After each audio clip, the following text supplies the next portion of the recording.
internet and usage.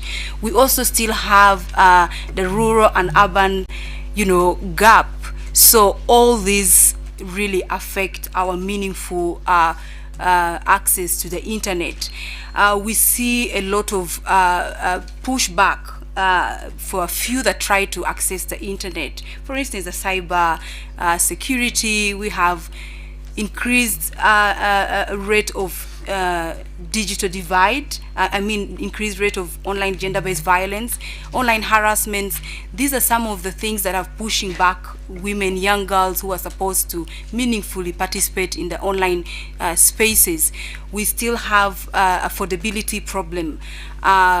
Many girls and many women, many youth are not able to afford the internet because of the high rate of high cost of internet data, and also the devices.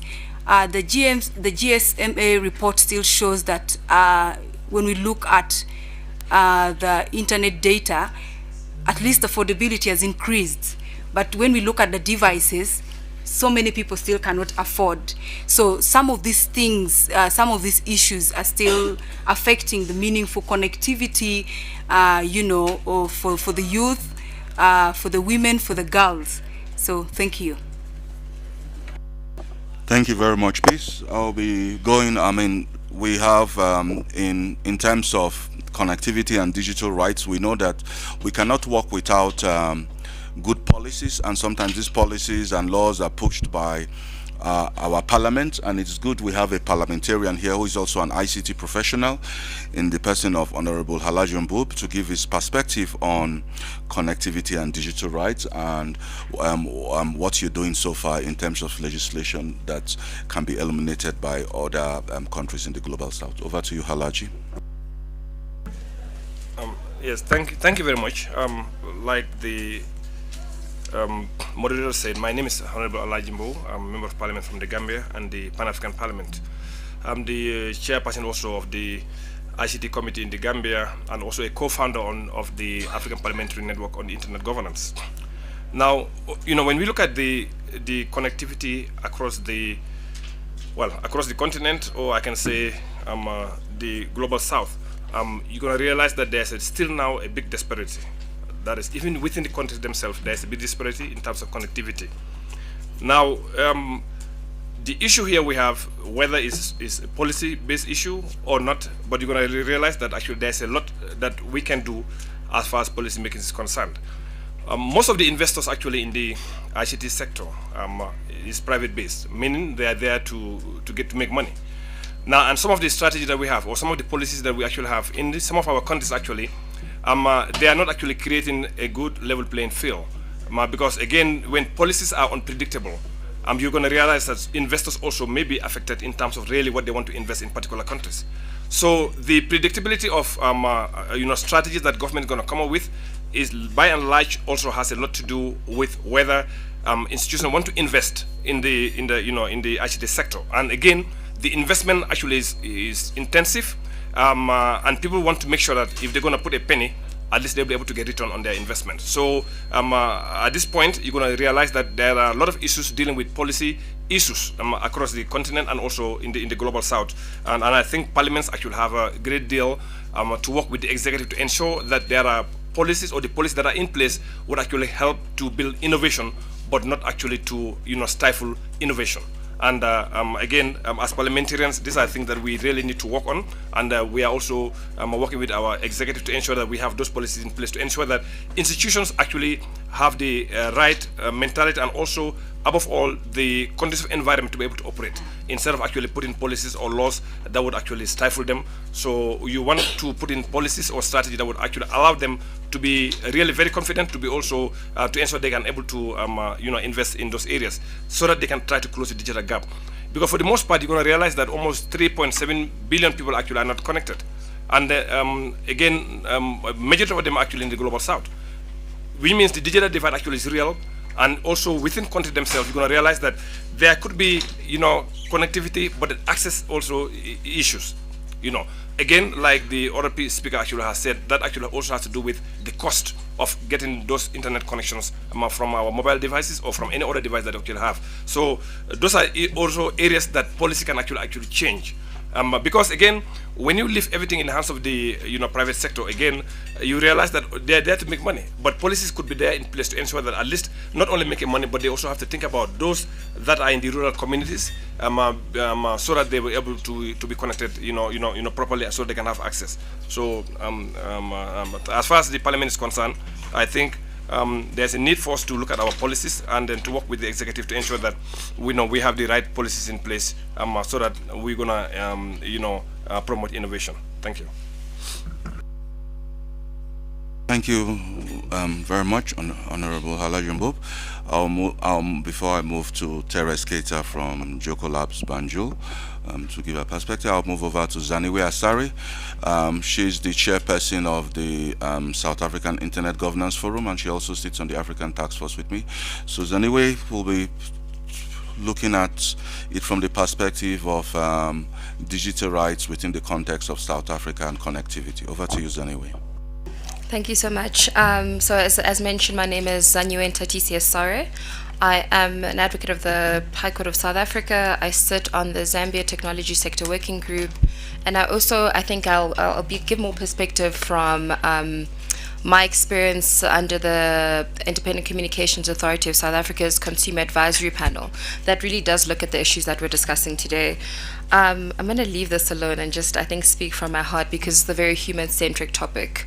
So the work that we do as the Consumer Advisory Panel really looks at connecting the unconnected, going into rural South Africa, and acknowledging the fact that when we look at data, at least from a SADC perspective, and I think I'll speak about that holistically because I do work there, but I also do work outside of South Africa in the SADC region, is that the data that we get that informs us to create solutions isn't the cleanest data. It's not the most reliable, and a lot of the times I can't really pinpoint why, because we can go to these areas and we can talk to the people, but there is some kind of disconnect.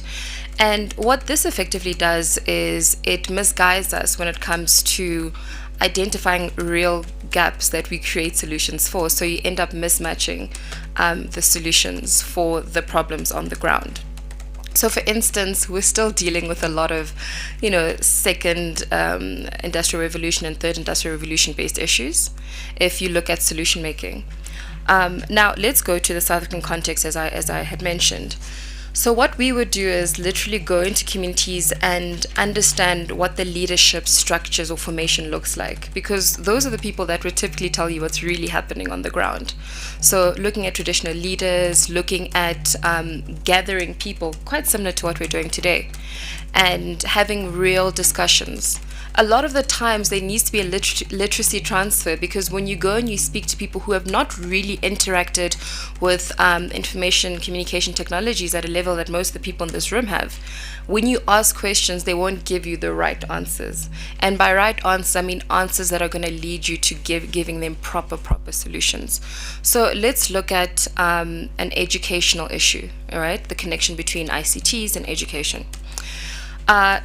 We went through, I wouldn't say went through the global pandemic because we still do get positive cases here and there, but let's use that term. We went through the global pandemic, and a lot of children started using digital technologies for education dissemination.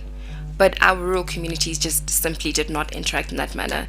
And they didn't even have that example to see what people in more urbanized communities were doing. They couldn't juxtapose that. And that big disconnect talks to doing something more than just ICTs. It talks about working in silos and not getting what we are saying we want to look at. If we look at the digital transformation strategy from the AU, we can't fulfill those things because we still have issues like lack of electricity. right? And it's a very strange thing to say, because we're sitting here and we gathered, but we should have those agencies sitting right here with us and having those conversations. We should be speaking quite bluntly about it. From a town planning perspective, what's happening? Are we accounting for the migration from rural areas into urbanized areas? Are we speaking to the economic value that private sector looks at? I think quite, as Honorable had just mentioned, at the end of the day, when we speak about these kind of solutions, we need a triple P. Without public-private partnerships, we're not going to get anywhere. But we also need to look at what the private sector needs. They're there for profit, they're there for gain. So what are we doing to ensure that there's that filler, that gap? Right? So that's, I think, my little intro to this particular session. However, I think some pertinent points that I would like us to look at for this session, which I did note down, just give me 2 seconds, is looking at revolutionizing our conversation, right? I think we've moved from talking about rural communities as completely being disconnected. That's not it. You'll find people in the most rural village dweller, in the most rural deepest community, who has benefited from telehealth services in some form or another, or who has interacted with ICTs, whether it be mobile banking, not mobile banking, but mobile money as an alternative mobile banking. So the question is, how are we getting people in those communities to be part of these solutions, right? Not just speaking about connectivity or access, but saying, how do they create revenue? How do they create literacy? How do they create awareness in their constituencies so that they want that for themselves, so that they sit here with us and have these conversations? Because maybe just by a show of hands, if I could ask, who is from a rural community in this room? You're from a rural community? So we go 1, 2, 3. Okay. But do you live in a rural community at this point in time? Okay. So we've got one out of so many people. I think the initiatives of people sitting in our positions right now need to look at integrating the rural voice in here. So I go as a person who wants to help a rural community. But the truth is, when it comes to proper solution making, we need to come with a person who is sitting right there in that position, a lived out experience, not just documenting it, but having them speak and telling you what their everyday life is and telling you what the ICTs can do for them after a literacy conversion. And I think that's my submission. I really do want to take a very human-centric approach and not quote policy, and speak from the heart, because when you spend 2 weeks in a rural village and you're used to having 5G, and you go there and you can't speak to your family, and you can't respond to emails, and you can't be connected to the world in the manner that you're used to, you realize that this is real life and real people being left behind, but also being disconnected from all the development and the leapfrogging that we speak about. It's not being actualized, and there's definitely more that we can do, but at a human-centric level. Thank you so much. Thank you, Zaniwe. Without much ado, I'll hand over to thank you. Hand over to Teres Cater, Project Manager of Joko Labs. Joko Labs Banjul has been involved in a number of connectivity and digital rights activities with support from the Association for Progressive Communication, of which Joko Labs is a member. So, Teres, your intervention and how human.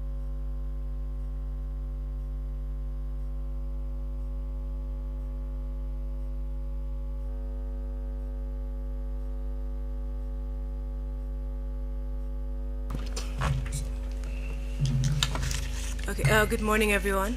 At Joko Labs, we mainly focus on the awareness raising part and capacity building, on letting people know about their rights online, trying to help them build capacity to use technological devices.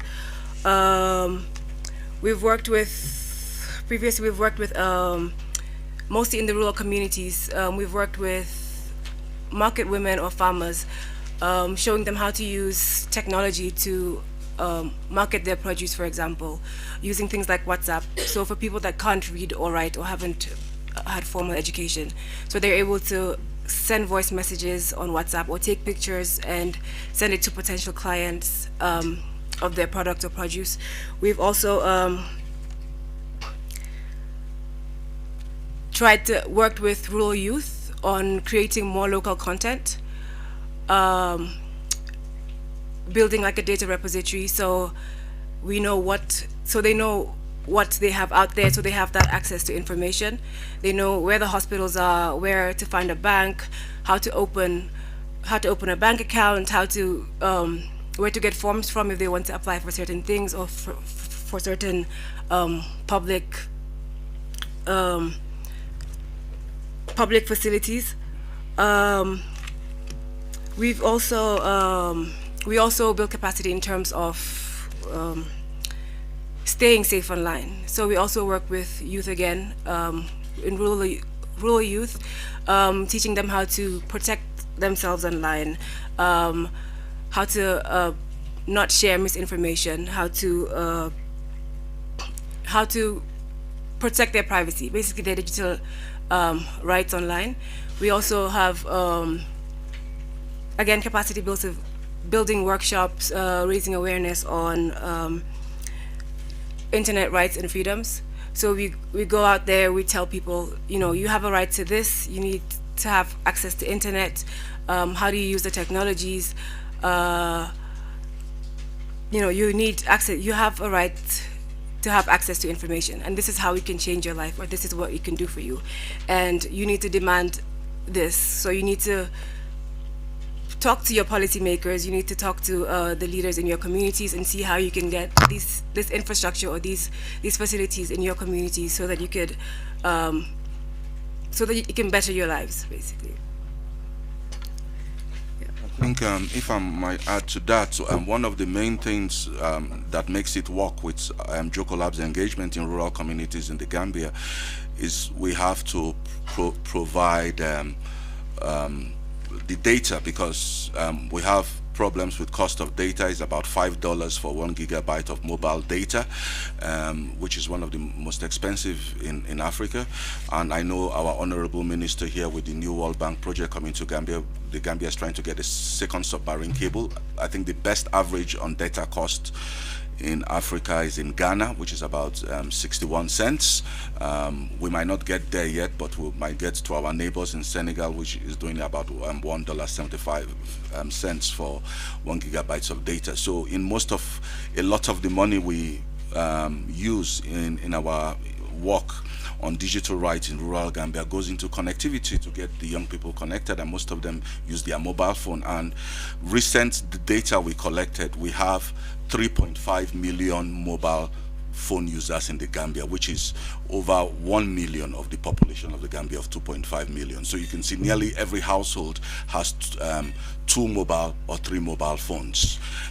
Before much ado, since I have the pleasure of having my honorable minister here, Usman Ba, the Minister of Communication and Digital Economy, since he came into office, and I would like to say this, we hardly see a lot of know little about our ministers. Honorable Usman Bab, apart from being a information technology specialist, was working in the San Francisco, involved in transformation architecture, and he decided to come back home. Not only to come back home, and when he was offered this position as a minister, to be a minister in Gambia, you have to be fully Gambian, no dual citizenship. He relinquished his U.S. citizenship. There are few Africans that will do that. He relinquished his U.S. citizenship to come home to take this position. And since he has been our Minister of Communication and Digital Economy, the first thing he did, which I found very laudable, and the whole IT ecosystem in the Gambia were very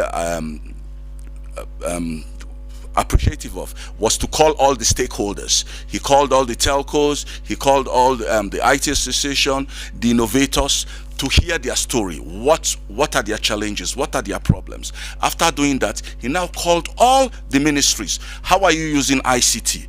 What are you using it for? Let them be synergy among the ministries. This I think that is very commendable, and I would like to hear from his perspective why he decided to do that, and looking at the way forward, what does he see in terms of breaching the connectivity issues we have to address digital rights in Africa. Honorable Ba, sorry I put you on the spot. Thank you.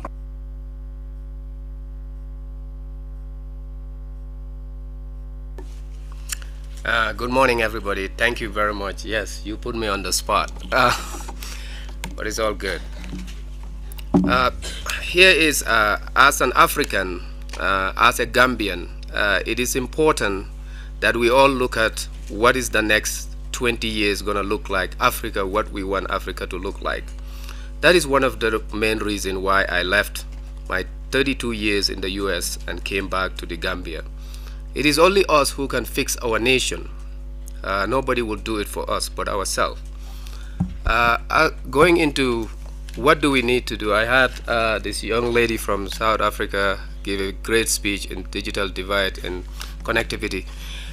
In the Gambia, the first thing that I think we should do is when I looked at everything that is in place of the infrastructure, is that we have to have an open access. That is the main reason why internet is so expensive in the Gambia. Not only just we have a one submarine cable in the country, but also if you look at the GSM operators, as many people have said, they are here to make money, but they also want to do good for the citizens. It is the government responsibility to make sure they empower them and provide them some subsidies so that they can rule some of these roll out some of these connectivity in the rural areas. Because if you look at in the Gambia, in a place like in the rural area, I'll use one example in Basse. If you want to put a cell tower in that area, minimum it costs you is about 150,000 Gambian dollars, which equivalent to about maybe $1,000 something, or 2,000, I can't remember. Okay. $3,000. So it's very expensive. So it is the government duty to see how we can help this GSM operator to subsidize some of this, so they can be empowered to roll out, this wireless technology out there. But most importantly, it is the open access that's going to help us. Right now, we are in the process. Actually, I have drafted a document that I will be presenting to Cabinet with the help of my peers, to make sure that we give an open access to the NBN and ECOWAN, so that these GSM operators can connect to these networks and let the core GAMTEL, which is our main telecom in the country, see the revenue. I think that is the best way to go now, with the supplement of the second submarine cable, which we are working on right now.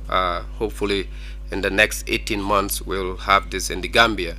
Not to mention a Tier 4 data center. We are in the process actually securing that as well, which is you're looking about 36 months for a Tier 4 data center from start to design to implementation. Gambia is an incubator, so we welcome everybody to come and explore the brains that are there. We have a lot of brains, so we are not asking somebody to hand it over to us, but we are asking for partnership. And we will be the driver to get us where we need to be. A second submarine cable, a data center, which is part of the 5 pillars I have in my ministry, and the other one is the payment gateway. As we were talking, I was just reading some of the processes that are in place as far as getting our national payment gateway switch before end of 2023.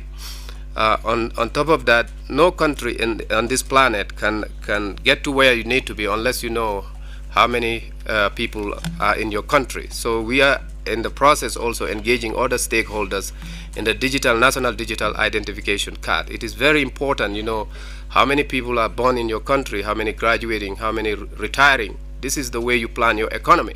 Without that, you can't plan your economy.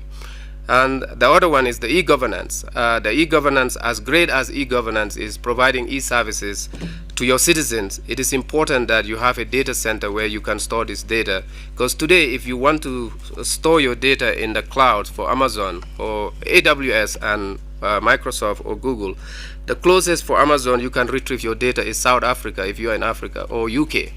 So it is important, as we Africans, we think about securing, getting our Tier 4 data center as well, so we can secure some of this licensing. so we can sell these services to our own Africans within the African continent. On that note, I just want to say this. Thank you very much for inviting me. It is a pleasure to see everybody here, and I am pleased to be here, and hopefully this would be a fruitful delivery. And thank you very much. Thank you, Honorable Minister. I will now open the floor for questions, and before we do a what do you call it, a closing remark, so I'll open the floor for questions to my panelists. Yes, over to you, Dr. Huda. Okay, hello everyone. I am Huda Sheikh from Tunisia. I want to ask how to overcome the gender gap towards connectivity. Is it about coaching or reviewing infrastructure? I'll hand over that to Peace.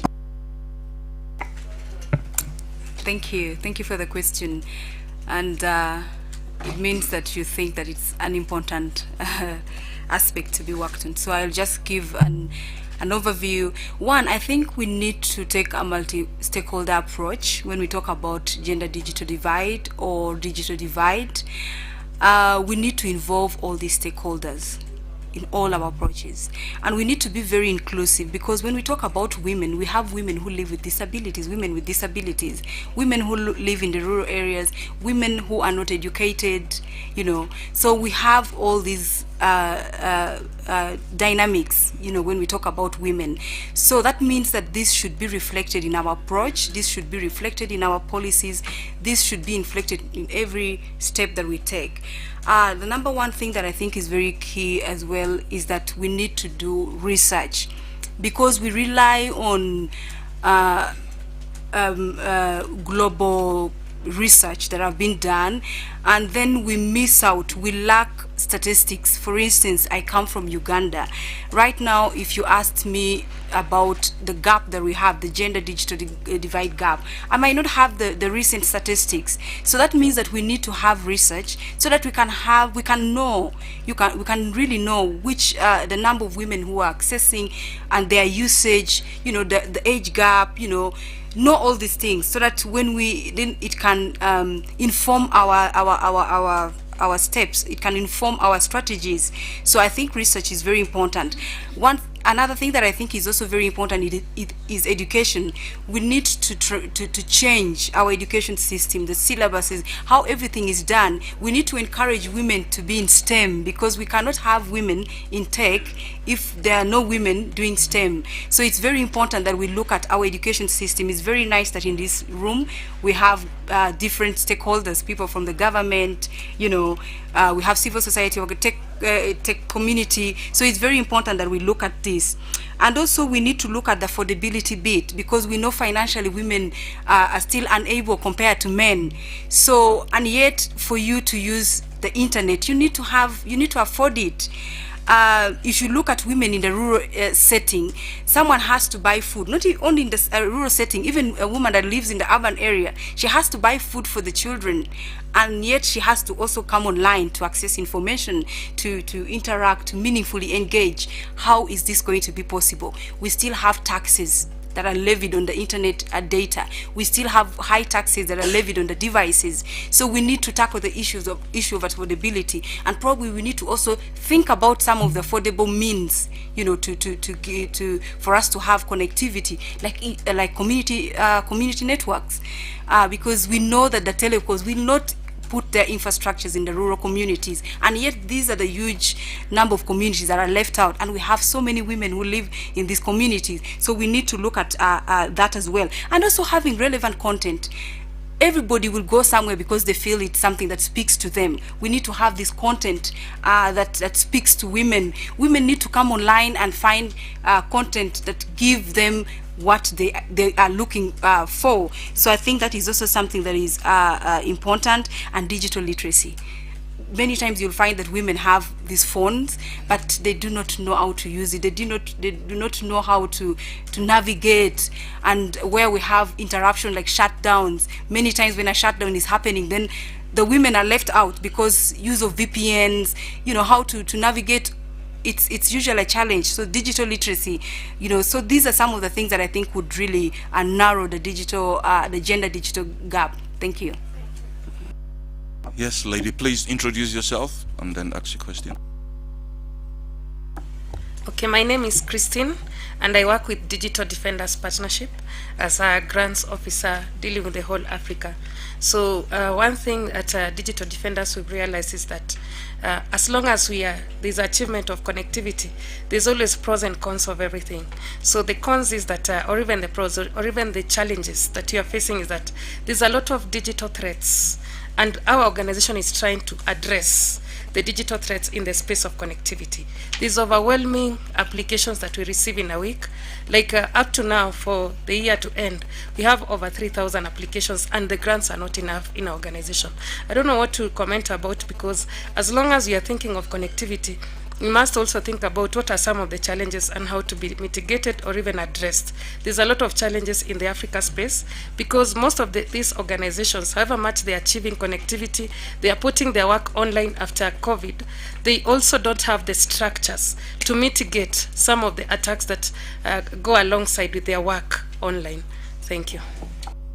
I think if I'm to address that question, in most of the African countries and most places in the global south, we have the computer rapid emergency response team that help in terms of threats and stuff like that. But what has happened is that, especially for not-for-profits and digital rights defenders, they don't want to associate in most cases with that body because they think it's a governmental entity, forgetting that that particular computer rapid emergency response team in your country is made up of different stakeholders. It's made up of the police, it's made up of government entities, it's even made up of the private sectors and telcos.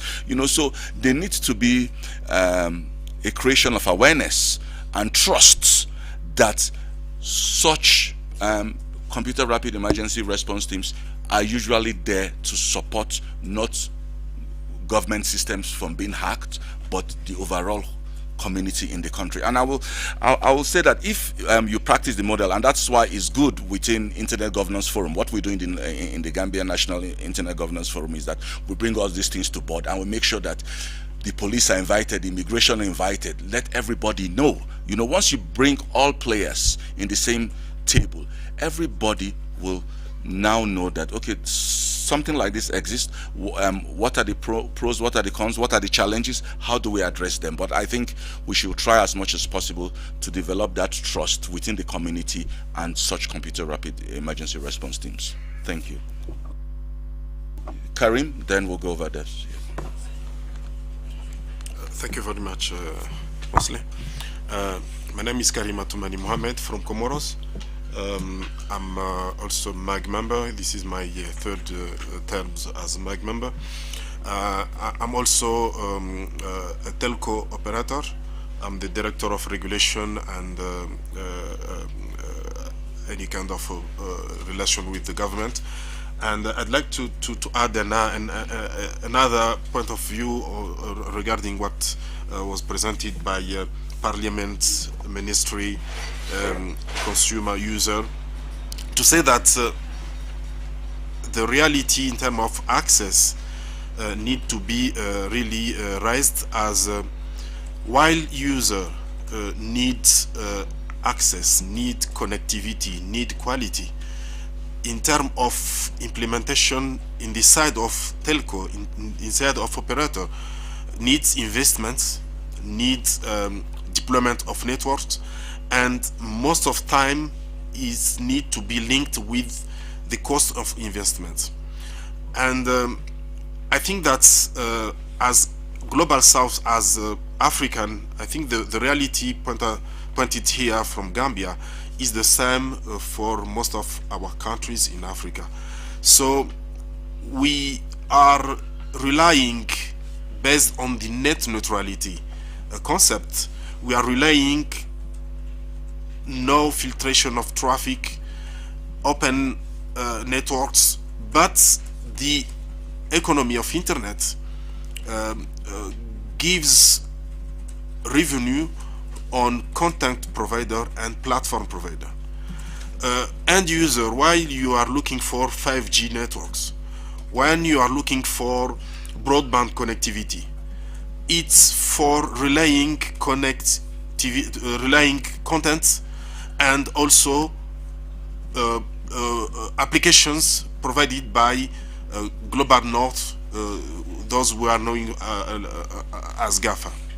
So I think that in Africa, we need to think globally. We need to think together how we can set policy to be able to also involve those who are taking value or economy on the internet to contribute also on the infrastructure development.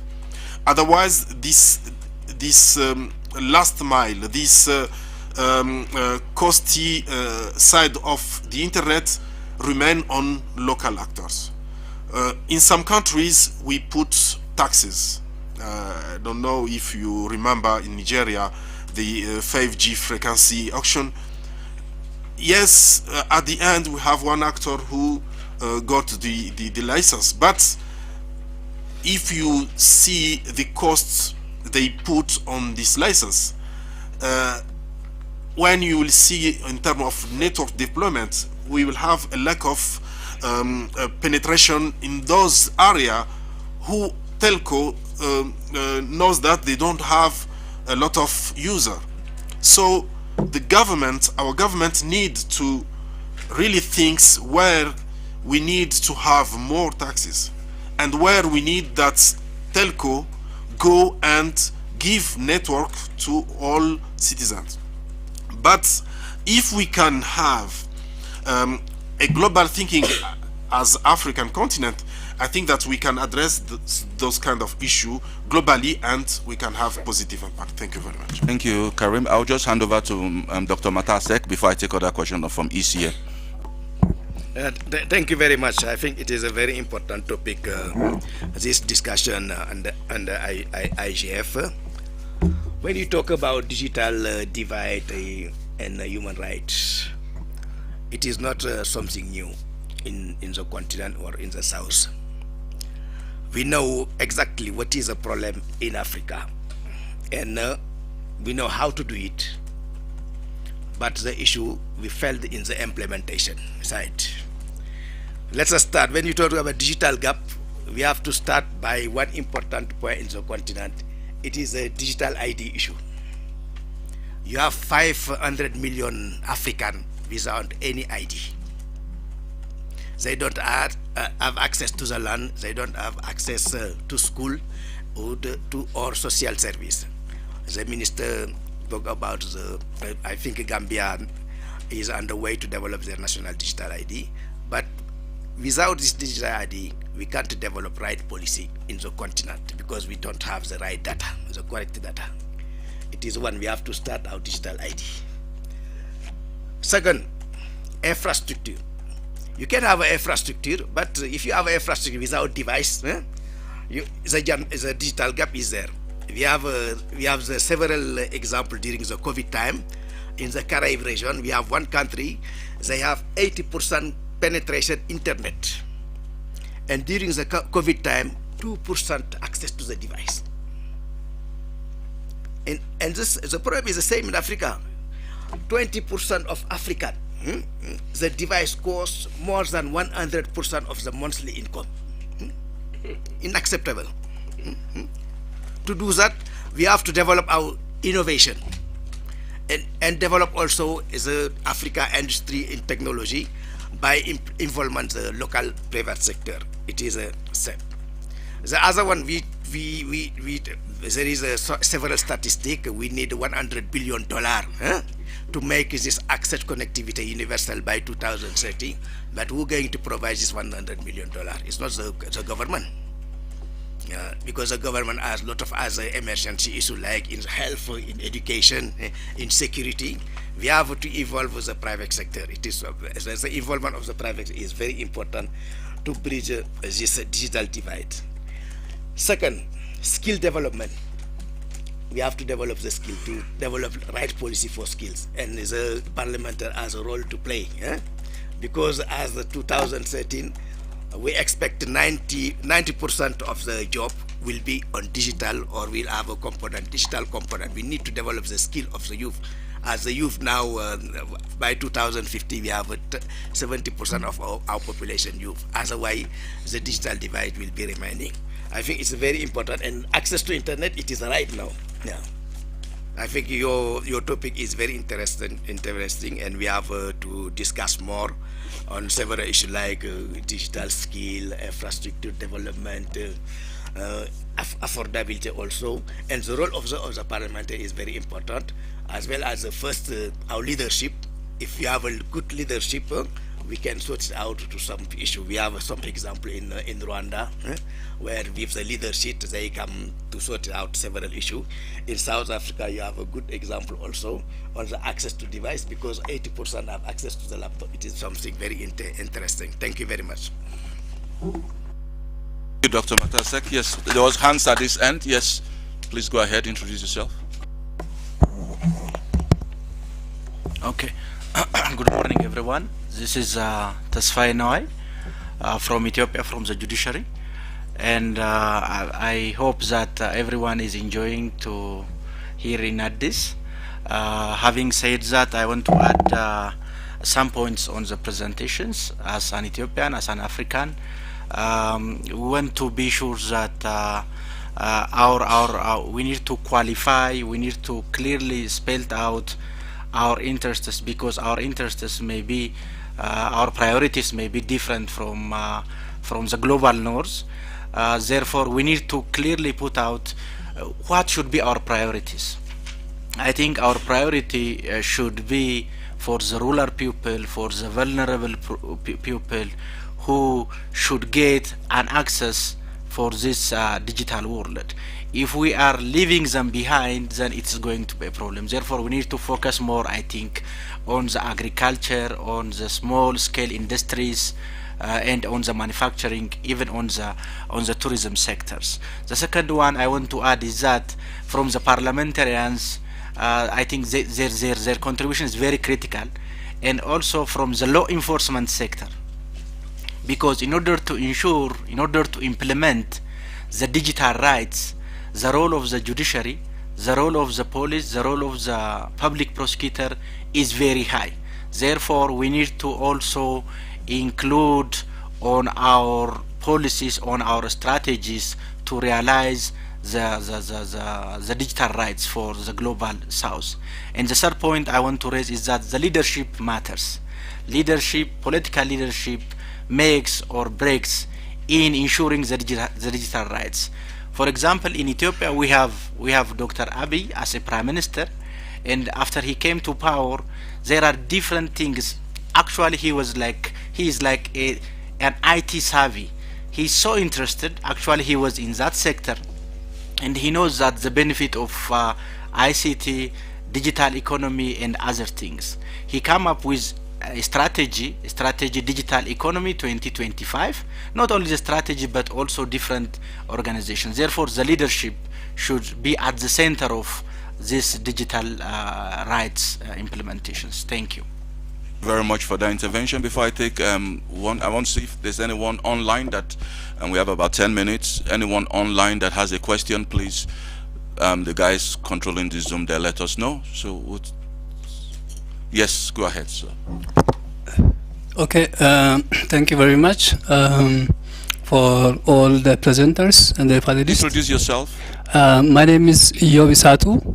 I'm from Ethiopia, and I'm the Executive Director of Organization for Innovation and Sustainable Development Africa.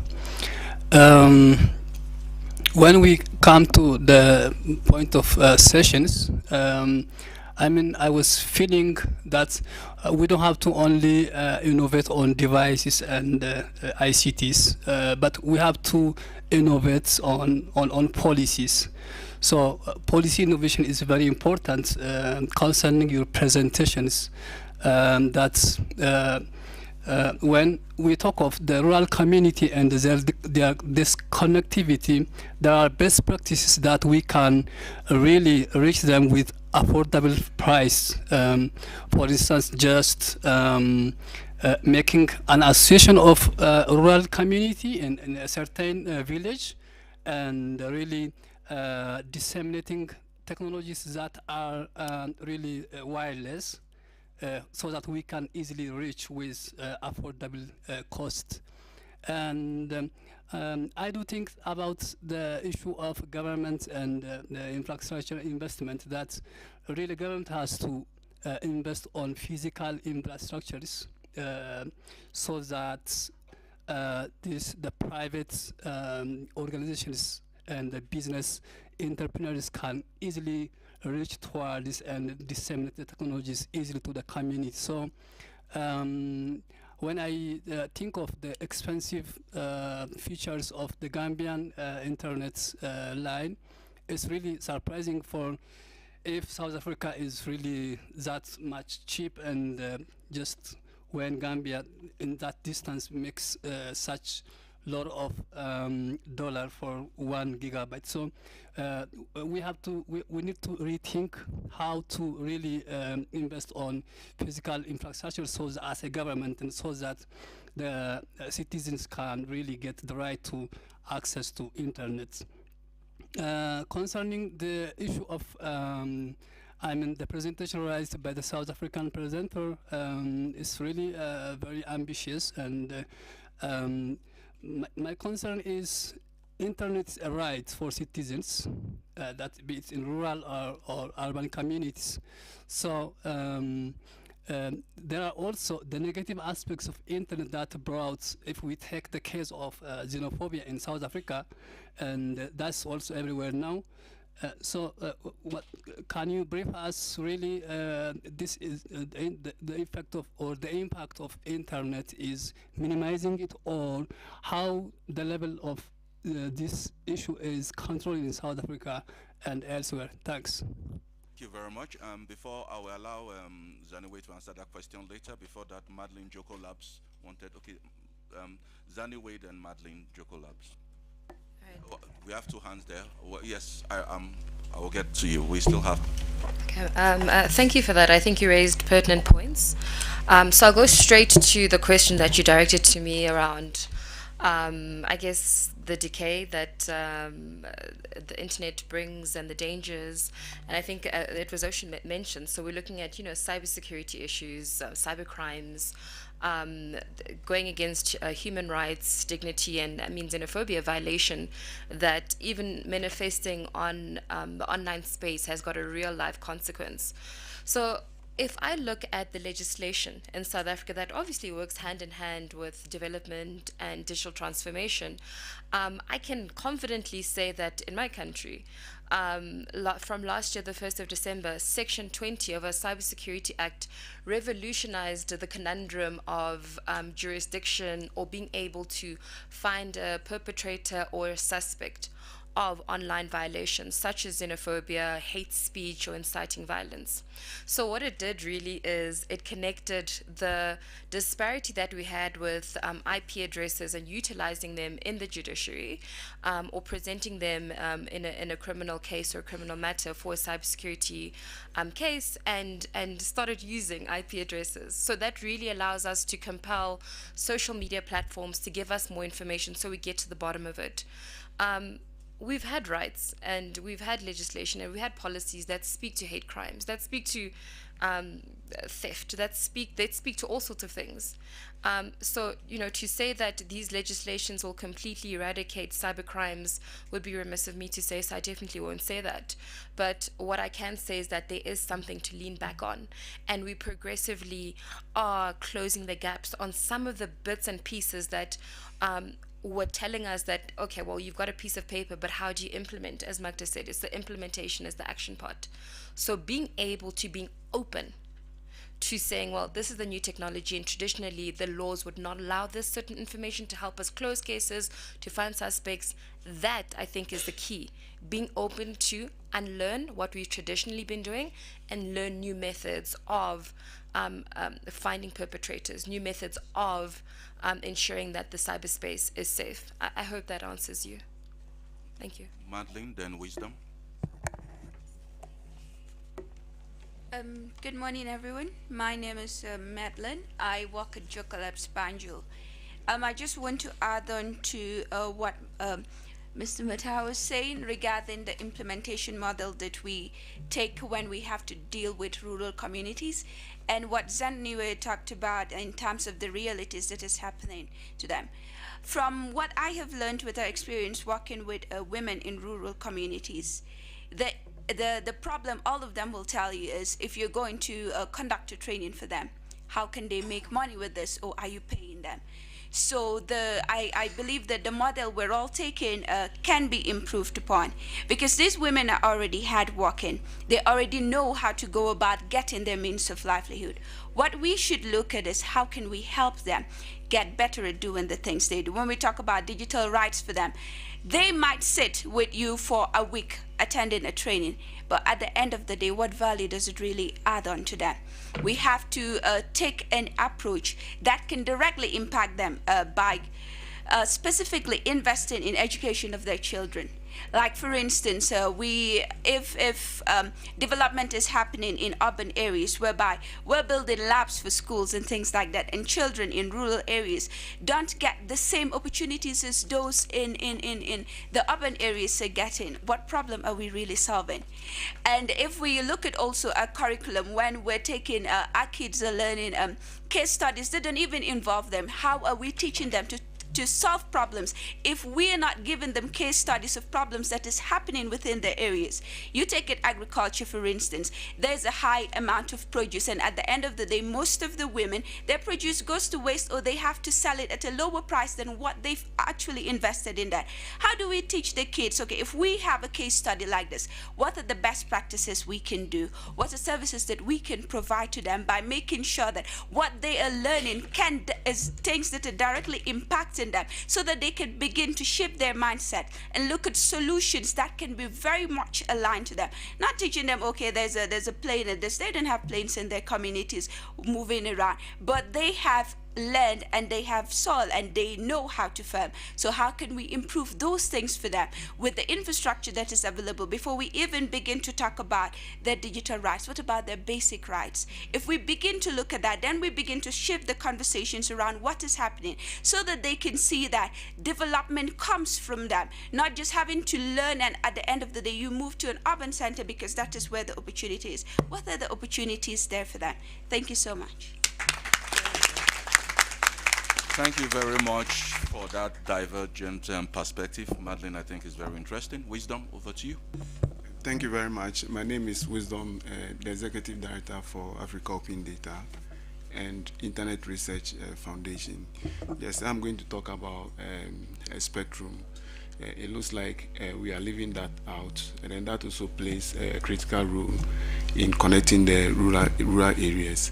It looks like the licensing that we have only favors the big guys, the bigger telcos, and if any non-governmental organizations want to go into the rural areas to help them with connectivity issues and all that, most times getting those licensing is very difficult.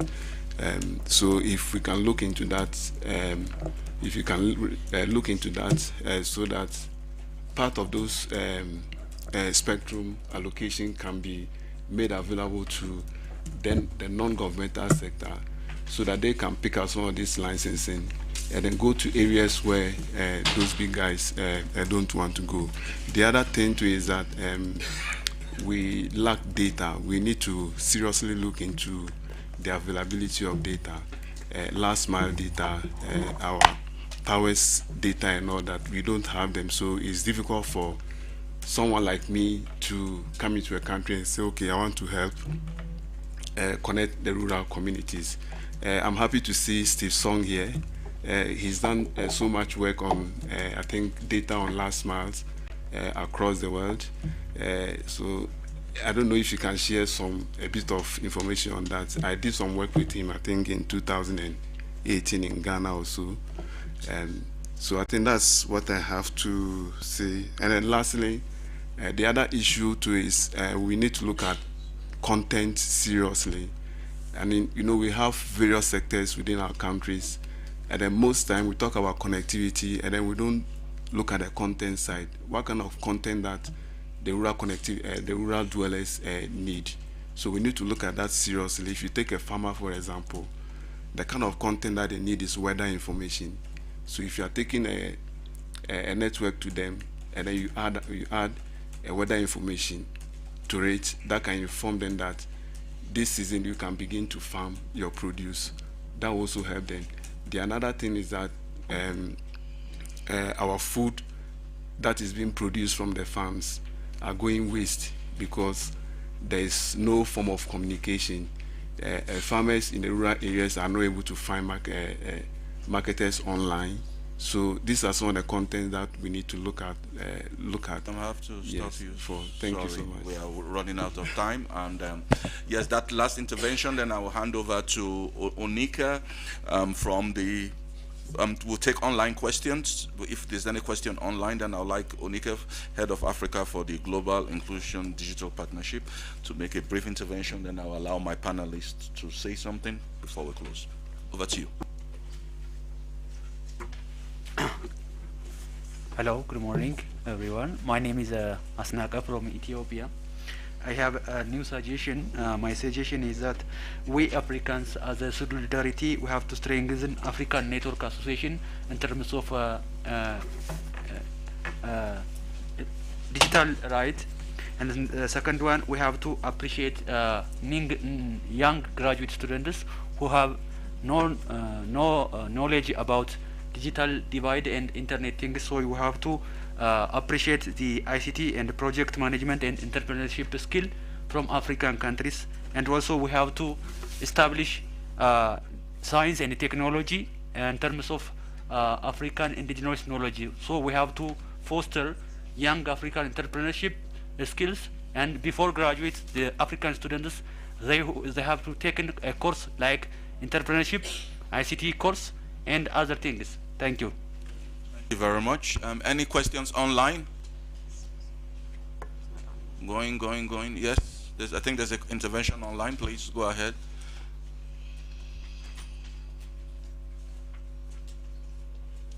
Please, you can read the question for us, the online moderator.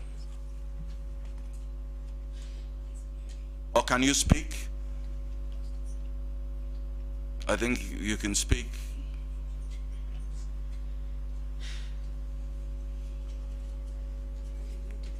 Oh, they are muted. Please, can you unmute them if they are to speak? If anyone wants to speak, the hands are raised. Okay, I'll just hand over to Onika. There's someone. Oh, let me give them opportunity. Okay, go ahead. Thank you, Monsieur Chair. Thank you so much. I'm Fadla Adams. I'm with the South African Human Rights Commission. I'm also joined today by colleagues from their respective national human rights institutions throughout Africa, and we form part of a digital alliance. If I may just, and I know I don't have much time, but just to say that we can't have this conversation without recognizing the integral role that NHRIs play. We serve as an interlocutor. We are independent, most established, or we're supposed to be established under the Paris Principles, which is under the auspices of the UN. But just to indicate that there is a lot of conversations happening within our respective countries, but I don't hear much coming through where tech companies or even government entities are engaging with their national human rights institution.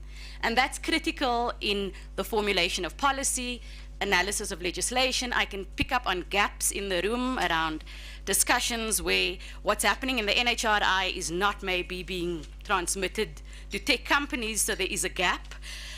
We too have presence on the ground in terms of engaging rural communities, and particularly there was a question around xenophobia and hate speech. And within the NHRI context, we are responsible for certain activities. Within our government context, we advise or we push for the implementation of a national action plan against racism or on racism. Some of our NHRIs have done work on social media and racism. Within the South African context, we have, with our complaints handling mechanisms, hired IT forensic specialists to track persons who post inflammatory comments online. And we have taken them to the Equality Court. It's just unfortunate that we don't find enough human rights narrative coming through in these discussions.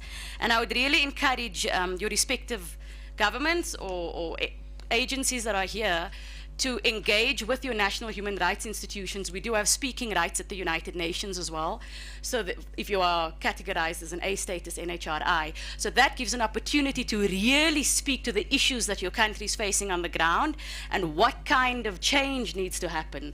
So it's just a recommendation very quickly from my side, Chair. I am available afterwards and I'd like to speak to my South African sister, please. And I see a colleague online that I know. Hi, Isaac. Thank you so much, Chair. Thank you very much. I think that is very necessary. Within our national internet governance forum in the Gambia, our National Human Rights Commission is still very new. It's about 3 years old now, but they are always involved. And I think what you just mentioned is good to involve all these people in the discourse. And that was a very good intervention. Onika, over to you now. Great. Thank you. Thanks for this opportunity. So, Global Digital Inclusion Partnership, you might know our work as formerly the Alliance for Affordable Internet. So that will give you just kind of that framework. So just a couple of things. I think, I agree with pretty much most of what has been said today. So for me, I think the issue of policies, we have $109 billion gap in infrastructure investment that's required in order to connect everyone in the continent. Globally, that's something like $480 billion.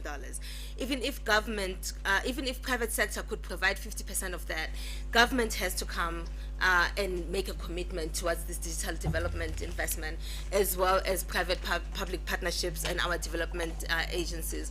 So a multi-stakeholder approach towards investment is also quite critical to get us to this universal access. On affordability, there's several policies that are beginning to erode some of the gains we've made in some of the countries. One of them is this growing trend of digital taxation, and I'm talking specifically about taxes that face consumers. Communication service tax, e-levy, taxes on digital transactions. Those are consumer-facing taxes and are actually now making connectivity even more unreachable, including for countries that may have met the 1 for 2 affordability standard. We absolutely have to build the demand-side issues. This usage gap is about two things. It's about affordability, but it's also about the demand-side issues, such as investing on digital skills and making sure that we have affordable devices. In this continent, when we did an affordability research on devices, we found that people were spending 40 to 60% to be able to afford an entry-level smartphone in some of the markets. And that's the cost of a microwave in some countries, and as you can imagine, buying this for one individual to utilize in a household can be quite cost prohibitive. So we do need to talk about local assembly, we need to talk about local manufacturing, we need to have a conversation with the manufacturers around this, but also the import duty taxes that are levied on these devices that are imported. And lastly, there's still a lot on that, infrastructure policies, infrastructure sharing policies, spectrum allocation for community networks, and different financial models. But I just want to quickly touch on this gender issue, this growing digital gender gap, which is quite concerning. It's about affordability, but it's also about safety issues. Women, especially female politicians and journalists, we find that women who are very active online select to be less active online because of the violence that they experience when they are online. So we have to address this issue of online gender-based violence. It's no different from the inequities that women experience in real life. In 2016, we convened the first Africa Summit on Women and Girls in Technology, where we brought women who work at the intersection of technology and policy, and they came up with a framework on how we deal with gender inclusion. And their framework basically instructs us that we have to take a rights-based approach. So it's a REACT framework. Rights-based approach, focus on education, it's really important. And perhaps in addition to STEM, we look at STEAM, including arts and humanities in our model towards getting girls in technology. So as REACT, RE, so rights, education, access, and that's the affordability issues, the safety issues, all fall on that. Content, absolutely important. We have to have relevant content. The internet cannot just be social media, and the internet cannot just be English reading. Very, very important for making sure that we are being inclusive in our communities. And lastly, but not least, we have to set targets.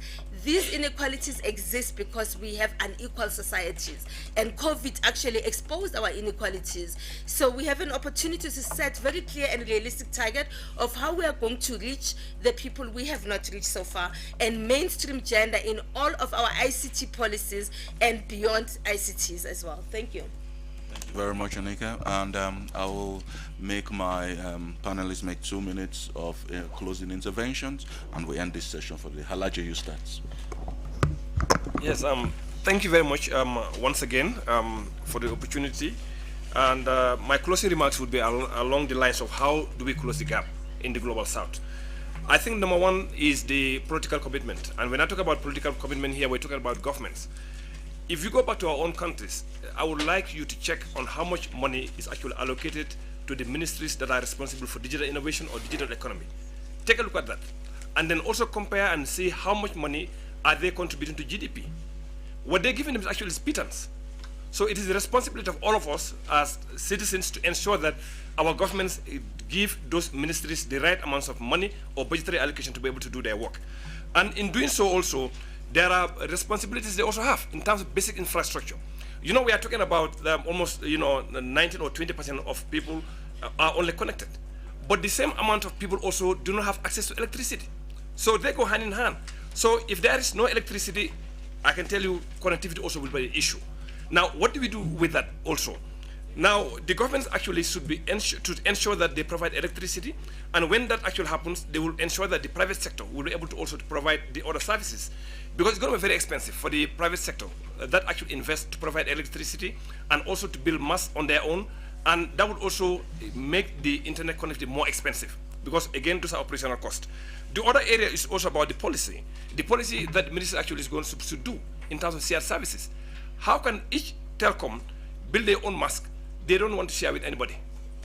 That makes everything actually more expensive. And I'm glad that our Honorable Minister actually is in line to ensure that we have that kind of policy where institutions can actually share services, data center or otherwise, to make the cost reduce.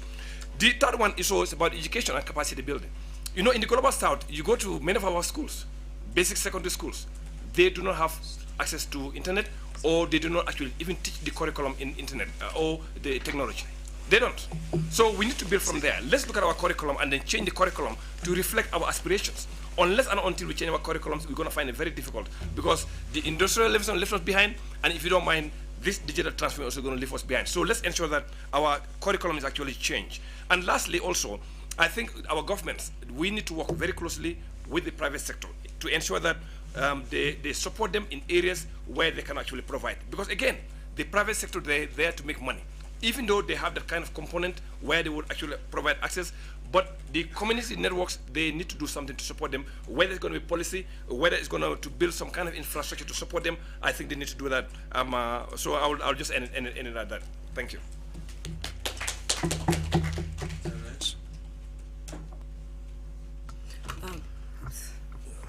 So thank you, everyone. So what I want to focus on is the inclusion, and so using inclusive language to make sure that everybody understands, especially with technology, understands the technology they're using, understands what they're doing. So yeah, so we need to make sure that if we're trying to build capacity or educate people on these technologies, that we use things that are relatable to them, that are relatable to their societies or their communities. I also wanted to speak about the risks, because with connectivity comes risks, right?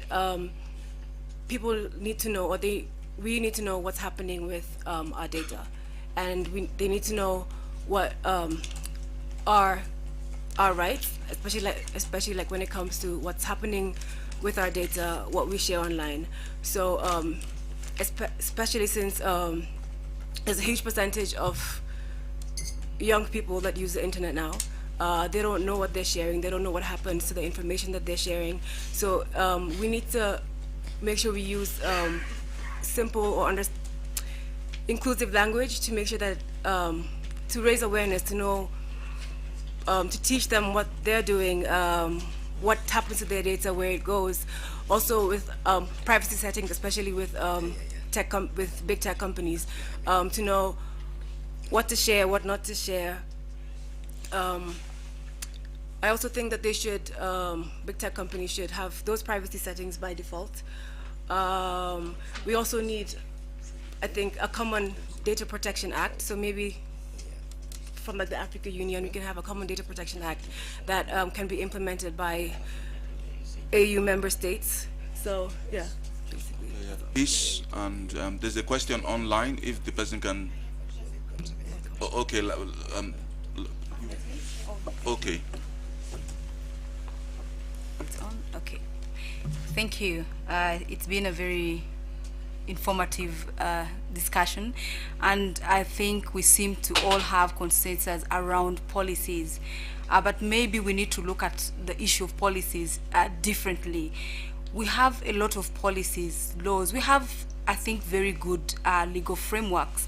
I have looked at a couple of laws in different African countries, and I think we have them. But what we need to talk about is the implementation. We need to evaluate these policies that we have, because if we were evaluating the policies that we already have, then we would see the gaps. Then all the reports that we would regularly, have, we would see them, and then it would push, the reforms, the amendments and this sort of thing. So I think for me, Honorable and her, they've already talked about these recommendations, and when I was getting back to you, I think I pointed out all that, but I think I just want to reemphasize that we need to evaluate the implementation of the policies that we already have, so that we look at reforms and maybe amendments and know the gaps. Thank you. Yes, Huda, you had something to say? Yes, maybe we need the ambassador to per region to give us what are the connectivity problem, because it will be a bit difficult to cover the connectivity problem per continent or per country. Thank you. The person online, if the question can be read.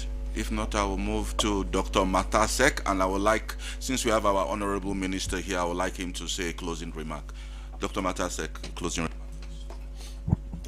Thank you very much. It was an exciting session, and we learned a lot during this session, and we have also several ideas from this session. The role of the commitment of the government is very important, I'm sure, as well as we need to focus on the infrastructure, on the content development, on the skills, because without this content, in Africa we have 2,200 languages, and we are only 2% on the content of internet. We have something to do. And as ECA, we are going to follow the recommendation of this session. We have several initiatives to respond to the digital gap in the continent. We have this Digital Center of Excellence on Digital ID, Digital Trade, and Digital Economy. We launched recently in March 2020, this year, the African Research Center on Artificial Intelligence. Cybersecurity is very important for the continent, because cybercrime costs 10% of our GDP, and also we have several issues in the region, in the Sahel region, why we decided in collaboration with the government of Togo to establish a research center and coordination on cybersecurity in Lomé. And we also adopted this Lomé Declaration this year to see how African countries will fight against cybersecurity. Yesterday we launched the report on cybersecurity in the 4th Industrial Revolution, and tomorrow we are going to launch the cybersecurity model guideline, and we are here to support all. In the digital skill also, we are working with Rwanda to develop a STEAM center, as well as we are focused on the global digital compact. All the issue discussed here, we are going to raise it in the digital compact to a common with one voice on for Africa. As you know, for the information for the minister, it will be organized a ministerial summit in 2023 on the global digital compact, and we need African country to be very involved. ECA is there, and it will support all African country to bridge this digital divide for the achievement of the UN Sustainable Development Goal 2030 and the target of African Union AU 2063. Thank you very much. And I acknowledge again the presence of the Minister. Thanks. Thank you, Dr. Matasek from the ECA. I hand over to our Honorable Minister, Usman Silla. Closing remarks, please. Usman, but sorry.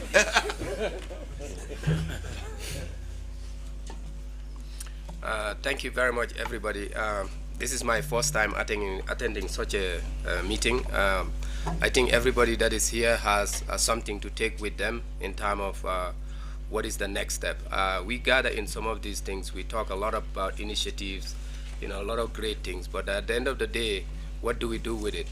So I encourage everybody that is in this meeting or that has attended this meeting, from the notes you have gathered verbally or in writing, please share your email with everybody so that we can get some feedback on what's the next step from here and some recommendations. So we are always open to that. I think that's very important.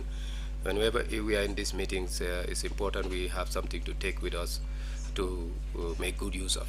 Thank you very much.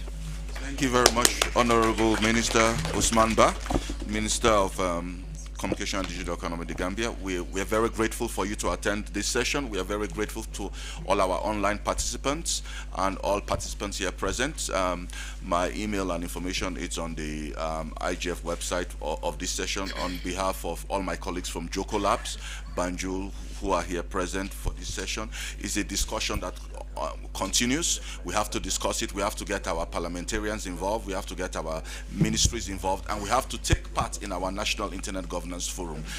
Whether when it exists, make sure you are part of this discussion. That is the only way we can build an Africa and we can get solutions for the global south in terms of aligning connectivity with the digital rights. So thank you very much. Have a blessed day and see you soon. Please, all the Gambians here, we have our minister. We have to take a photo with him before he goes. Thank you.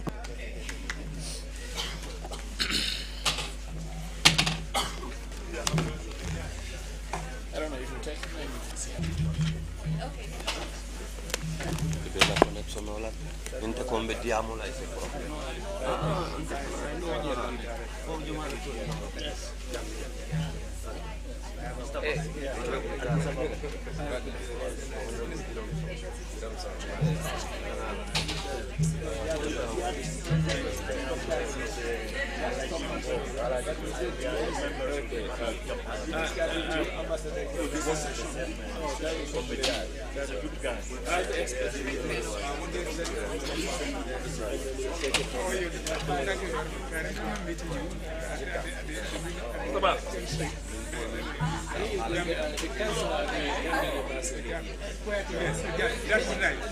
That's right.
Let's take it photo.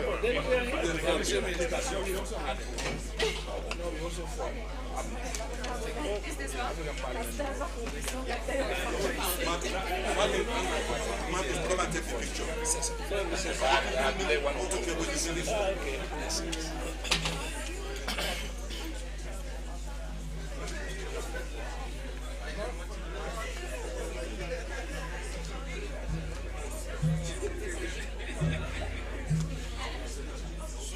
Martin, Terence.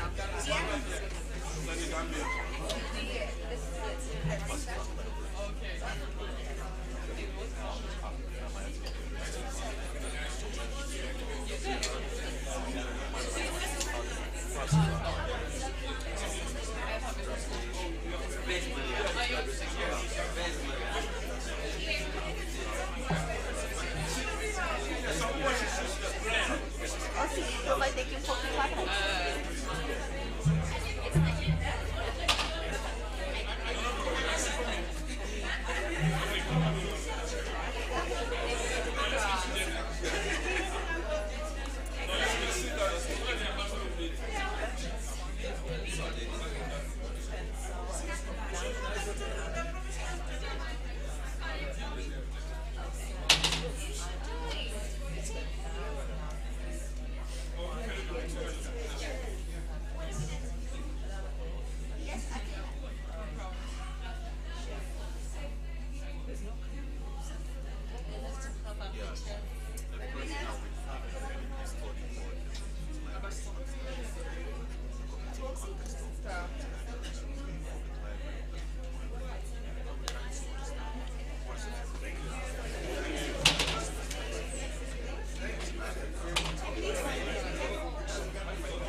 Everybody wants a picture.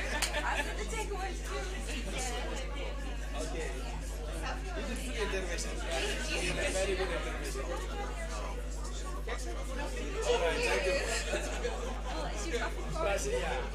Okay.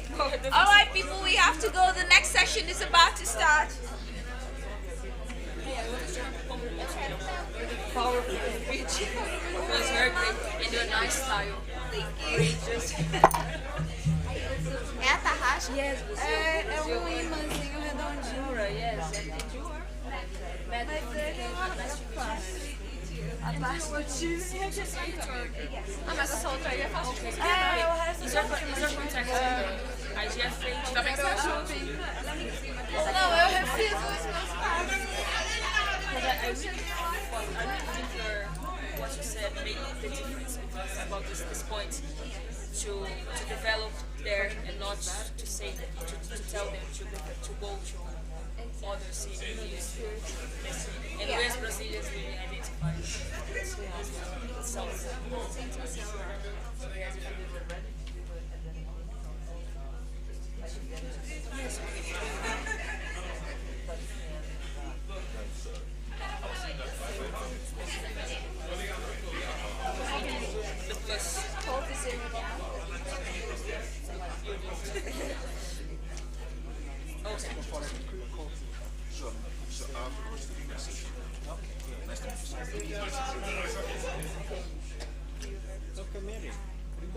Thank you for the picture. Yeah. Thank you too. You are the first.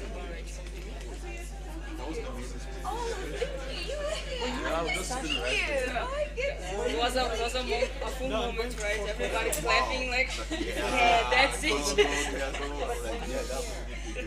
No, I just arrived.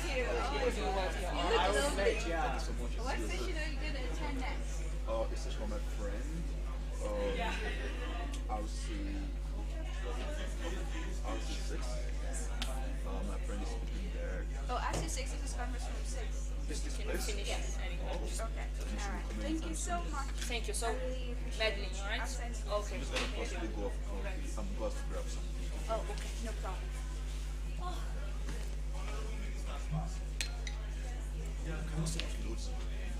Yeah. Someone stay and listen to the session. Of course. What's the session about? Cybersecurity. Cybersecurity.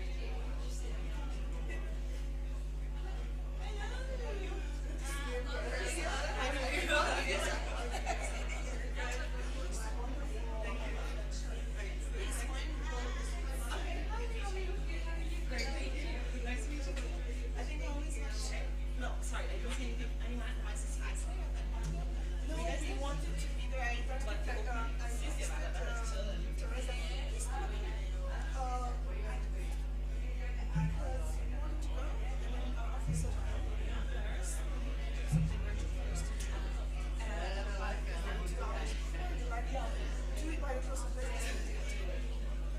By the time he finished, it was like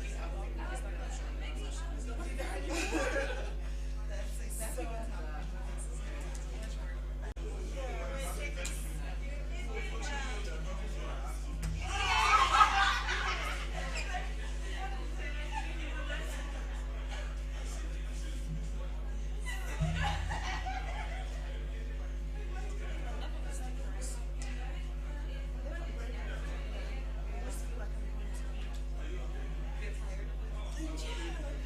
My interest might change.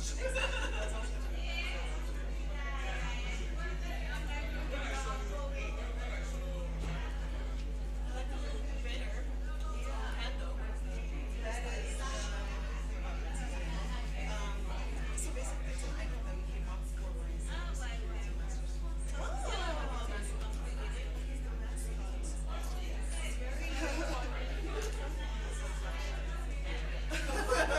Okay, I get it now.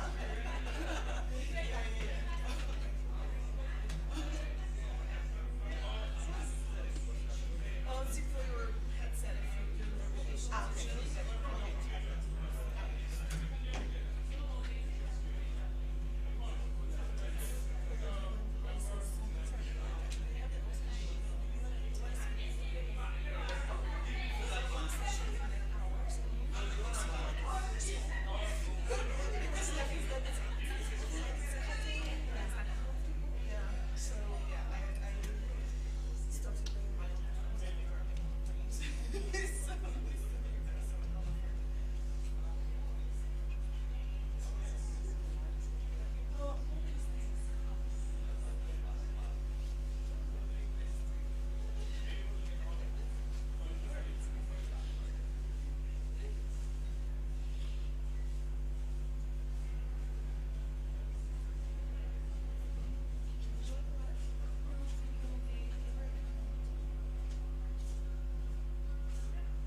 Let me sit. Oh, that's okay.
Shall we? Okay. Hello everyone, can you hear me now? Yes, okay. Can people online hear me as well? I hope so. Yes, okay, thank you. Thank you for letting us know. I would also just like to confirm that our online speakers are connected and their microphones and cameras are enabled. So Kaya and Renee, if I can invite you to please put on your camera, yes. Yes, and let's see if we can hear you. Quick hello. We cannot hear you in the room, but we can hear some very nice waltz. Can you try and speak, please? No, we cannot hear you.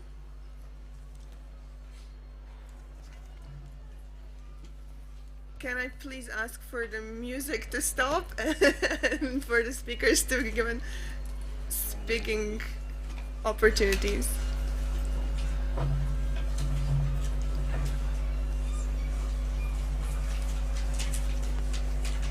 Okay, the waltz is done.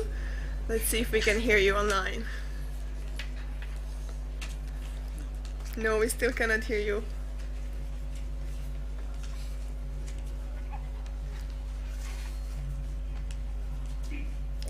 Okay, let's try now. Yes, hello Renee, we can hear you. Yes, we can. Perfect. Thank you, everyone. I think that then we are ready to start. Apologies for this small technical interlude. So welcome everyone. In case you are wondering if you are in the right room, this is workshop 253 entitled Towards Cyber Development Goals, Implementing Global Norms. And this session is convened by a number of partners, convened also by the International Chamber of Commerce, Business Action to Support the Information Society initiative that I am here representing. My name is Timea Schutte and I will be your moderator today. And we have a distinguished roster of panelists with us, my friends and colleagues who helped pull this session together. So in order of the alphabet, we have Ms. Kaya Cilic, who is Senior Director, Digital Diplomacy at Microsoft, Mr. David Fairchild, First Secretary, Digital Policy and Cybersecurity Affairs at the Permanent Mission of Canada to the United Nations in Geneva.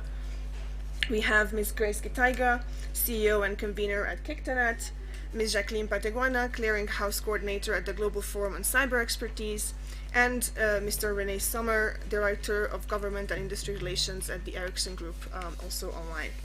Thank you all for joining me today, and thank you to everyone in the room. We have a panel, but I don't think it's just this panel, but the entire roundtable here. So we do hope we're going to have an engaging and open conversation with everyone today. By way of quick introduction of what this session is supposed to be about, as you all know, by today, cyberspace has become an intrinsic part of the development of every country, creating enormous opportunities and enabling everything from distance learning to innovation and social and economic growth.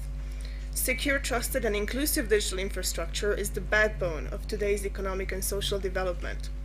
With just over half of the world's population connected to the internet, closing the digital divide is essential to reducing inequalities and socioeconomic gaps between those with access to digital services and those without. However, this rapid digitalization comes with collateral risks as well, including in low and middle income countries that may lack adequate cyber resilience against constantly evolving digital threats. These growing vulnerabilities and disproportionate cyber hygiene across sectors and geographies often falls short in tackling the frequency and intensity of cyber attacks, making this a truly global challenge. This tension, if you will, between the need for digital transformation versus the lack of strong cybersecurity posture can be considered a risk toward achieving the Sustainable Development Goals and a threat to achieving safe, secure, and rights-respecting online environment. While doing more to increase the resilience of digital infrastructure is absolutely necessary, it is not sufficient to break growing trends and decrease the cyber threats that businesses and societies are facing every day. Thankfully, we have ample ground to build on. Most states and international organizations have affirmed that existing international law, and especially the UN Charter in its entirety, applies to the use of the ICTs by states. States have also agreed on norms for responsible state behavior in cyberspace. Translating these agreements, these existing norms, into feasible actions that halt growing trends of cyber threats on business communities and governments worldwide is what is needed, and it's long overdue.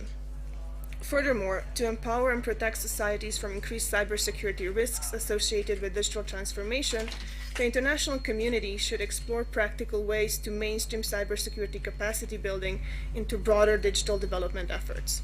This is also essential for building resilient societies and promoting a whole-of-society approach to dealing with threats emanating from cyberspace. So mainstreaming cybersecurity into digital development, we feel, will leverage its resilience mechanisms supporting a safe digital transformation and thus a better and more sustainable future for all. It is in this context that the International Chamber of Commerce convenes this session to discuss global multi-stakeholder processes to agree and adopt so-called cybersecurity development goals. In this session, with you all together and with the present panel, we'll like to present this proposal for cyber development goals and gather perspectives from all of you on what such a list of goals could look like and what is the process to develop them. This session thus aims to kickstart a continuous dialogue and stimulate collaborative input from the international multi-stakeholder community, which is what the IGF is all about. So before further ado, and I promise you won't hear this much from me during this session, I would like to give the floor to our speakers, and I'd like to start with Grace here to my left to ask you, what do you feel about the current situation of cyberspace, the current acquis of cyber norms and laws, and what would be your recommendations on bolstering capacity building to implement this framework? And we'll have 5 minutes for you to speak. You can stop with this one. And I'm gonna close. Okay, thank you very much for this opportunity. Actually, I'm stepping in for someone else who was supposed to be here, but I believe I can still speak into the issues.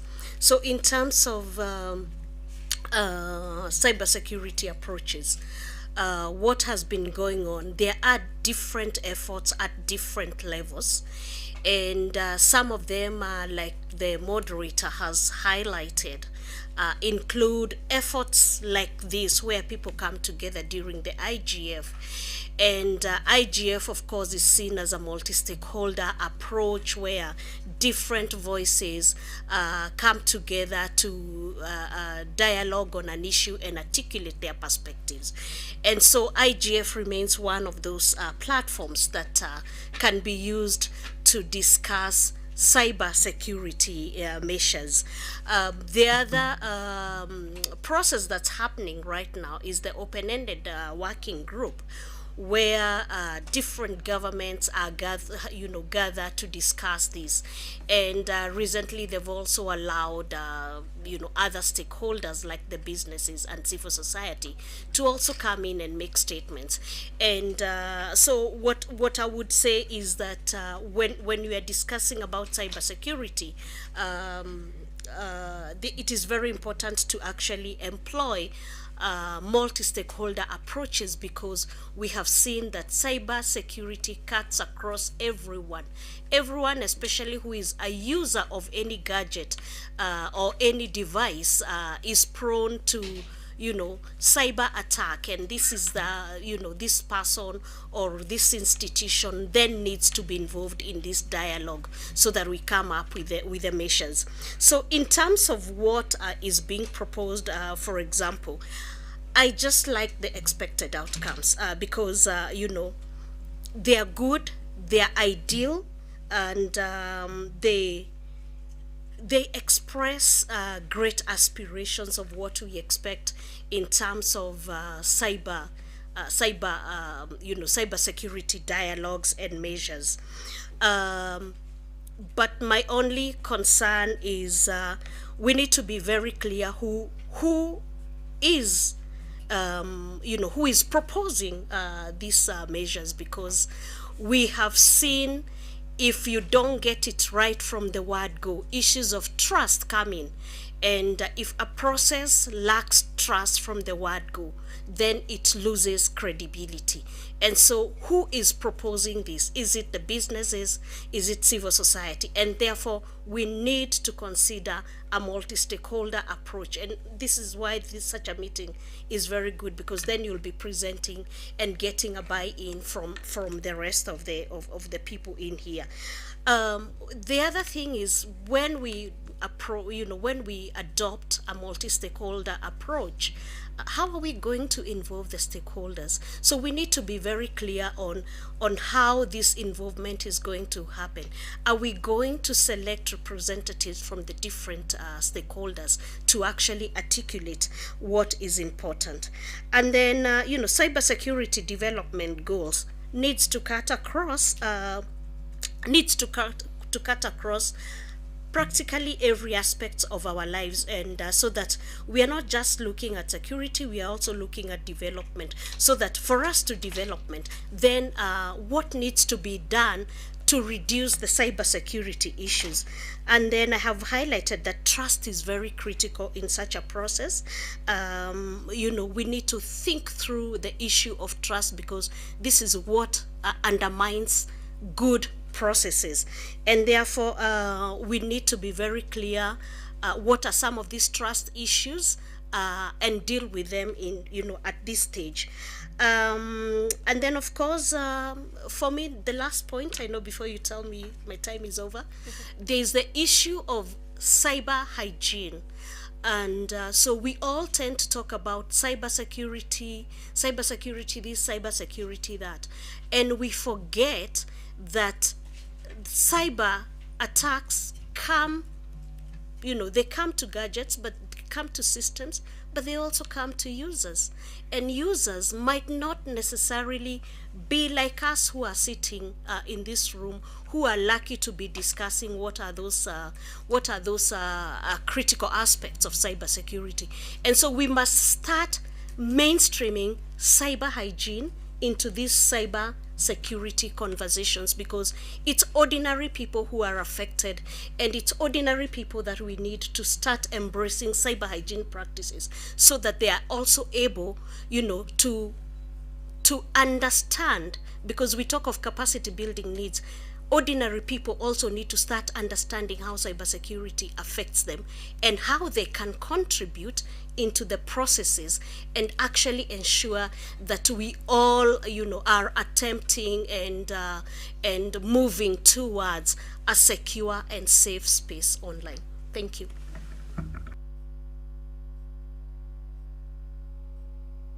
It's off. I'm going to use yours because mine is not working. Thank you, Grace, for that introduction. And you've highlighted, I think, some of the running themes that we will like to unpack throughout this session, so very much looking forward to everyone's contributions. But you've mentioned processes that are ongoing at the UN, at the Open-Ended Working Group. There's also the process to develop a cybercrime convention and ad hoc committee on cybercrime in Vienna. We've mentioned already the applicability of international law and the great work that has been done in the previous GGEs as well. So against this landscape and against this list of aspirations and modalities and involvement and inclusion that you've mentioned, what is it that cyber development goals could do, Renee? What do you think this current state of implementation of the existing norms and the key, how does that fit with the cyber development goals structure, and what is this really that we are presenting here for discussion?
this to happen, we as ICC will convene a multi-stakeholder coalition of interested governments and international organizations, businesses, civil society, and technical organization, because we believe that we need to do this together.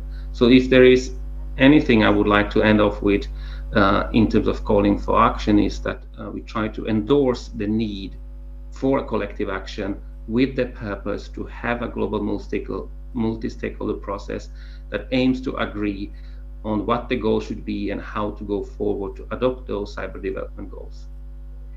I think I stop here.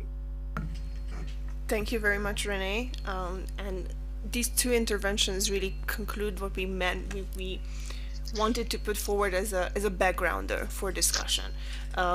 We've heard from Grace what would be the aspirations for cyber development goals, the need that we need to work together on these, the need that we need to talk about not just the technical issues but also the developmental issues and the way we translate goals that are sometimes very high level and very technical into everyday clear needs and actions, so that everyone from the most technical expert to the layperson understands them. And we've heard from Renee now on what is the proposal here at the table, that we are looking for, pulling together a set of aspirational but feasible goals that would help rally all of us around the table as an international community, everybody in the UN system, governments, businesses, civil society around the globe, to come together, understand and endorse that we need something like this, but then work together to define it. So this is what at the table, this is the background, what we're trying to discuss. So I'm going to turn to my fellow panelists in order to ask what do they think about this proposal, and to try and give some meat on the bones of this, on how this could help, how this could not help, if they think that there might be some pitfalls here. What are the ways forward, and if the cyber development goals are something that we want to take forward, what should those include, and how do they combine with existing work and efforts? Because we are not acting in a void, there are a lot of initiatives already afoot. How can the cyber development goals also help pull those together or build on the good work that has already been done? So to start out, I am going to turn to Jacqueline. As I said, Jacqueline is the Clearinghouse Coordinator at the Global Forum of Cyber Expertise, which is the premier cybersecurity capacity building organization, in my humble opinion. So Jacqueline, how do you see the cyber development goals, and how can they help mainstream cybersecurity capacity building for development? Thank you, Timia. So I think you've addressed what the GFCE does and why maybe we might be part of this conversation. But just to give some context to the participants in this room today, the Global Forum on Cyber Expertise is an international platform for collaboration and reducing of overlap and duplication of efforts in cyber capacity building ecosystem. We are comprised of over 170 partners and members, including 95 UN member states, industry representatives, academia, technical groups, civil society. So we have been working since 2015 to identify and create solid foundation of knowledge and resources on cyber capacity building. Who's doing what are they doing, where are they doing it, and is there coordination amongst those who are already doing, to ensure that there is no duplication of efforts, but then to also ensure that there's a collaboration, international, regional collaboration. What we've seen through our work and contributions from the members who are out there doing, these initiatives on cyber capacity building specifically, it's fundamental for us to link cyber capacity building with development, because cyber resiliency is an underlying imperative to achieving the Sustainable Development Goals. You cannot think of deploying an education or a health system, information system, without thinking about the cyber triad: confidentiality, integrity, availability of said system. You have to build trust with the users. How do you do this? Through cyber resiliency, and you have to think about this as a cross-cutting issue, which is not only within Ministry of ICT or telecoms, but there is justice involved, there's interior, there is infrastructure, there is education, there's health. So going forward and thinking about cyber development goals, one of the conversations that we have within our network is that there are instruments, there are frameworks which already exist, such as the norms on responsible behavior in cyberspace developed by the UN, but there's a lot more stakeholders that could be contributing to the implementation of those, and they don't know where to start with this. So cyber development goals to us, in our view, would be adding to that conversation of coming up with feasible, achievable goals that we can put out to the worldwide community for implementation, for action. Governments are already trying to do it, international organizations are trying to do it, but cybersecurity is a complex issue, and I think we've referred to it. It is a whole government, it is a whole society issue. So you have to think about how to address it. Cyber development goals are not, they are part of a wider conversation on how we can mainstream cyber capacity building into development and make sure that we are building sustainable economies, sustainable ecosystems going forward. So we're very excited about this. I think, within our community, we've started on some activities, and I think during this conversation I can share so that I don't prolong my initial thoughts. But cyber development goals is what we see as, especially for private sector contribution, and even civil society contribution to cyber resilience within national, regional, international fora. I'll stop there. Thanks, Jacqueline. And I like that last thought, especially on how the cyber development goals have the potential to rally work and efforts, not just at the international level, but we have to make sure that those trickle down into the implementation of national contexts and to the various actors, as you said, in various actors in different parts of governments that might not think that cybersecurity is even their work or the part of their job, but it is. And same to the whole of society. So that's something that definitely we are noting. I'm going to turn now to David, who, as I said, is First Secretary in the Permanent Mission of Canada to the UN in Geneva, and our token government representative on this panel, but not the only government that we are talking with about these issues. But what I want to ask you, knowing that governments are engaged heavily in international discussions on cybersecurity in very many different fora, in very many different contexts. So what could an initiative like this bring to that? Can it help? Does it come as duplication? Or can it help bring some additional perspectives? What are your perspectives on that? Thank you, Timea. Good morning, everybody. Hope you're having a great day. You're all awake. It's day 3 or day 2 on the schedule, but let me just quickly introduce myself.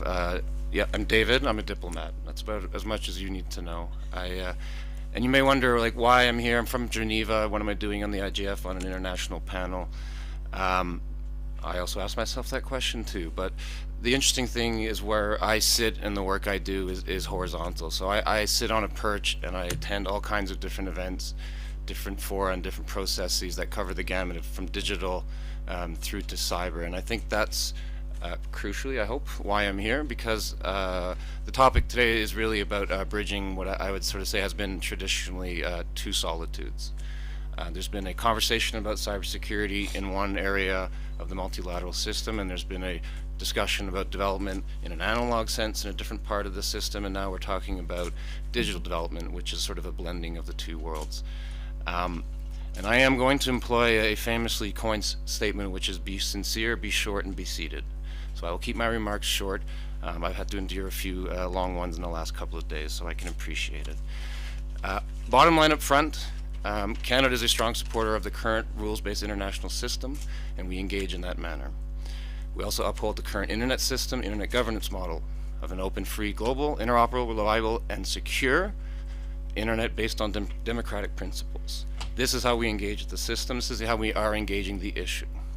There are other models, other ways of organizational models out there that are in competition with this, but this is what Canada supports. This is what Canada promotes. We uphold the United Nations Framework for Responsible State Behavior in Cyberspace, which has 4 pillars: international law, norms, confidence building measures, and capacity building. Capacity building, in our opinion, undermines and supports the other 3 pillars. And I think that's important to understand. Personally, and this is my position, that the cyber domain is unique. It is an environment where member states are only one of a number of stakeholders who have agency and equity in the issue. Private sector, civil society, academia, individuals. The internet belongs to all of us. And I think that's a difficult thing for member states to grapple with. These are multilateral fora, but the stakeholders themselves need to be given meaningful participation, which is the next point. Canada is a strong supporter of meaningful multi-stakeholderism, and I think if you talk to many of the stakeholders who follow the first committee, I think we walk the talk. 21st century is about digital transformation, and this is a wickedly complex problem, which I also will consider omnidirectional, which means it's multi-sectoral, it's basically playing 3D chess, which makes it also very difficult to deal with one thing at a time. You have to deal with many things in many different ways. This is going to be further amplified as we start talking about digital transformation in a development context. So rising digitalization plus rising cyber interdependence and a borderless nature of the internet means there are common threats and common risks. So every member state should have an interest in every other member state's cybersecurity. And it's only going to increase as countries seek to transform their societies, their economies for the 21st century.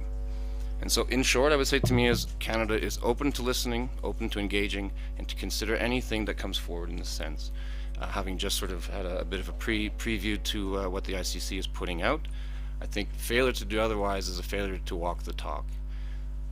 It is a difficult conversation, and if you talk to people who are pure cybersecurity specialists who sit in that world, they're often very reticent to talk about development in this context. But what I would simply say is every time you take a step forward on the digital development pathway, you're opening yourselves to further risks, undermining the systems that have to be secure in order to keep the rest of us secure. And in that sense, it's a common outcome. And that, I would simply say, is the transversal nature of the problem. And I'll just simply finish by saying, I think, this is my sort of coined term, is we're in a sort of drive to 2025. We're in a very interesting 3-year period where there are several multilateral processes covering a vast number of digital, cyber, and tech governance issues that are all interrelated. And so I sort of put that forward to simply say, as we think about these conversations, you need to be thinking about 2025 and the outcomes that we're looking for. The SDG review coming up in 2023, the Summit of the Future 2024, WSIS Plus 20 2025. These discussions need to progress, and this is, I think, one of the things that, at least in the 2 years I've been doing IGF, is there's a lot of talk, not a lot of walk. And I think that's where I believe the ICC is trying to take us. So I'll simply stop there. Thank you very much, David. Was certainly short and sincere, so thank you for that. I think that sincerity could be the ethos of developing cyber development goals as well, because as you said, we are going to have difficult conversations. Especially, I think we're going to have difficulty in speaking a common language, as you said, because we are a bit divided between the development policy people, between the cybersecurity policy people, the capacity building organizations, the businesses. We all think we're doing something, but how can we bring that together to speak a common language and really walk the talk? Because I think we are looking at the same goals, but we need to find a way to get all of us behind the same goals and get there together. So Kaya, you're the last one on the panel, but not the last one to speak today for sure. I wonder if you want to bring us back to what the private sector hopes the CDGs could be, and what do you see as opportunities and what do you see as challenges from from a company that is heavily involved in cybersecurity discussions. Where do you see the CDGs helping, and where there are any challenges with that? Yeah, and thank you. And again, like Renee, sorry that I can be there. I think from a private sector perspective, I think I would actually echo what you just said, which is we all, I think, probably have very similar goals. We just look at it from slightly different perspectives, and we don't always use the same language. And I think that therein is where the opportunity for the cyber development goals lies. I don't necessarily think that there would be anything that I would say that would be in competition, or it would contradict anything that any of the previous speakers have talked about. I think we all want a greater cybersecurity and greater stability of the online environment. I think we, at the same time, we all also want to ensure that we continue to make progress in bringing more and more people online, and not just bringing more people online, but also getting more and more people adopting new technologies. So and finding new ways of using them purposely and usefully, effectively for the society, and to do that in a safer way. As it was mentioned, there's a lot of ongoing initiatives at the moment that focus on cybersecurity capacity building, whether it's the work that is being done through the GFCE, which we also are very proud to support. I agree with you, Timea. I think it's the premier body for cybersecurity capacity building, or others, different initiatives sponsored and advanced by both governments and the private sector, and often implemented by civil society and academia.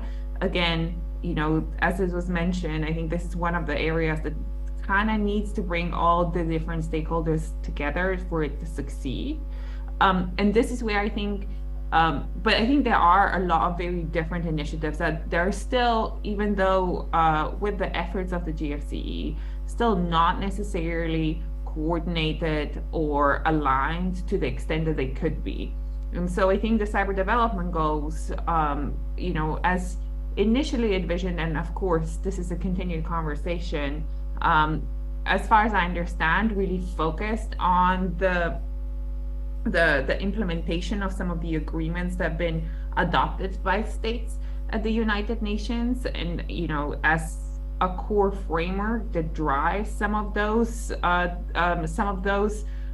implementations. I think something that would be a useful rallying call to action, both in terms of an aspirational goal that states should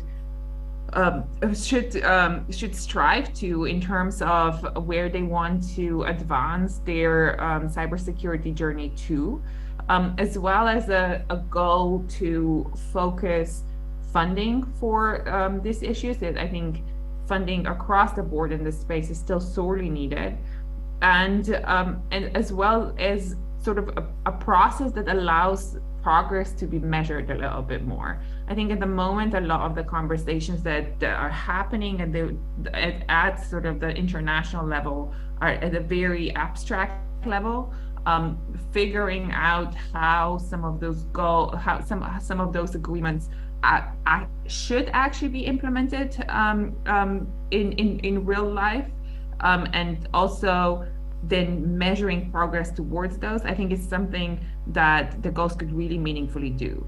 I would say that's not to say there's not a lot of work being done already. I think Canada, because as David just talked, has been driving a lot of fantastic work around trying to get countries on board to understand what implementation of some of those things would be. But I think we need to take a step further, and we need to also then work with the civil society industry, development community, which is, I think, often really sorely missing from the cybersecurity discussions. We tend to be driven largely by either technologists or national security specialists, and unpack them figure out how they could be most usefully applied in a particular domestic context to advance the development of those countries. I'm going to stop here, but happy to take any questions as we go on. Thank you very much, Kaya.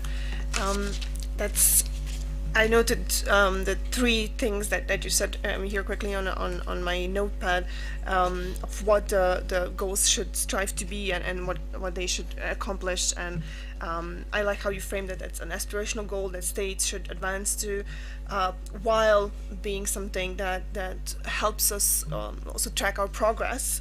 And measure what we've achieved, and then of course think about how those goals can be translated into our needs for funding and resourcing these activities, be that capacity building or anything else that we need towards the implementation of shared norms and objectives. So we've heard from the panel, and before we turn to the audience, and by the way, for those of you online, I'm not sure if you can see us, but we're almost standing room only, so I hope there will be a lot of interventions from the audience.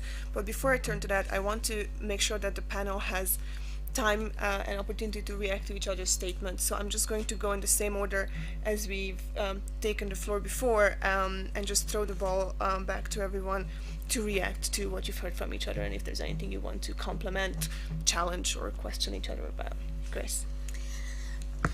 I think for me, I still want to, the second speaker, I forget his name, but he did articulate the same thing that I raised, the need to have trust in such processes. So I think this is going to be critical so that we don't undermine this process, because it's a good process.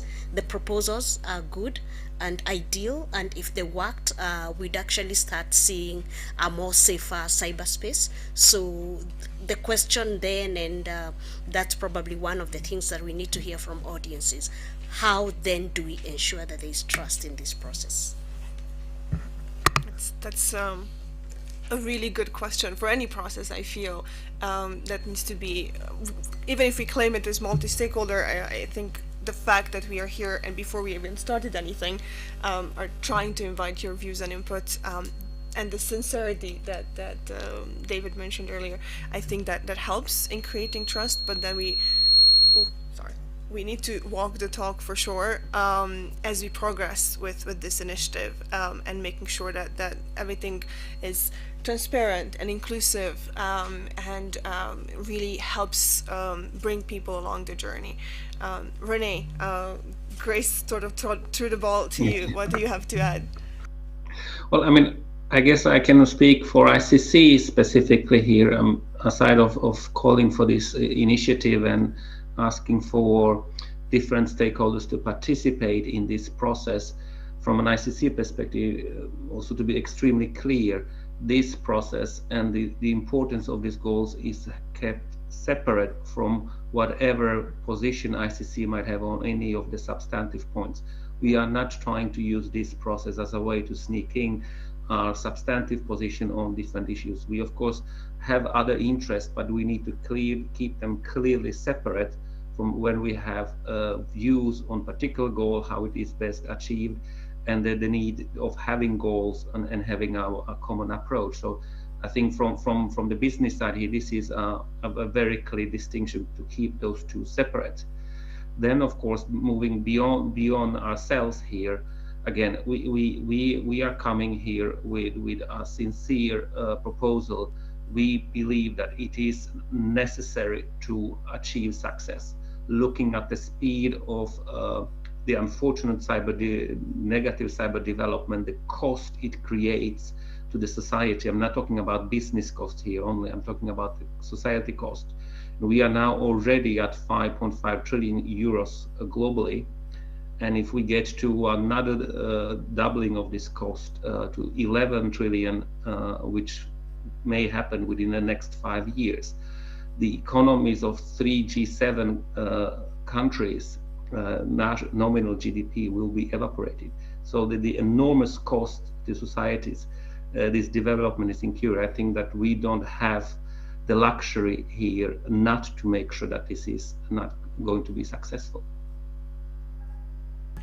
Thank you, Renee, and thank you also for putting this conversation into the broader perspective of what this means in terms of not just monetary costs, but otherwise as well for business and society. The next speaker we've had, I'm sorry, there's some feedback. I hope everybody's on mute. So I'm just going to turn to Jacqueline and ask, we've talked a lot about capacity building and how that links up with the cyber development goals. How can that move into creating trust in this process? And how do you see some of your initiatives that you mentioned earlier linking up with this? Or anything else you want to add? All right, I was already on the train of thoughts of responding to what everybody said. I don't think there's any, rebuttal to what has been said here by the other panelists. As David has said, this really is a 3D chess game that is as complex as, one could think of, just because there is, you have to think about the technical, institutional, and policy capabilities that you have to create to ensure, to achieve any level of cyber resilience. So how do we, in practical terms, then bring all the multi-stakeholders around the table to develop these goals? I think this is going to be a very exciting process of getting to something that we agree on is bare minimum, and then having the review processes, and then obviously having to escalate and add to once some of the goals have been met. But in terms of the activities that are already, and we've talked about this I think a little bit, there's already a lot going on in cyber capacity building. The GFC is not the only platform, and I see that a lot of the panelists actually who are here now that Kaya was talking about Canada are already doing a lot in that sense. But it's, is it sufficient? Is it enough coordinated? Could we get better visibility on what we're doing? So to mobilize more players onto what we're already doing. I think that is the question going forward. As the GFCE, we are taking I'd say, three-step approach to supporting capacity building and linking it with development. So on one level, we're working on political endorsement. It's important that at the highest level, you do have buy-in from those that do make decisions. And as an example, next year, we will be hosting the Global Conference on Cyber Capacity Building, GC3B. And this will be a conference where we're bringing the development community as well as the cyber capacity building community. And the idea is for us to start looking at how we can complement each other, work together, and think of this as a one package, as opposed to two dividing sectors. If anyone's interested in that, you can go to gc3b.org and register to find out more about venue, location, date. I'm sorry to be doing this advertising here. It already occurred in the open forum. But in addition to that, we're also working on national frameworks. And so we work on with governments to, and with our partners and members of the GFC community to support legal reforms within countries to adopt these international norms into instruments that are feasible, tangible at a national scale. And then lastly, we also have more, I would say, tangible actions that we work on that directly support nation states, and especially with the using of existing resources and initiatives, et cetera, that can complement and give the capacity that is needed to achieve or to promote or to be able to foster an open and free and secure internet, as we've been talking about. So the conversation, yeah, it's very complex, but and it needs to be had in various fora, and needs to be broken down into various instruments which can be understood by multi-stakeholders, so everybody in society. So yeah, I think I'll end there. Thanks, Jacqueline. And I actually like two very concrete pieces from what you've said. One in mobilizing the players, and one making sure that we talk to one another. And I think that echoes through the discussions everywhere. And speaking of an echo, here's my feedback. It might be my phone. Let's see. Is it my phone? It is my phone. No, it's not my phone. Oof. Maybe someone else's phone. Maybe it's someone else's phone. Are we all on mute? I'm sorry. I hope this is okay.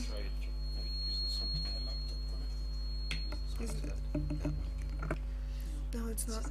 Yeah, sorry. It might be this. Is it off? Yeah, it is this. Sorry, everyone. It's the interpretation device, I think. But interferes with the microphone. Apologies for that. So anyway, in that vein of talking to one another and mobilizing every community and bringing everyone together, thank you for mentioning the event as well. I'm sure that's going to be an opportunity for us to have more discussions like this, and we will try and do more in between as well. But while we are thinking about that, David, what do you think that we can do more? Sure. And so, as they say, brevity is the soul of wit. Yes, there's a lot of issues. Look, I could spend an hour telling you all, rhyming off. You heard yesterday UNECA's report, $20 billion it cost in cybercrime on the African continent in the last 10 years, 128 billion in Latin America in the same period, 2.9 billion unconnected. Many of the countries in Africa are dealing with such a wide spectrum of issues. Just getting them online is look, the analog development issues that we're dealing with in some parts of the world, before you even start talking about the digital ones, they're not resolved. And so this is where I think it's demanding more from your own governments in terms of looking at these issues in a more holistic manner. We attend these meetings at the multilateral level. There is a wide divergence of how these issues should be resolved. And that sometimes is what creates the friction and slows things down. And so this notion of high speed, low drag, we don't have the time, as the previous speaker Renee says, we're not meeting the SDG goals. And there is a notion that digital will help accelerate that, but in that is the risk and the threat in and of itself. It lies in that very statement. You start to digitalize farming, you then have to start to worry about how you protect your data, how you move the data, where does that data go, data flow. So it's just a continuum of problems that governments have to resolve.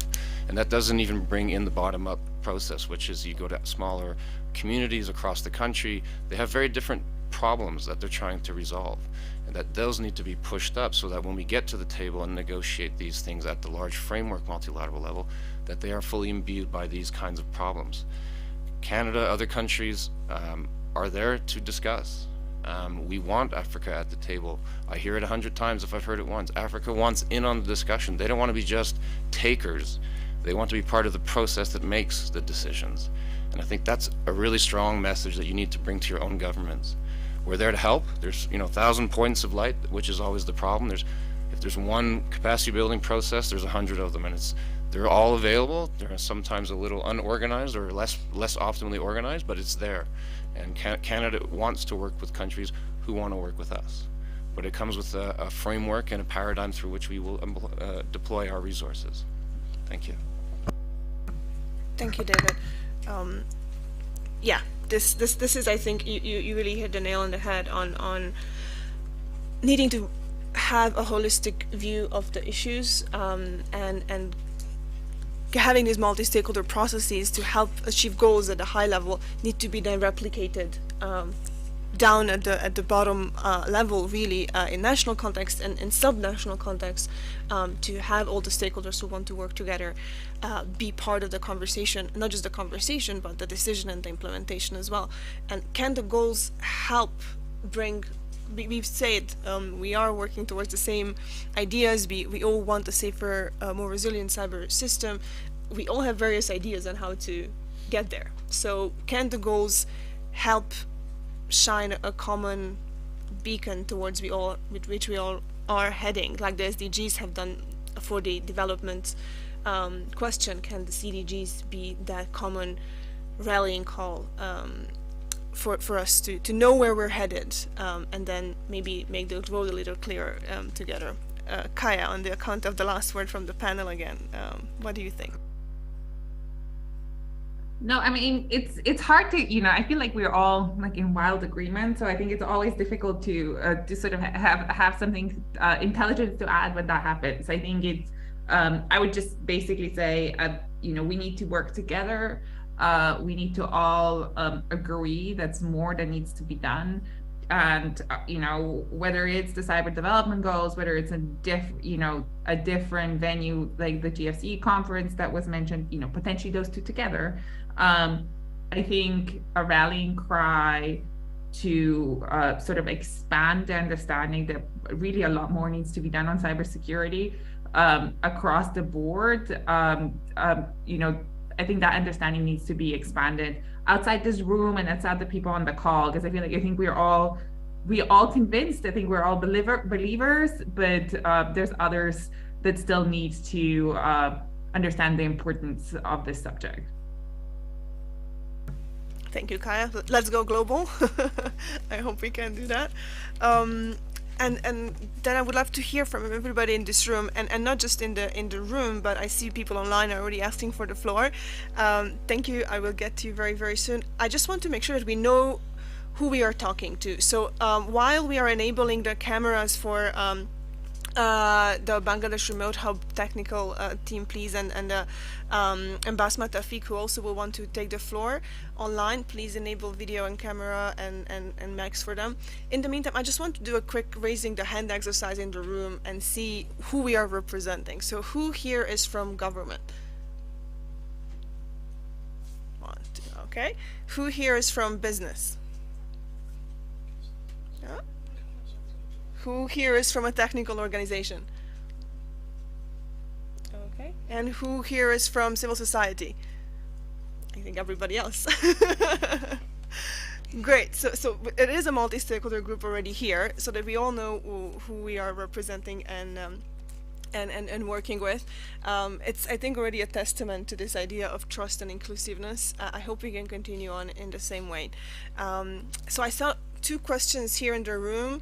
I want 4 questions here in the room. 5. Okay, so I'm going to go 1, 2, 3, 4, 5 back in the room, and then we're going to go online.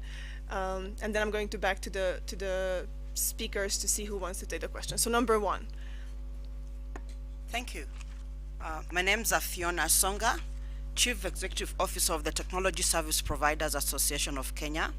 And mine was a quick recap. When having the conversation, it was important, I think, for us to hear from a tech speaker, because the challenge with cybersecurity is that everybody else expects that the tech companies will be the ones ensuring everything works, which from a technical point of view we do. But we do not have the capacity to go in and do the public capacity building. We will basically enable everybody to understand what they need to do. If I can just use a few examples quickly. You all have phones, you all use your phones. You all know how to go online and download applications and do everything using your phones. The one thing a lot of people do not do, because in this part of the continent, the phone is the device that we're using for online and digital transactions. The one thing that is not paid attention to is the details of the different apps that have been downloaded. So the app guys have already done everything and put it out there. But getting people to spend time to read the instructions, the blueprint, we need more than just tech pushing for that. So I like the idea of the goals, because then within that we begin to have standard ways of trying to ensure that we don't just have, we have a lot of skilled people. People can go online, they can use computers, they can use their phones, but they are not knowledgeable. What I mean is they don't take time to read, understand the pros and cons, and what the apps allow you to do, what the app developers allow you to do, what the platforms can let you do, what the infrastructure will allow you to do, for example. And so we have a lot of people globally online with a skill to get online, but without the knowledge. And the aspect of knowledge cannot be a tech industry thing. Why? Because it's very difficult to even try and run advertisements in the public domain, trying to get people to understand when you get a text message from someone saying that they're injured, they're kidnapped, there's something, don't just send money. Everybody must have, there must be people around, call, check, find out. We may think it's common sense, but it is not. So we have a lot of things, and that is how cybersecurity in Africa is really thriving. You use your Visa card, you take the receipt, you just throw it. Someone somewhere will pick that card, and with the last digits of your Visa card, it's actually possible to get the full number of your card, and to get the security code, and to transact with your card online. How do we behave as individuals? And this is really on a user basis, and these are the things that the tech companies may not have time to teach in the public domain. And I think within there lies a role for civil society partnering with governments and pushing for that knowledge adoption. Because the challenge and the losses in cybersecurity, when we are part of FAST, the Forum for International Incident Response Teams. We have very clear processes, very clear procedures. Within that, we are very clear on how to handle things. We are very clear on dealing with government security agencies and who gets what information as a tech sector. But the public engagement is where the rubber hits the road. Thank you. Thank you very much. That's a very important and I think a very eloquent addition to what we've been talking about. Who was number 2? Sir, right there. Thank you very much, our presenters and the moderator as well. My name is Iyo Bisatu. I'm Executive Director for Organization for Innovation and Sustainable Development Africa. I have some reflections on the cybersecurity and the global norm for data protection, and I'll try to raise some examples of Ethiopia and the recent time in which the country faced with the cyber insecurity in relation to the very recent conflict. So actually, we have to focus on the security of the digital facilities as we accelerate the digital infrastructures all over the world. For the case of Ethiopia, in only 2021, Ethiopia encountered a cyber attack of 2,850 actually successfully protected it. That was a great threat for banks and the financial institutions at the realm of war. When we come to the issue of cybersecurity, it's also more related with, as my sister raised, the issue of trust. That is more related with the political commitments and really the political security of that country. That, for instance, the outgoing party was taking the whole data set of the country, but it was really saved through backup saving of the various data. So that's mainly the physical infrastructure of the cybersecurity has to be given more attention, as you all raising the issue of coordination and the really stakeholder cooperation. That this optical fiber, which mostly comes across the terrestrial bodies, has to be secured from various terrorists and cyber crimes. So this really needs a great attention to make it a secure and a safe world. But my final question for my friend here among the finalists is, you raised good issues, but what should the global norm look like so that to ensure the global and regional cyber resilience? Thank you very much. Thank you, sir. Who was number 3? We're going to speed through it. Okay. 3 was me. It was you 3? Okay, and then we're going to go to you. Go Okay, thank you very much. My name is Dauda. I am from Senegal and I'm a cybersecurity specialist. Thank you for giving us this opportunity to attend this panel. And I would say that setting up goals and implementing international norms to protect cyber users is important and is great. But I have some concerns. The first one is, are we going to harmonizing cybersecurity laws, because this will implicate laws, okay? And knowing that the reality on the ground may differ from country to country, and then how would say collaboration within those countries remains a big challenge.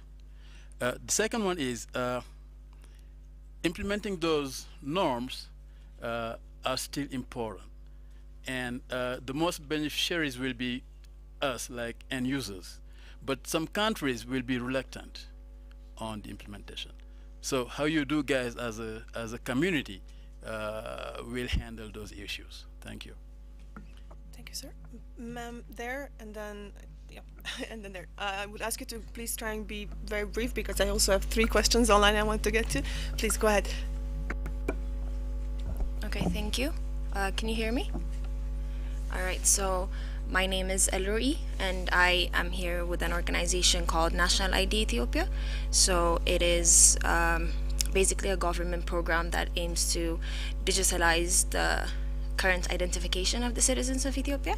So it also is based upon the principles from the Identity for Development, which are stated in the Identification for Sustainable Development. And so what it's trying to solve is the inclusivity and the removing barriers to access for everybody through inclusion practices and principles. So this is a huge step for the cyber development of Ethiopia, since this is a very recent program, and it's also an opportunity as well as a threat, as you guys have said. And the CIA tried, so I'm a computer science student, so I'm more familiar with the technical aspect and the technical threats that come with the cyber identification and the cyber development. And the CIA triad is not very known by the people of Ethiopia, and so even the concept of the UIN, the unique identifier that's in the national ID, is a foreign concept. We never had that in this country before, so the people are not very sure about the security of it and the harm that would cause if it's shared with people. There's also the social engineering aspect, and which is a culture here. And so my well, I would suggest, I have a suggestion and a question. So I would suggest that the cyber development goals should take into consideration the developing countries and how it's not a common concept. I mean, a lot of people are not well educated about the idea of cybersecurity, the idea of cybercrime. They are not well aware of the issues that would come with sharing their unique identifiers. And as we walk towards cyber development, there are also going to be many issues in the future. And so I think that would be a good place to start, considering developing countries like Ethiopia. So my question is based upon my suggestion. How do you intend to handle the digital divide that exists between the several countries represented here? Because some of the concepts you have raised are a bit foreign. It's a foreign concept in the context of Ethiopia. So how do you intend to implement that really in countries like Ethiopia? Thank you very much for bringing in that very, very important context. I've had a lady in the back, and then sir here. You go in the yellow. Yeah, you in the yellow shirt. Please go ahead. Could you come up to the microphone somewhere? There's a free seat right over here.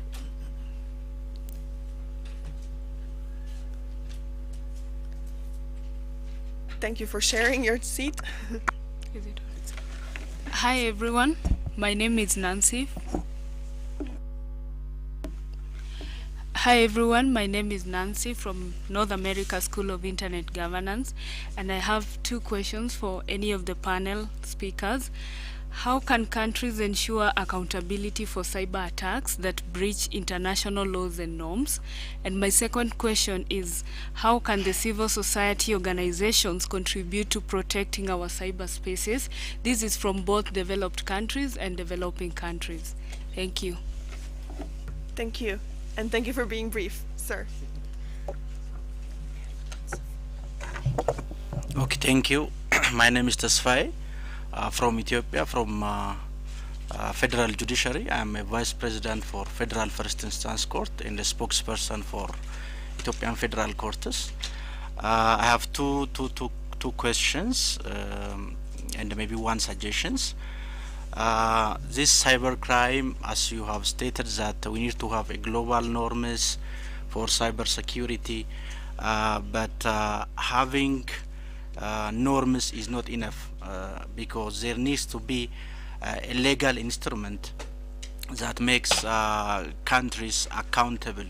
I think the United Nations is tabling a treaty for having an international treaty or a convention to combat cyber crimes, and we have this Budapest Convention in Europe, and we in Africa have the African Union has also enacted cyber crime conventions. Therefore, what needs to be done in order to harmonize different regions conventions in order to combat these cyber crimes, because these cyber crimes are conducted in different countries. They don't have a border, and the economic cost of cyber crimes, as you know it well, is so staggering. Therefore, combating cyber crime is very critical. Therefore, different countries, different regions should come together by having a common conventions under the United Nations umbrella. Therefore, what are the activities that has been carried out maybe at the United Nations level? The second one is doing this awareness building is, I think, is very important, but we need to be also sure that the justice sectors are participating in cyber crimes combating. Therefore, how we are going to detect crimes, how we are going to prosecute crimes, and how the judiciaries are adjudicating cybercrime cases are very critical. Therefore, capacity building for justice sector professional, for judges, for prosecutors is, I think, is very important. Here in Ethiopia, we have cyber crime proclamations and cyber computer crimes laws, but the capacity, the knowledge, I think, on that area is very meager. Therefore, the support, I think, on those areas is very important. Thank you. Thank you very much, sir. I hope the panelists are keeping up with all the questions and suggestions here. I do want to make sure that we go to our online attendees as well. So, Bangladesh Remote Hub, are you ready online to ask your question? Can you enable your camera?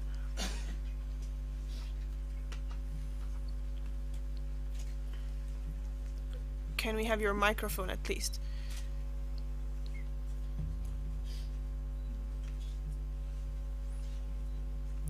Could you please go and tell them which one?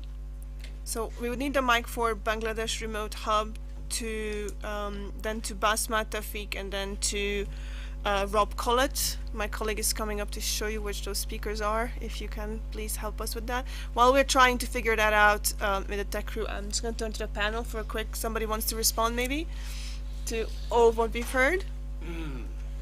I give it a try. David, please. I love the microphone. So, knowledge is to know that a tomato is a fruit. Wisdom is to know it doesn't go in a fruit salad. Right? And so it is a bit of the problem is once you start the journey to digital inclusion is about, educating your citizenry, giving them the tools, giving them the ability to get online so that they can better enable and take from the digital transformation benefit. And I think that's sort of, I think when and Fiona sort of made that at the very beginning. Without going into a very long and complex answer, member states, there are obligations that are positive and negative legal obligations that member states have signed up to. Not all member states follow that. The 2015 report articulated 11 norms of state behavior. Not all member states follow those norms of state behavior. So it's a bit about walking the talk and talking the walk. And I think it partly goes to the question of, we don't always need more treaties. We actually don't know whether the current international law, how it applies in the digital space. We don't know, how does international humanitarian law apply in the current context before we start talking about needing something new. So there's a sort of this notion of having to reinvent something before we've actually taken a hard look at what's already out there. And I think that's where we're at for many in the global north, is we're much more sophisticated in the issues we're trying to deal with. And I think it's from countries like Canada to recognize in other parts of the world the problems that they're facing are much different, maybe much more basic, but nevertheless also crucial, because they have to move up the value chain as well. And I think this is where coming to Africa, going to the global south, hearing the problems that are actually the real problems here is crucial for us. So when we go back and actually talk in New York, because your countries don't necessarily articulate the same problems. This is why the multi-stakeholder model is extremely crucial. Private sector is extremely important to the security of many of our countries, to the citizens who live in their countries. They're not necessarily, they don't have a voice at the UN First Committee, but they're a part of the solution. And so how do we bring them into the fold, into the conversation to find the solutions? Same thing for civil society. I'll stop there. Thank you, David. I think colleagues in Bangladesh are ready to ask their question. Hello from Addis. Am I audible? Yes, you are. Okay, thanks for giving us the opportunity. Myself, Yasin Badsharjo, Bangladesh Youth IGF. We are organizing Bangladesh Youth IGF from 2020 now. By the initiative of Bangladesh Internet Governance Forum, we are also working and organizing the event of Women IGF and Kids IGF in Bangladesh from 2021. This year, our Kids IGF is a big success locally and internationally, as we believe that kids are our backbone for leading the next generation IGF. So we would like to ask our questions. We have sorts of cybersecurity rules and simultaneously, is that every government has a rules to lead it. How can we mutualize two parallel rules by IGF? Thank you. Thank you very much, Bangladesh. We've had a little bit of feedback as you were speaking, so I would very much appreciate it if you could just reconfirm your question in the chat, so I'm sure that I'm asking the panelists the right thing. In the meantime, can we please go to who is next in line? You've had Basma Tafiq. If I pronounce your name correctly, you have the floor. Good morning. Can you hear me well? Yes, we can. Hello, thank you so much. Good morning, good afternoon, good evening, everyone. This is Basma Tafiq. Yes, you're spelling correctly. Speaking from the government of Egypt. I'm working in the International Policies Department. I have one question regarding the conversation and discussions been held a few seconds ago. I do agree and thank everyone for their presentations and for their goal to have a cybersecurity development goal. I have just a question regarding the implementation of this goal, taking into consideration that the cybersecurity differentiates from a country to another. Yes, we do agree that everyone is aware of the cybersecurity issue, but still, as my first colleague mentioned in her first question regarding the knowledge, we still have a problem in knowledge. So how can we implement these goals, taking into consideration the difference between the countries? Thank you. Thank you very much, and thank you for joining us from Egypt. Last question I see online, Rob Collett, please. Hello, hi, thank you. My first question is, how can we get involved in this process in terms of next steps if we'd like to support it? And the second is, are the cyber development goals that you're proposing limited to supporting what has already been agreed at the UN in terms of norms of good government behavior, or are they going wider to how cybersecurity is needed to implement all of the 17 current SDGs and potentially future new SDGs? Thank you for that question. Before you go away, could you just please remind us where you are from and who do you represent, just so we can note that? Oh, hi. So my name's Robert Collett.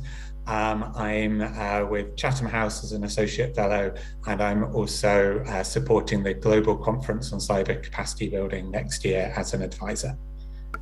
Thank you. Thank you so much. And I'm just going to read out quickly the question that Bangladesh asked, so we're sure that we've heard it well in this room.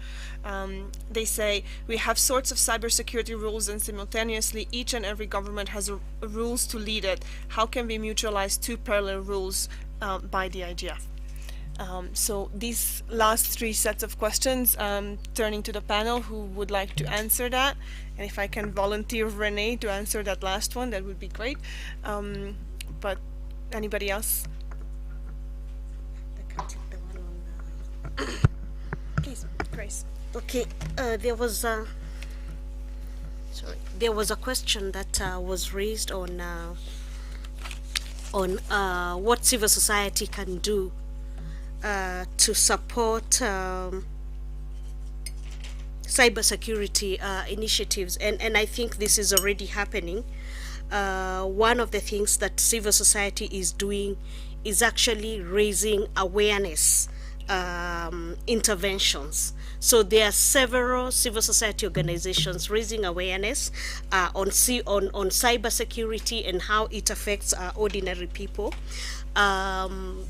For example, I will say, like at Kictanet, we actually have been working with ordinary people like farmers, like women in all their diversities, in raising awareness on social engineering and how they shouldn't be culpable of especially when they are using mobile money transactions.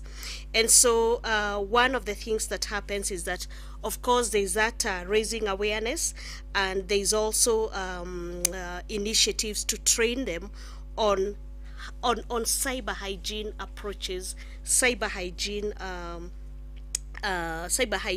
practices, because what we are pushing for is for these ordinary people to adapt cyber hygiene practices in similar way that we washed our hands during COVID, we sanitized during COVID, we kept social distance during COVID. And so, just creating knowledge products that then can be utilized by ordinary citizens and support knowledge creation for those ordinary citizens. So civil society is doing it, but there's still so much space for more to be done. Thank you. Thank you, Grace. Renee, I volunteered you to answer that last question. How can people get in touch with us? How can they contribute to the process? And how far are we thinking of going with the CDGs? Yes, well, thank you for those questions. And I mean, just to underline the point that some previous speaker already mentioned, there are many things out there already. This is not about reinventing, for example, the discussion on norms or some of the great initiatives that have been discussed and presented today. I think that this is number one. So this is not a new thing to compete or duplicate anything. The second observation I make is that while there are many good things happening in different silos, we need to connect the dots. And the other aspect of that we need also some kind of sense of common destiny. And I think that's where the objectives or the goals come into play, that we want to achieve certain things in terms of tangible outcomes. So I would say the key aspects here are to consider is to not to duplicate or reinvent, but rather to connect initiatives and put a sense of agreed ambition or direction, what needs to be achieved within those different areas, where the ultimate objective is to make tangible improvements in the real life. So I would say that that's the ideas we have, and of course that multi-stakeholder process and the involvement is critical, not only for trust, which and only I don't mean in any demeaning way, but is that I don't believe there is anyone who sits with the answers here that can say, well, this is what we should do, even if we wanted to look somewhere. So I think the collective, collaborative action is a necessity, not only for trust building, but also actually to come with something that will make tangible changes by working with most of what is already out there, but putting some agency and sense of direction. So I think this would be my answer. In terms of how to get involved, ICC will make an outreach, and please do to make contacts with the people on the ground here today. But we will invite participants, stakeholders, governments for this process. And our ambition is to convene stakeholders and start discussing how we can take concrete and concise steps towards a development or agreement of which goals are important, outcomes-based objectives that are necessary to change facts on the ground, and to which kind of goals do we need to have in place so we connect different dots of those great initiatives that are already in place. And possibly on the margin there will be also maybe dots that haven't been connected yet, which we find out need to be connected for the overall approach to work. But again, that will be a consequence of a missing piece, not an ambition on its own. Thank you very much, Renee. We have 3 minutes on the clock remaining in the workshop. So on that note of inviting collaboration and outreach, I just want to let you know we will find us at the International Chamber of Commerce. So we are at iccwbo.org. You'll find my contact details there as well. You'll find me on LinkedIn. There's also a space in the IGF website where you find the description of this session, where you can provide feedback on the session. So there's various ways to get in touch. We will be here till the end of the event. So if I can volunteer also my fellow panelists, I'm sure that they can be reached out to for further questions.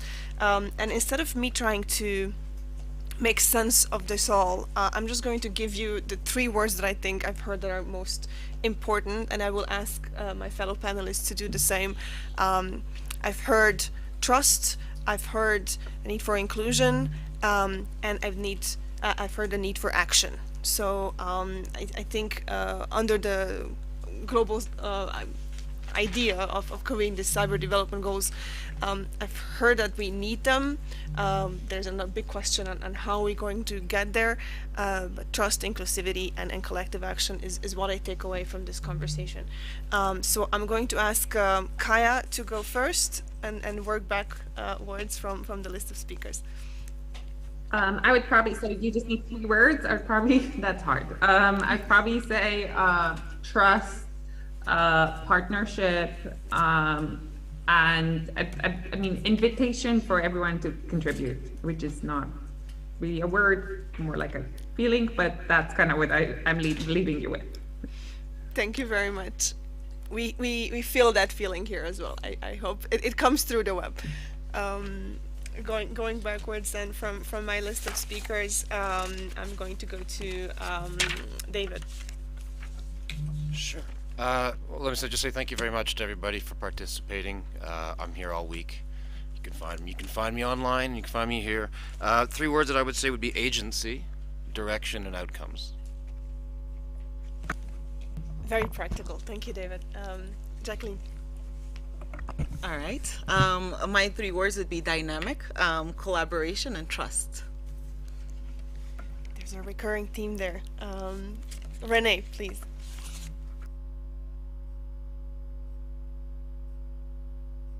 Have we lost Renee? Sorry, no, I had just some problem with my PC. No, I will just second that. I think collaboration is the key. All right, and Grace, you started us off. Where do you want to finish? Trust, collaboration, and trust, collaboration. I forget the other word. I had noted it. Okay, let me just remain with those 2. I see I don't seem to find that. Trust, collaboration, and engagement. Yeah. And let's continue the conversation. I think that's let's end on that note. Thank you very much again for everyone for being here. Thank you for my fellow panelists. for the preparation of this discussion and for the presentations that were brought here today. Thank you to all of you who were participating, and thank you for my wonderful team and my colleague Benny for making this all possible. As my friend Dana and Bent, you always say, see you on the web.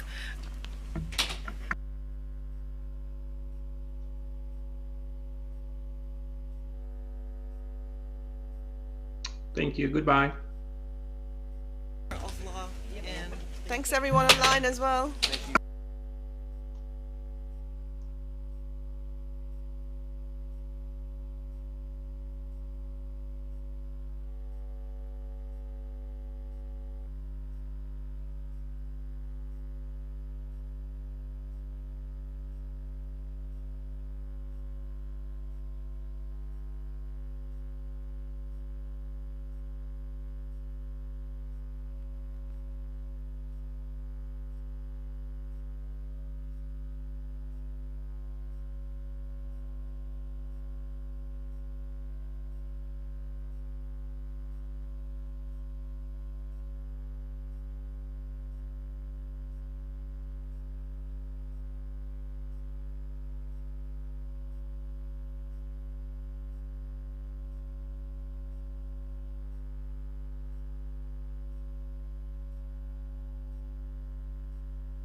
an IGF multi-advisory group for the successful organization of the 2022 edition of the African IGF in Lilongwe, Malawi. I would like also to welcome the honorable parliamentarians from our member states that are present today, the government representatives, private sector, civil society, academia, our friends of the Fourth Estate, as well as the representatives of the regional and international organizations. As a continent, we are pleased to host the Global Internet Governance Forum in Africa, which follows the successful hosting of the World Telecommunications Development Conference, which shows indeed the readiness of Africa to contribute to global digital policy debates. Our leaders have recognized the digital transformation as a driver for socio-economic development to help us attain the Agenda 2063 and the UN Sustainable Development Goals by adopting the Digital Transformation Strategy for Africa in 2020 as the master plan that will guide our digital agenda up to 2030. As part of implementation of the Digital Transformation Strategy for Africa, I know a number of initiatives are going on at our in our member states at national level, but also at a continental level, we have been coordinating a number of key initiatives. I will mention a few. The Continental Data Policy Framework has been developed and adopted by the AU Summit in February this year, as well as the AU Interoperability Framework for Digital ID. Work is also ongoing to develop a continental harmonization strategy to have our policies and regulations harmonized. And all these three frameworks are very key to provide the enabling environment and contribute to the realization of the digital single market as part of implementation of the African Continental Free Trade Area. In addition to that, we have also been working on digitalizing our critical sectors. An AU digital education strategy has been adopted by our ministers responsible for education. We are now working on finalizing the AU digital strategies for agriculture and health. While we are working on all this, we would also like to make sure that our digitalization and connectivity is safe. So we have developed a child online safety and empowerment policy, which is being finalized, and work is also ongoing to develop a continental cyber security strategy. As you are aware, I think through the PRIDA project also we've been supporting organization of internet governance forums at national, regional, and continental levels. On the infrastructure part, we have also been implementing our ICT infrastructure project through the Program for Infrastructure Development for Africa. And a number of ICT projects have been identified in the second PIDA Priority Action Plan. Ladies and gentlemen, in conclusion, I would like to invite all stakeholders to come together and collaborate to realize universally affordable, meaningful broadband internet connectivity in Africa. And I thank everyone who contributed to the organization of this session. I thank you. Thank you very much, Mr. Bayangana. Now yield the floor to my good friend Maktar Yadali to tell us what is going on in ECA. Maktar, please. Yeah, good friend. Maktar Sek.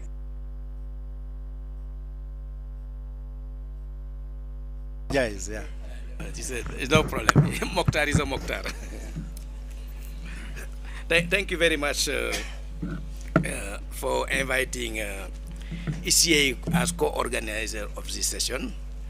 First of all, on behalf of the Acting Executive Secretary of Economic Commission for Africa, I would like to welcome you to this meeting and welcome you also in ECA compound who hosting this 17 IGF in collaboration with UNDESA in support to the government of Ethiopia. As you know, the work of ECA in the internet governance is very important because one of our mandate is to support African countries to achieve their sustainable development. And if you read very well the SDG 2030, technology is a means of implementation of the 17 goal. Why it is important to discuss the issue of technology, how African country can appropriate this technology, how this technology can help to achieve this SDG goal, as well as the achievement of the AU 2063 agenda. We have organized this African Internet Governance this year, and we can have a status of the continent, the landscape of ICT in the continent. As you know, we have quite progress have been made in the continent. We have now 33% connectivity internet in the continent. But you have to remind there's still 871 million people unconnected. And we have to find a way to connect these people by 2030. And we are facing several challenges. The first, it is we should build this infrastructure. To build this infrastructure, we need $100 billion. And given this Ukraine crisis and the COVID, we have to find a way to involve our private sector to develop this infrastructure and to use also alternative infrastructure to respond to the need of Africa. As you know, the maturity level, ICT maturity in the continent is very low. We can install a lot of infrastructure, but the usage gap is still there. We have also this gender digital divide in the continent. It's very huge, as this gender digital divide contribute to the poverty of the continent. In the content development, we contribute less to the internet, less than 2% to the internet. Skill development, we want to how you will be 70% of our population in 2015, and we want this youth to contribute to this 4th industrial revolution. We have to build their skill. It is very important to develop the skills in the digital sector for the youth. As you know, by 2030, 90% of the new job will be digital or will need a component digital. And why ECA now has several initiatives. I'm not going to highlight all initiatives, but let me highlight the key initiative of ECA. In the infrastructure, we are working with an investment company to support African countries to expand their infrastructure. We are working with Africa 50 to expand the infrastructure in Guinea, Cameroon, Ethiopia also. In the development skills, we have initiated a new program focused on the youth, such as the girl aged between 12 and 25 years. So we call it African Connected Coding Curve. We work together with African Union, ITU, UNESCO, and UN Women, and as a partner. And as of today, we have 25,000 young girls trained in this program. And in digital skill, Internet of Things, intelligence artificial, web gaming, web development.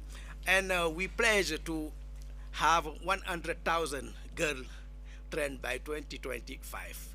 And among them, we expect that 40% will continue their study on the ICT sector, and 10% will become key actor on the ICT. Why we develop another program called Technology African for Women, TAO program, to target the private sector such as the startup. In the capacity building also, we have this program with Alibaba to build the capacity on fintech startup. The program will start, the second phase will start as the 1st January, and the target it is to train 10,000 African startups on several technology on fintech. As you know, fintech is very, very important for the country given the mobile money development, because we, in Africa, we also 70% of the account in the world. Second, it is very important to look at the cyber security, because we can't put in place all this infrastructure, all this application without to secure the cyberspace. And the cyber crime is very negative for the African continent. Now, last year, the cyber crime cost 10% of the GDP of the continent. It's a lot.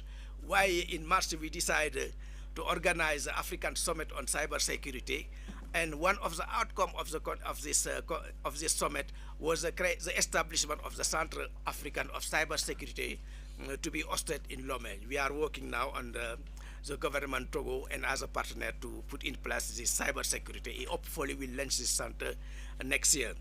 In March also we launched the African Research Center on Artificial Intelligence in Congo to respond to the need of African to be ready for the fourth industrial revolution. On digital skills also, we are working with Rwanda to develop the STEAM Center. And we already started the work, and hopefully by next year we'll launch this center. On the area of policy, I think my colleague Moses of AUC already highlighted the key development in the sector. I'm not doing coming on this key framework where we work together. Also, we have also in artificial intelligence to develop one strategy for the African continent, and we work closely together with AUC, as well as we are now preparing the continent for this global digital compact. Will be the future for the policy framework in the world in digital technology. I think you have some information about this global digital compact across several sessions, but we'll organize a special meeting for African country early next year in order to get a lot of input for African government to see digital compact to be adopted in 2024. I would like to stop there and thank you all of you, and acknowledge also the presence of the Minister, of all representative of the members country, members of parliament. It is very important this session, and hopefully we look forward to work together and to develop the digital agenda in Africa to make Africa ready for the fourth industrial revolution and to get this universal access in the continent for the benefits of our population. Thank you.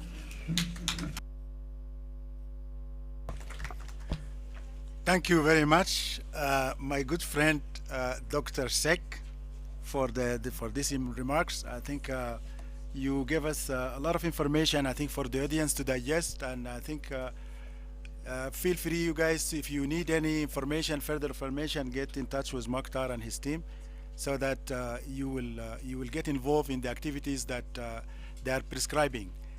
Now, allow me to give the floor to His Excellency Honorable Gosbel Kazoro, the chair of the African IGF 2022, and the man who made it possible for us to be in Malawi. And I think you know, people who were there, they can attest that it was one of the best African IGF we ever organized. And I think he was personally involved in all the details related to the organization of the event. And just a round of applause to His Excellency. And we give the floor now to His Excellency for his opening remarks. Thank you very much. The representative of the United Nations Economic Commission for Africa, Dr. Mokhtar Sek, representative of the African Union Commission, Mr.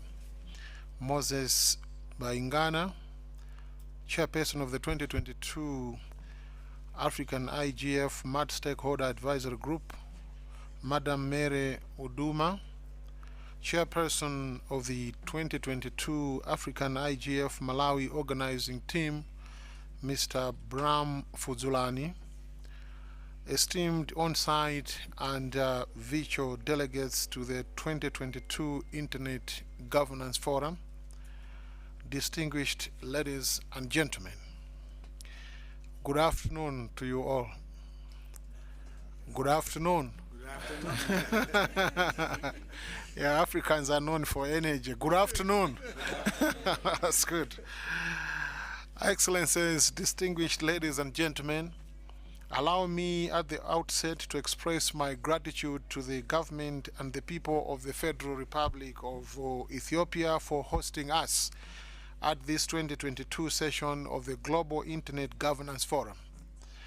I am sure all the delegates, especially those attending the forum physically, agree with me that the organization of this forum has been superb, and congratulations to our Ethiopian brothers and sisters. You have really made Africa and indeed the global community so proud. A big hand for them. Excellencies, distinguished ladies and gentlemen, my task this morning is to simply present to you a report on how the 11th session of the African Internet Governance Forum, which was conducted and what critical issues the forum raised for consideration and reflection of continental and the global gathering. As you all recall, Malawi was honored and privileged to host the Africa Internet Governance Forum from 19th to 21st July 2022 in the capital city of Lilongwe. We hosted the forum under the theme Digital Inclusion and Trust in Africa, and about 1,000 delegates were kind enough to join us physically in Lilongwe, and over 1,300 delegates joining us virtually.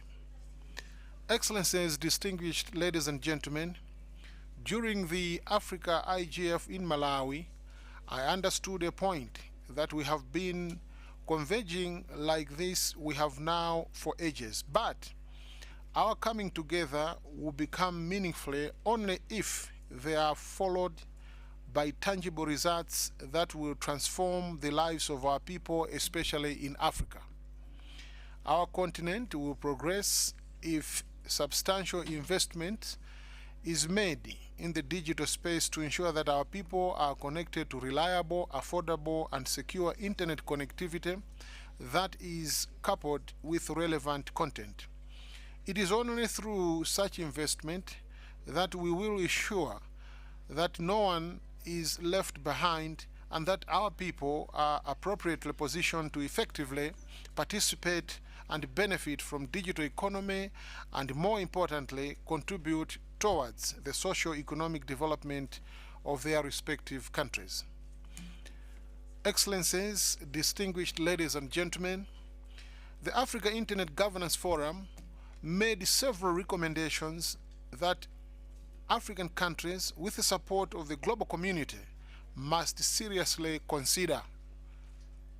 These recommendations mainly centered around continued efforts towards building technical capacity in African countries so that they are able to effectively participate in the digital space, promote coordination and knowledge sharing amongst African countries, and most importantly, take deliberate efforts to invest in young people and empower them to take leading roles in managing and sustaining the digital ecosystem. Excellencies, distinguished ladies and gentlemen, the government of Malawi, through my Ministry of Information and Digitalization, took the recommendations very, very seriously, and a lot of progress is being attained in that regard.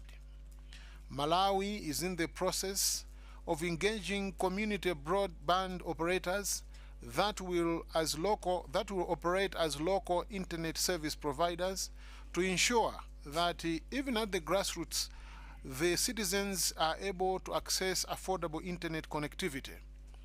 We are currently developing business models and licensing frameworks for implementation of this initiative.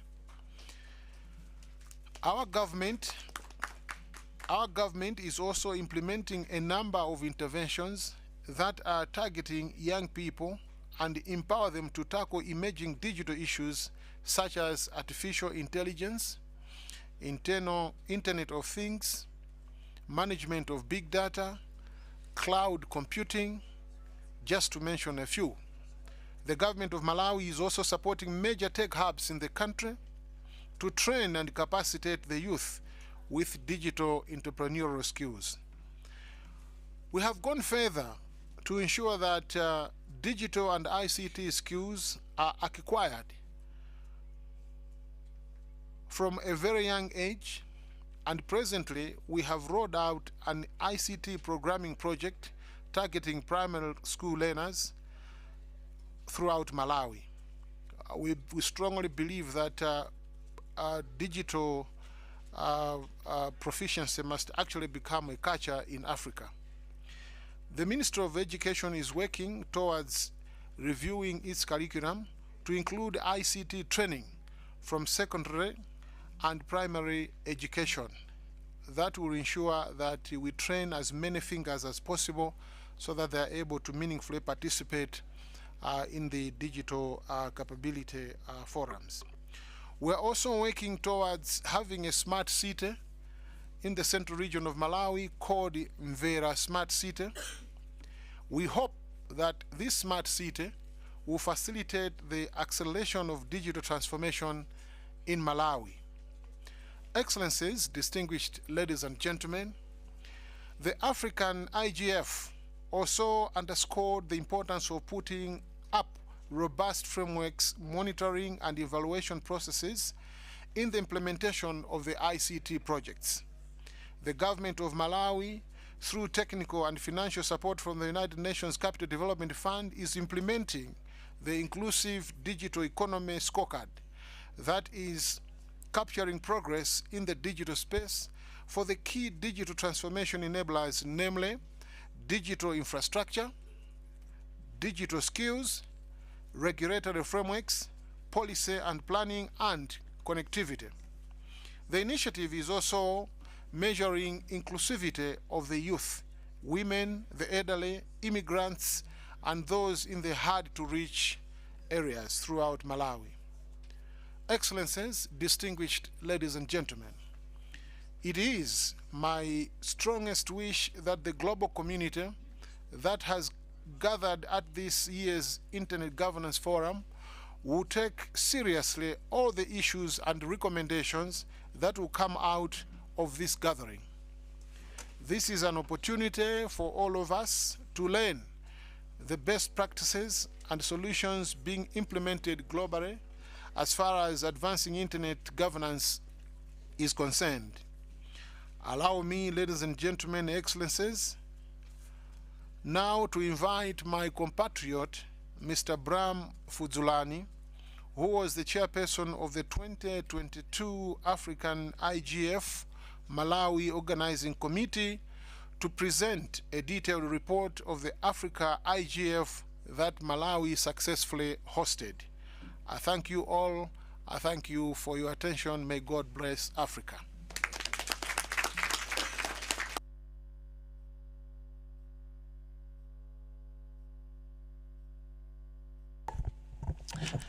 Thank you, Honorable Minister. I'll just proceed and say all protocols observed.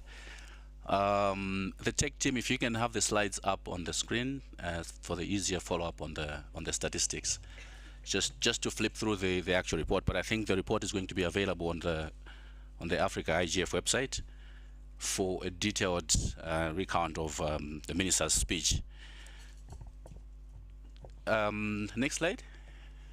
Yes, I think the statistics were already given by the Honorable Minister in terms of the participants. It was a 4-day event with the day 0, the normal way we conduct the IGF. But in terms of the total registrations, we had about 1.8 registrations, and in person but also those that attended virtually. We can go on next slide, please.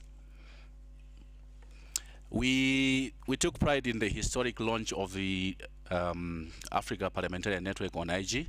I see Nena. I think Nema is not here with us. I don't know if she's around, but we took pride in this as well. That it took place in Lilongwe during the Africa IGF, as the events that took place prior to the actual IG. But we also had the usual School on Internet Governance that took place in Lilongwe. Some of the alumni are actually with us here in this room. Besides that, we also had the launch, the actual Africa Youth IGF that took place. It is very important that I think, going forward with the report, there's outcomes that have come out that the youth voice needs to be amplified, it needs to be recognized, and I think we're seeing that at the Global IGF, where we have seen a number of African youth taking part in the panel discussions, but also raising their voices and taking the space. I'm proud to say that these were some of the discussions that actually took place during the Africa IGF. We also had the launch of the Network of Africa Women in Cybersecurity that happened in Lilongwe as well.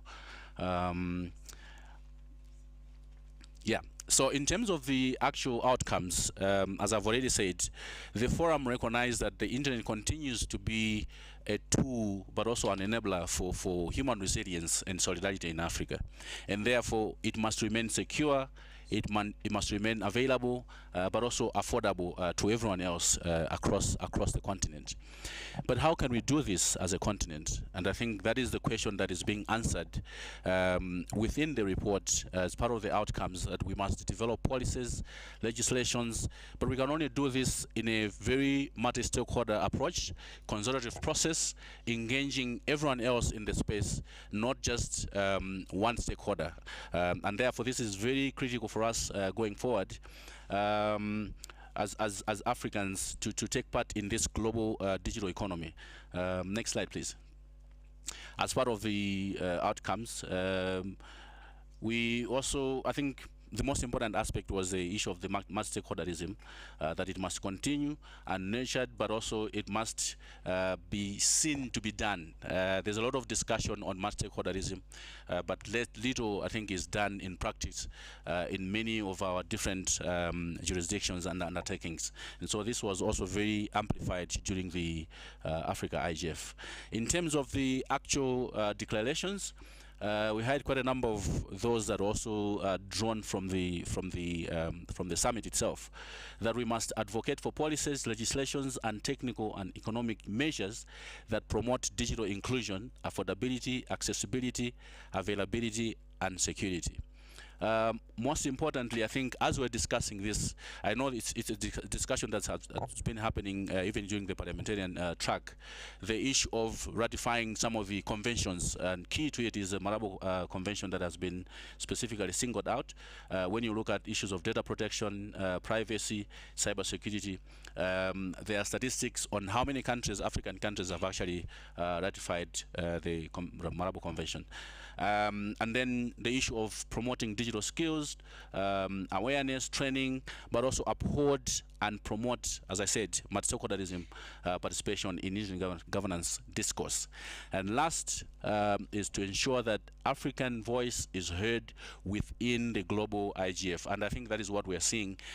Probably we'll have a stock-taking session at a later stage, or as we proceed during the course of the year, to ensure that indeed our voices, regardless of whether the youth, different stakeholders, are being heard at the global level, raising the issues that need to be raised at the global level, besides those being raised at the Africa IGF.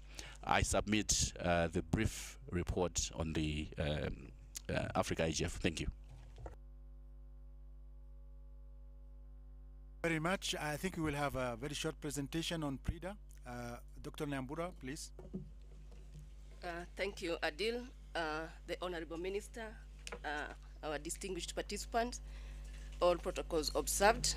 We really appreciate you taking time to be with us and learn what we have been doing at PRIDA, as well as the general African continent.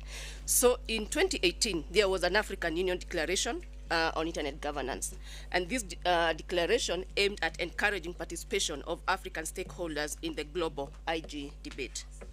And this is through policy, efforts, technical, and the like. And based on multi-stakeholder process on IG principles of open, accessible, resilient, internet with localized IG debates and related policy matters. So this particular declaration is being implemented through PRIDA, and PRIDA is a continental project, policy and regulation initiative for digital Africa. And what we do at PRIDA, first of all, in 2018 when it started, is a 4-year projects, 2018 to 2013, to 2023 in June. And basically when the project started, we did some studies to understand what is the landscape of internet governance, our participation at the global and regional activities, and we realized that we are missing as a continent, as Africans. And therefore we came up with a strategy, and this strategy looked at two major areas. First of all, looked at streamlining ICT initiative at the continental level, but then also building capacity at that level. And those are the two main areas that we aimed to focus on.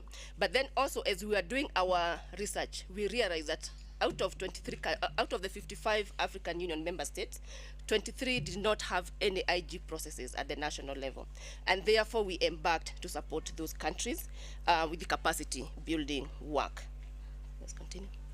And how do we work as PRIDA? That at the national level, we work with the focal points. And these focal points mainly will find their ministries of ICT, the regulators and the like, that is the government. But then we have the national IG conveners, and that can be the private sector, the civil society, the academia and the like. And then at the regional level, we have the regional conveners, and we also work with the regional economic communities. The case of East African Community, we have ECAS for Central Africa, we have ECOWAS, and we have SADC. So basically what we do is to work with these organs, mainly for sustainability purposes. And then when we come to the continental level, we have the African Union Commission, which is a secretariat, and at the global level, the whole idea is to go with a common agenda.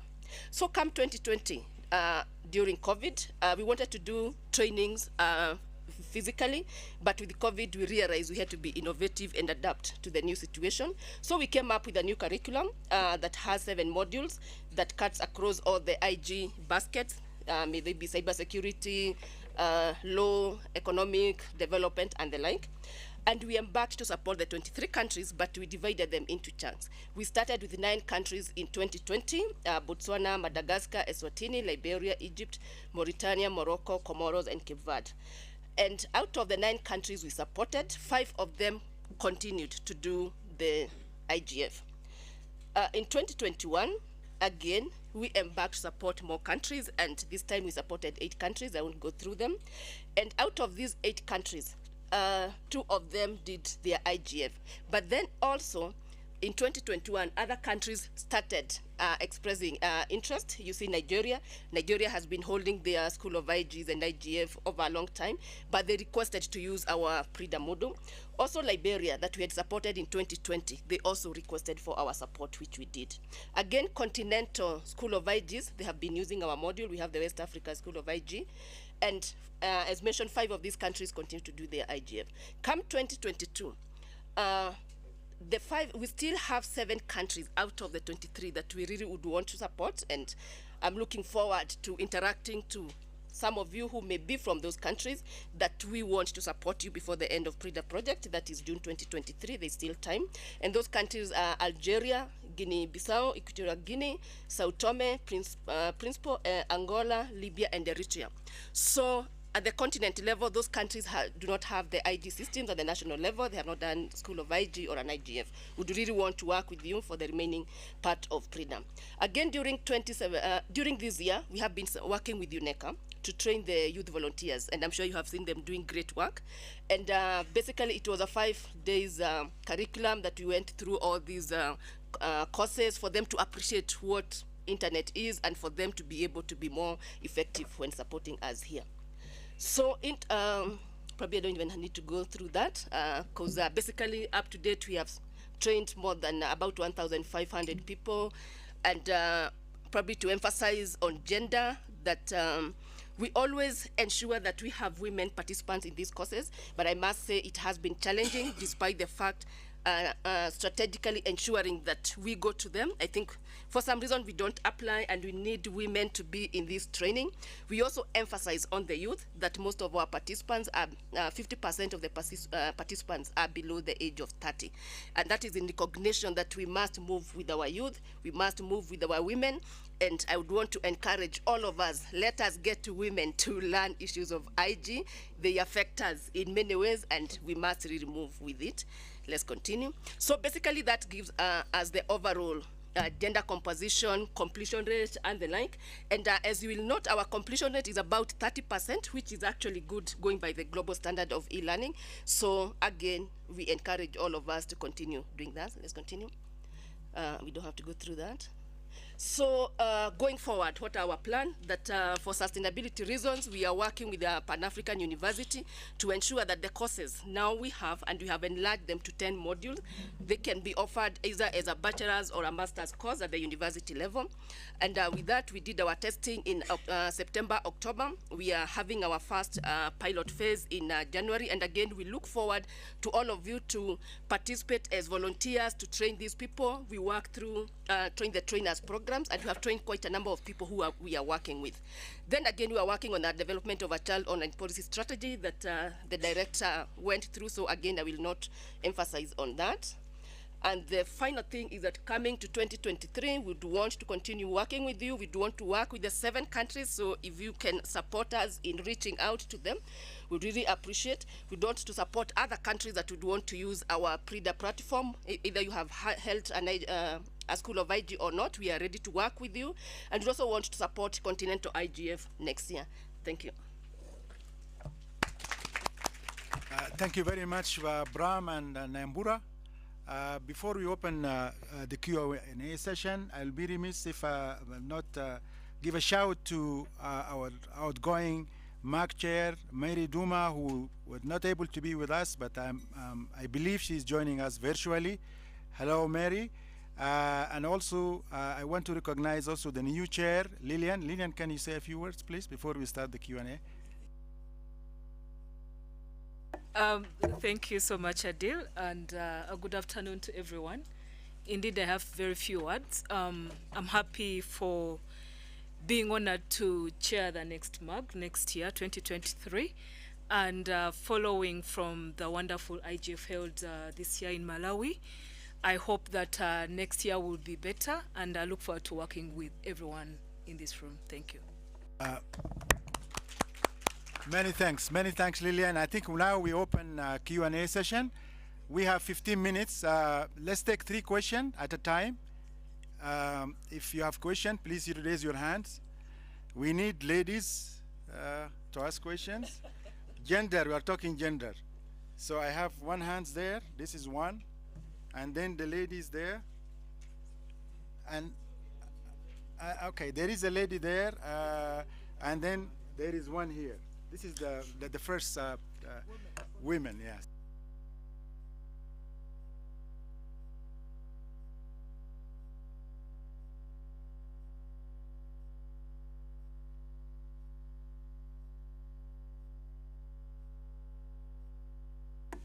Okay. Thank you very much. I'm from Senegal. My name is Ndiaga, and I am from a civil society organization. From all presentation, there are a couple of words I did not hear. Digital sovereignty. We have to understand, right now, digital technology has more risk than opportunity for Africa. Do we have the technology? No. Do we have human resources? No. In Africa, all over the places, you have digital projects with biometric databases, designed, implemented, and managed by foreign private companies. We need to understand, in this context, we have millions of people, illiterate that using the internet, whose data is not protected, digital technology is not an opportunity. When it comes to data protection, the Malabo Convention elaborated in 2014, so far ratified only by 14 countries out of 55 in Africa. Signed it by 8 countries out of 55. And we need 15 signatories to have it enforced. What's going on in Africa? 55 countries. And we cannot have 15 signatories to have the Malabo Convention on data protection and cybersecurity enforced. So given this context, technology, digital technology is not opportunity for Africa. And we have to understand that technology has to be built from the ground up. No leapfrog, no shortcut. And we have to learn from American technology about Chinese technology. They stay away from 5G, Chinese 5G. TikTok has been banned from America. We need to ask why is this happening? Thank you very much. much. Why America is having this position? Because, just 5 seconds. Because America don't want what they used to do to other people, spying on them using technology. Chinese do the same with their technology. So they stay away from it. So why Africa, we have to import everything? We're not producing nothing, we're importing everything. So the work of African Union should focus on digital sovereignty for Africa. We have to build our own technology from the ground up. That's the way to go. Thank you very much. Thank you. Thank you. Next, please be short because we want to allow time for others to ask questions and make interventions.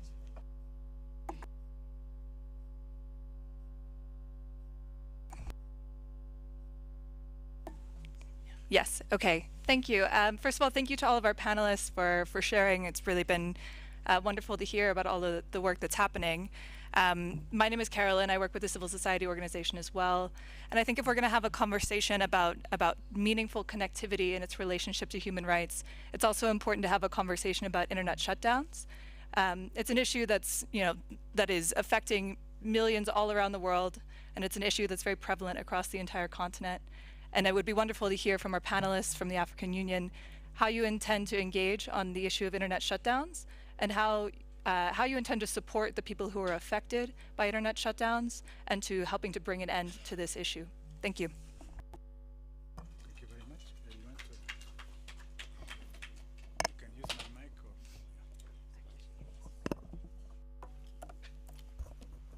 Good afternoon. My name is Tokomia. And my point is very excitedly on the topic of gender. We are here to talk about not only achieving gender training and curriculums and programs, of which I've got to commend all the various bodies that are here and the works that have been done. We've had an opportunity to host a Women in Tech Policy Hub alongside PRIDA and Girl Hype from South Africa. As well as that, we've also had a chance to hold a Women's Summit while at the IGF, which has been a great part of the program as one of the Day Zero events. And we have a youth track, which was organized by various members of the youth community within the IGF space. And there's so many training initiatives that have been mentioned here today, and it's so important that we're able to see their both their prevalence, both their impact, but more importantly, that the discussions don't end with training programs, that we're not here to train, we're here to create impact and change, right? So the ultimate goal is change. The ultimate goal is to see ICT practitioners, to see IGF practitioners as females, to see diplomats, and to see the tables represented, showing all gendered bodies, also not just men and female, but allowing conversation to be transformative and to create the kind of change that we want to see. So less than a question, I have a comment, which is I implore everyone in this room to not only just look at the training, but to look at when making decisions and when organizing fora to ensure that there are seats present for all members and that there is parity. I see so many women in this room. I see so many diverse peoples in this room, and it's amazing to see that. So let's not just leave it here, but rather let's actually work towards creating the impact that we want to see in our society. Thank you. So let's give the floor to our panelists to answer question. I think basically we have two questions, one with relating to digital sovereignty, and then the other one shutdowns and meaningful connectivity.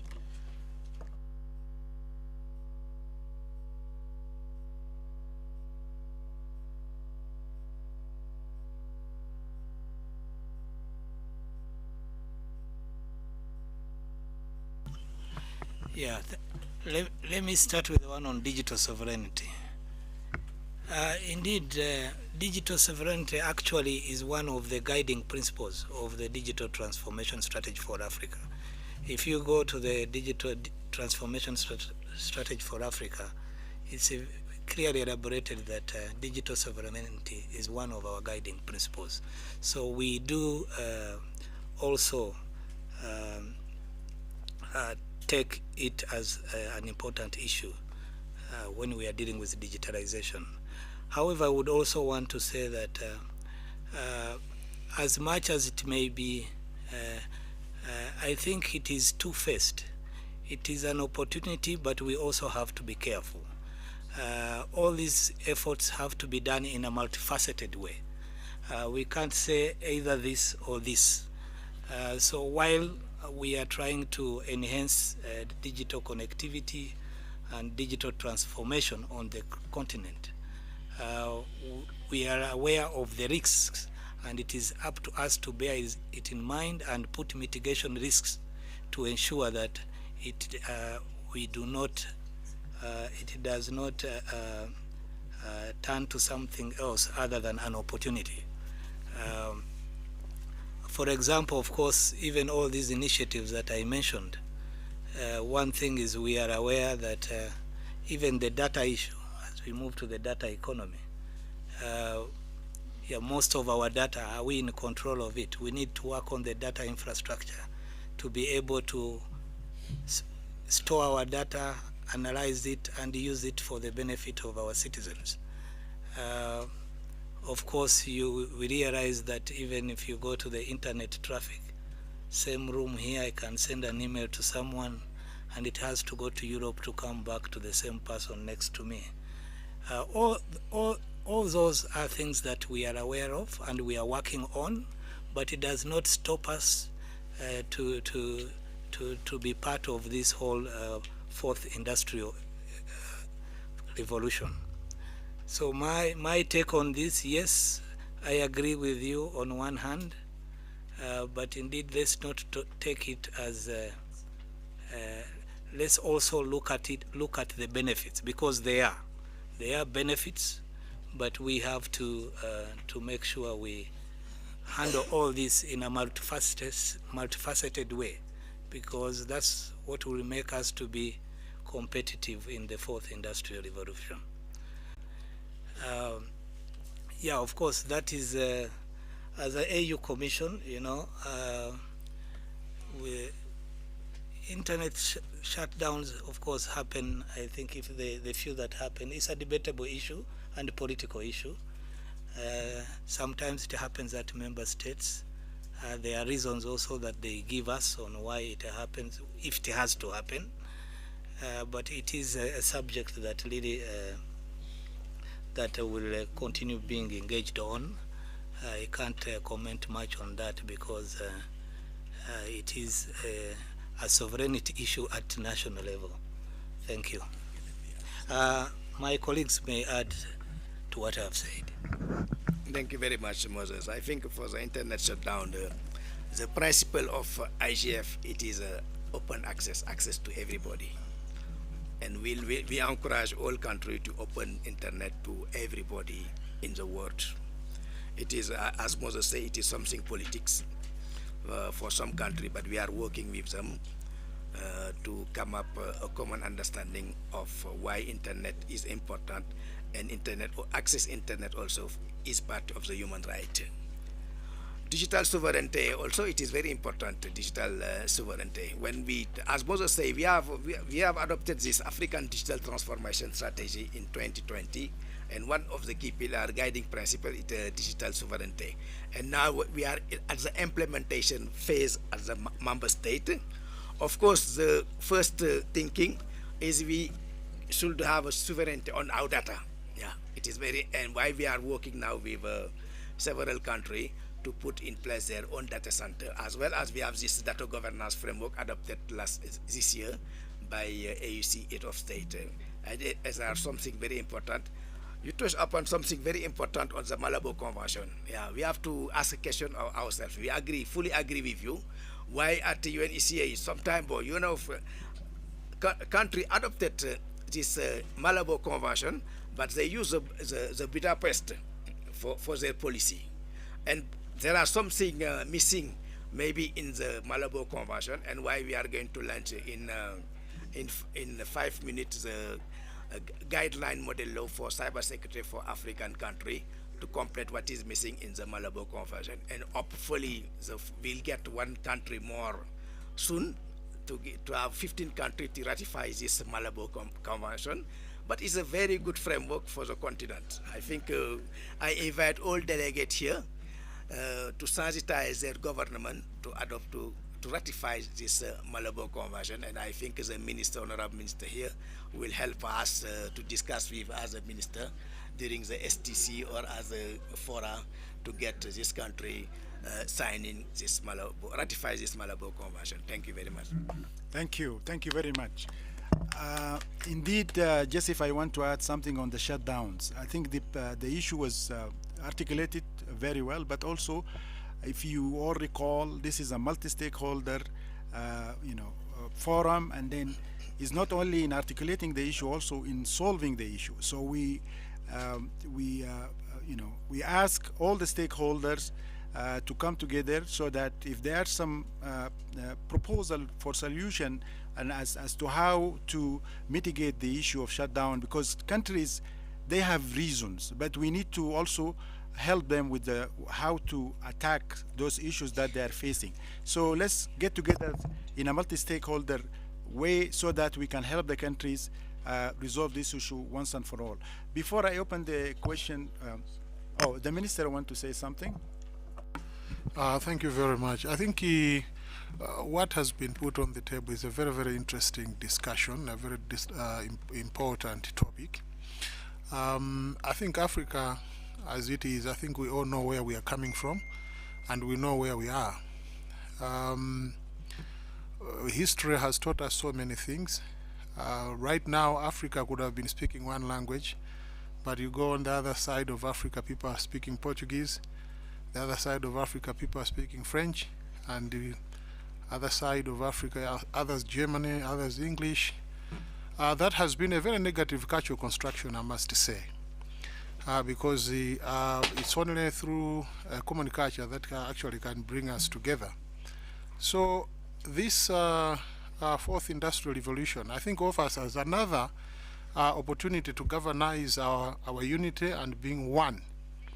If we allow to be divided, if we allow negative imperialism, in fact there isn't anything like positive imperialism, but if we allow imperialism to also come and do what it did during the scramble of Africa using the digital capabilities, then I think we will be doomed.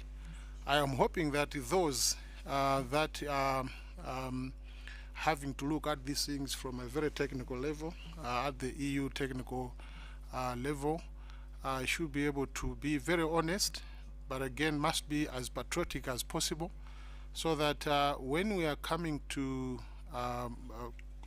coming up with a position, and again when we are coming up with an agreement, or when we are coming with an issue that will bring Africa together, we must be speaking one internet language. We must be speaking one policy language. We must be speaking and moving towards one direction. Already, what is happening in the ratification or in the signing of the Malabo Convention is something we really need to pay little detail as to exactly what is happening. why are other countries not signing? What is happening? Who are they talking to? Because we might be sitting in this forum, or we might be sitting as Africans, but our psyche is actually fed or is directed by a totally different civilization or a totally different thinking. I think that's very dangerous for the future, and I think we are the generation to make very difficult decisions that are not selfish, decisions that will see those that are coming after us, finding a better Africa. Because, as you know, digital is the future, and whatever we decide now will also decide the complexion of Africa that we are going to have, decide the structure of Africa we are going to have, the success of Africa that we are going to have. So these issues should be discussed, and discussed very well, not just passing through the motion and then we are out of there, but then we go back, we're not making progress. We really need to be very solid and very deep and make sure that we are indeed coming up with an African position. Thank you. Thank you very much. Before we maybe we take one or two questions, let me give the floor to Henriette. You want to add something here?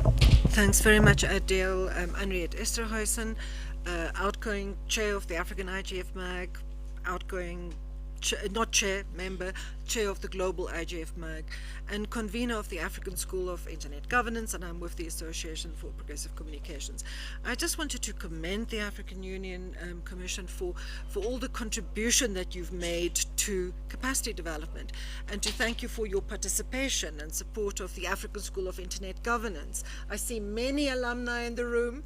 You can raise your hands from the African School, and we would not have been able to achieve this since 2013 without the collaboration of the African Union Commission.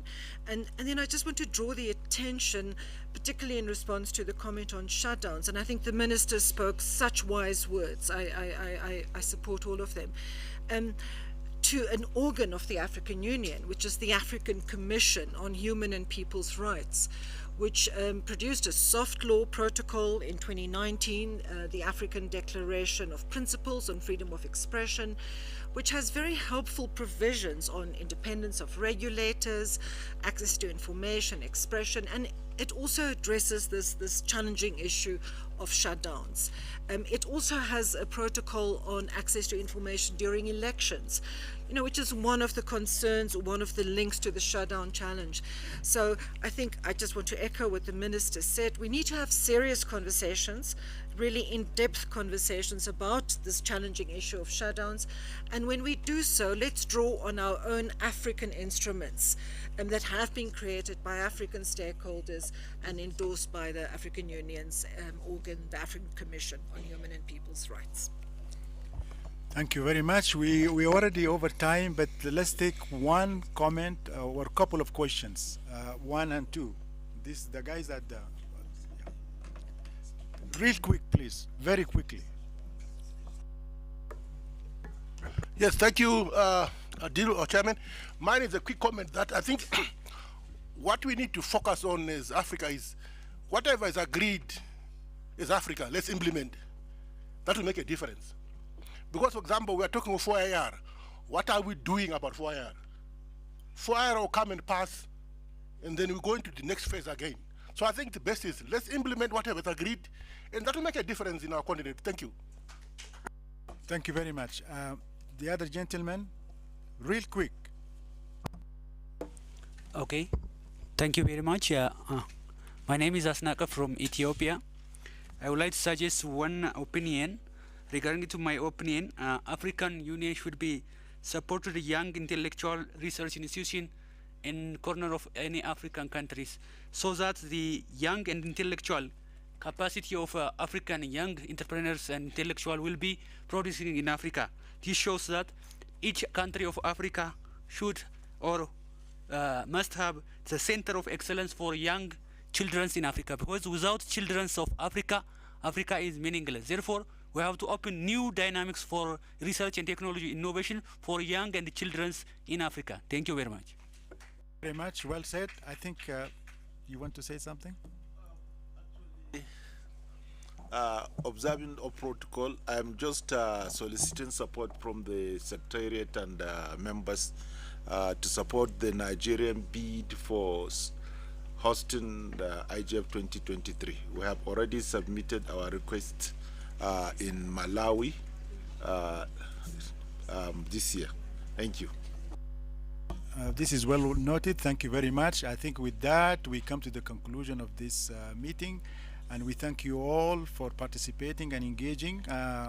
We asked the IGF Secretariat to give us more time, but unfortunately, we only have 1 hour, and we can continue this conversation maybe outside when we meet outside. But thank you very much for coming. Thank you very much, His Excellency, and see you. Thank you.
So the next session will be starting now.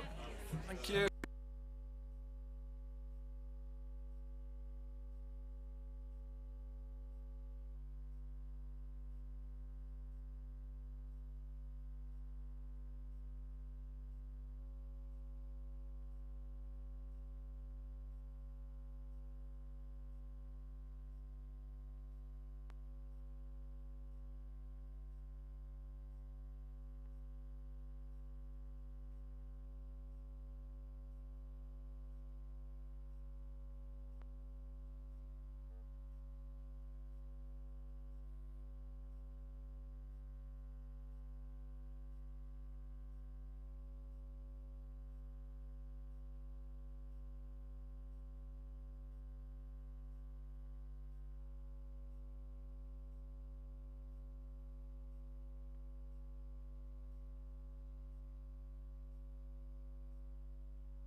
Good afternoon. Is this working?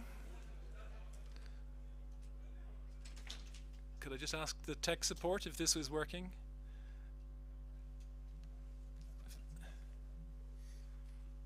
Good afternoon. If you'll just bear with us for one moment, particularly to our participants online as we get things set up here. The last meeting ended quite late, so just bear with us for one moment. Thank you for your patience.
Okay, good afternoon, ladies and gentlemen, colleagues. You are very welcome to this open forum at the IGF in Addis Ababa. We'd like to welcome all of those who are in the room and, of course, those who are online. This forum is entitled From Regional to Global, EU Approach to Digital Transformation.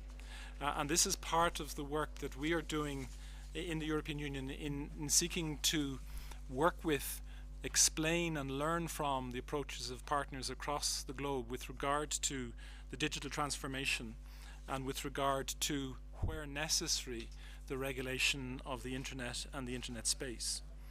We have chosen for Europe an approach to the digital transition which is very much based on the principle of an internet that is open, free, global, interoperable and secure. Those may be pious principles, but they are actually very dear to us and ones that we seek to put into effect in practice. Because in line with our own treaties, we wish to put peace but also the individual at the center of the internet and to make sure that both of those are protected.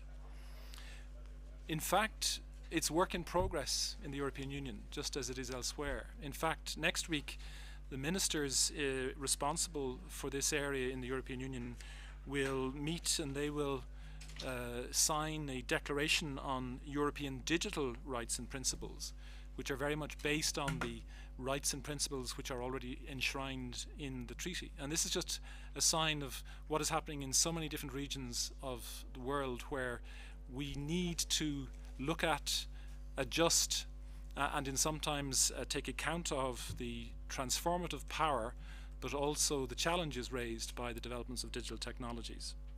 And that is why we found it useful to make some presentations, but also to have a discussion very much based on the concept which has been developed called the Brussels effect by Professor Anu Bradford, whom I will present in a moment, which provides a global perspective to digital transformation and then seeks to look at the European Union approach as one of many that can be compared and hopefully enriched one from the other. In the discussions which have already come to the fore at this IGF, where we are looking at the process launched by the UN Secretary General from the digital roadmap through to the digital compact and leading to the leadership summit and on to the WSIS, it's very important that we discuss and identify what are the key principles behind the digital transformation. And we hope that the IGF multi-stakeholder community will further develop and, more importantly, implement those principles. We, for example, have been working with a number of like-minded partners in what is the Declaration for the Future of the Internet, which of course is in support of a strong global digital compact and which seeks to set the principles which are completely in line with what the stakeholder community here in the IGF has worked on for a number of years, but which seeks to draw governments of UN countries further into that framework. The principles of the multi-stakeholder approach, but also the principles for a human, open and interconnected internet are something where we feel that like-minded countries need to state that they adhere to those principles, but also state things that they will not do. That'll be the subject of a different session. Right now what I'd like to do is I'd like to pass the floor to our moderator, Professor Bradford, who is a leading scholar on the EU's regulatory power and a trusted commentator on the European Union, on the global economy.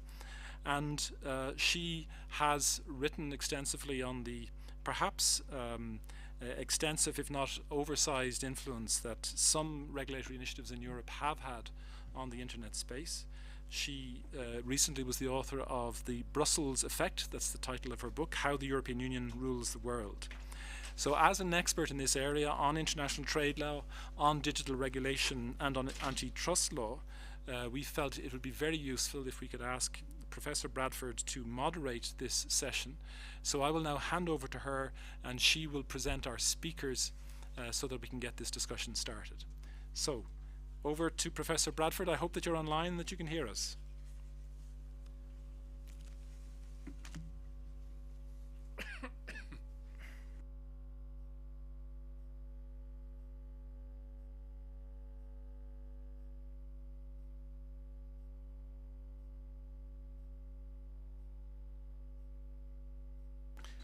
Sorry, I think you may be muted.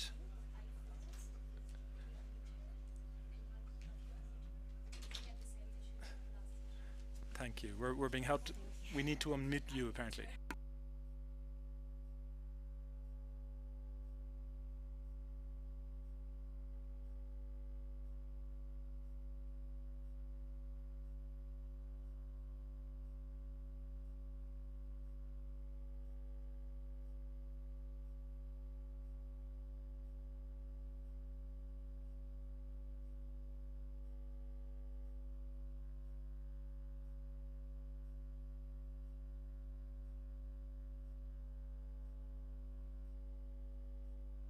I'm sorry, could I ask the tech support, could you please unmute and give permission to Anu Bradford, who is in the online participation list, please? Anu Bradford. She will be our moderator, so she needs access rights for the entirety of the session.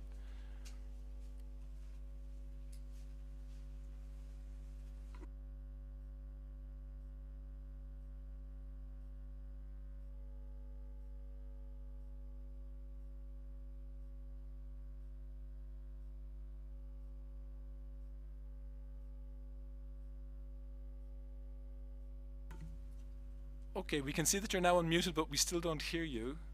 If perhaps the online support could turn up the volume, please.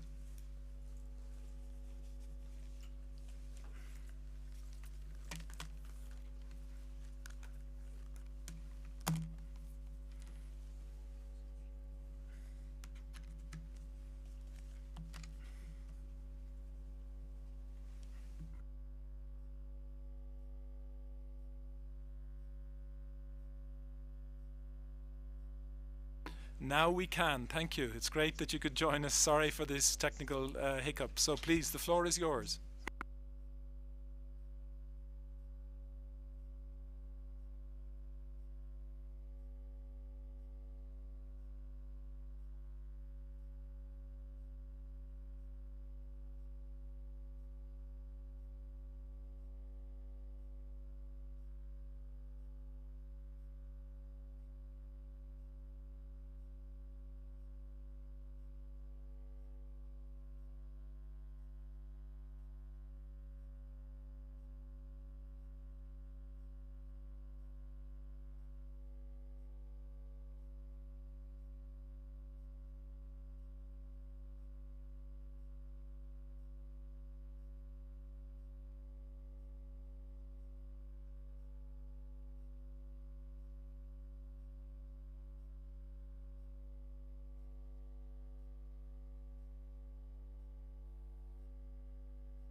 just by regulating its own market, has been able to rely on the market forces and incentives of companies to then translate that policy into a global policy. So this is very different from the EU imposing its standards or somehow coercing or relying on cooperation of other countries. It's basically companies' decision to use the European standard as the leading standard.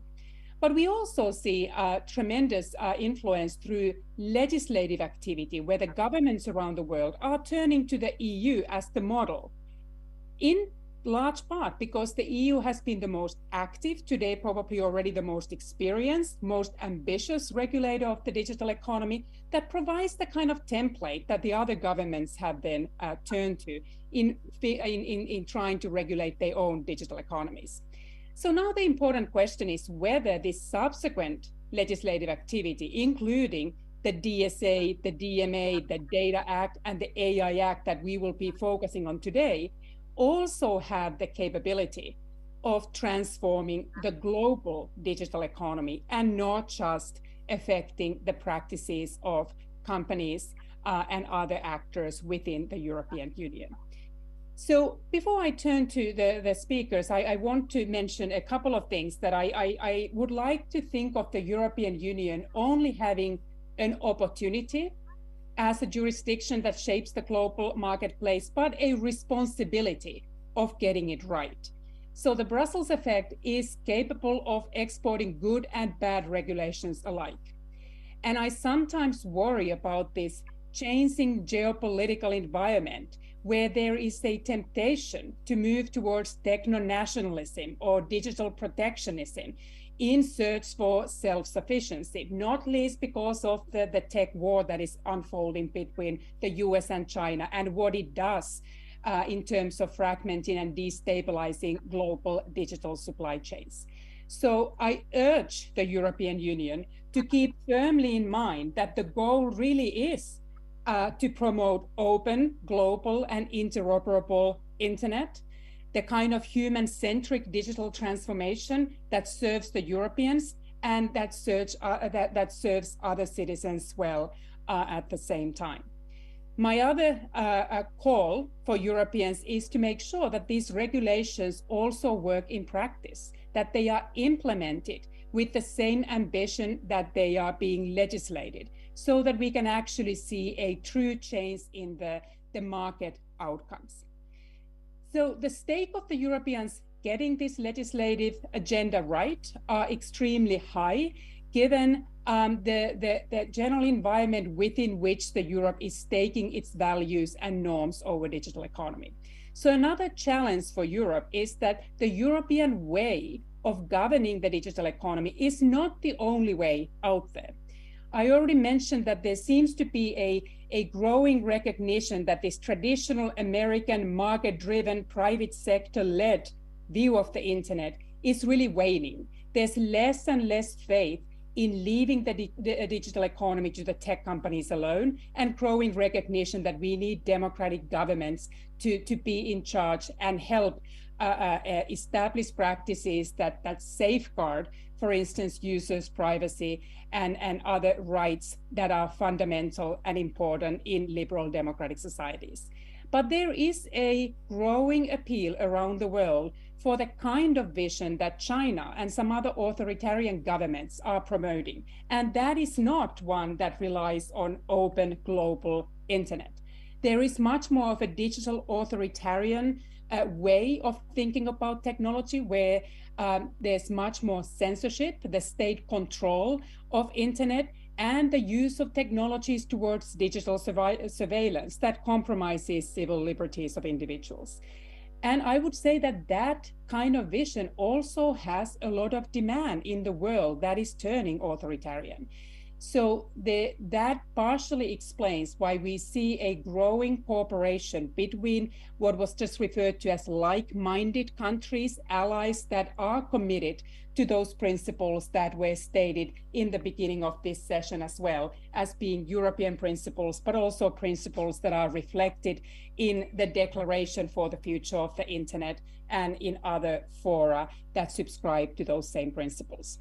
So with that backdrop, I want to now turn to our session today and give the floor to a terrific speakers who help us examine three or four regulations in particular: the Digital Services Act, Digital Markets Act, Data Act, and AI Act, and basically examine the extent to which these particular regulations contribute to this broader vision of a global, open, interoperable internet, and how they potentially influence the markets outside of the EU and the digital lives of individuals outside of the EU, and how they relate to various other initiatives, including the Global Digital Compact. So let me now introduce our speakers in the order in which they will be speaking. So we have two speakers helping to guide us through the conversation on the DSA and DMA. We have Prabhat Agarwal, who is the head of unit in the European Commission's DG Connect, in charge of digital services and platforms. So his DG, together with some cooperation from DG Competition, is responsible, among other initiatives, the Digital Services Act and the Digital Markets Act. And before joining the Commission, Prabhat Agarwal worked on micro and nanotechnologies in the private sector, so he also brings the valuable perspective of both private and public sectors. We then have Guillermo Canela, who is chief of UNESCO's section for freedom of expression and safety of journalists. And his team at UNESCO is currently leading a global multi-stakeholder dialogue to develop a model regulatory framework for digital platforms designed to protect freedom of expression and information as a public good. Then we have two speakers discussing the Data Act. We have Veronika Kvala-Vinklarkova, who is an attaché at the Czech permanent representation to the EU. So Czech Republic is currently holding the presidency of the EU, and in that role, she is chairing one of the preparatory bodies of the Council, the Working Party for Telecommunication and Information Society. And she's also overseeing the negotiations and the work on the Data Act and the negotiations on the Declaration on Digital Rights and Principles.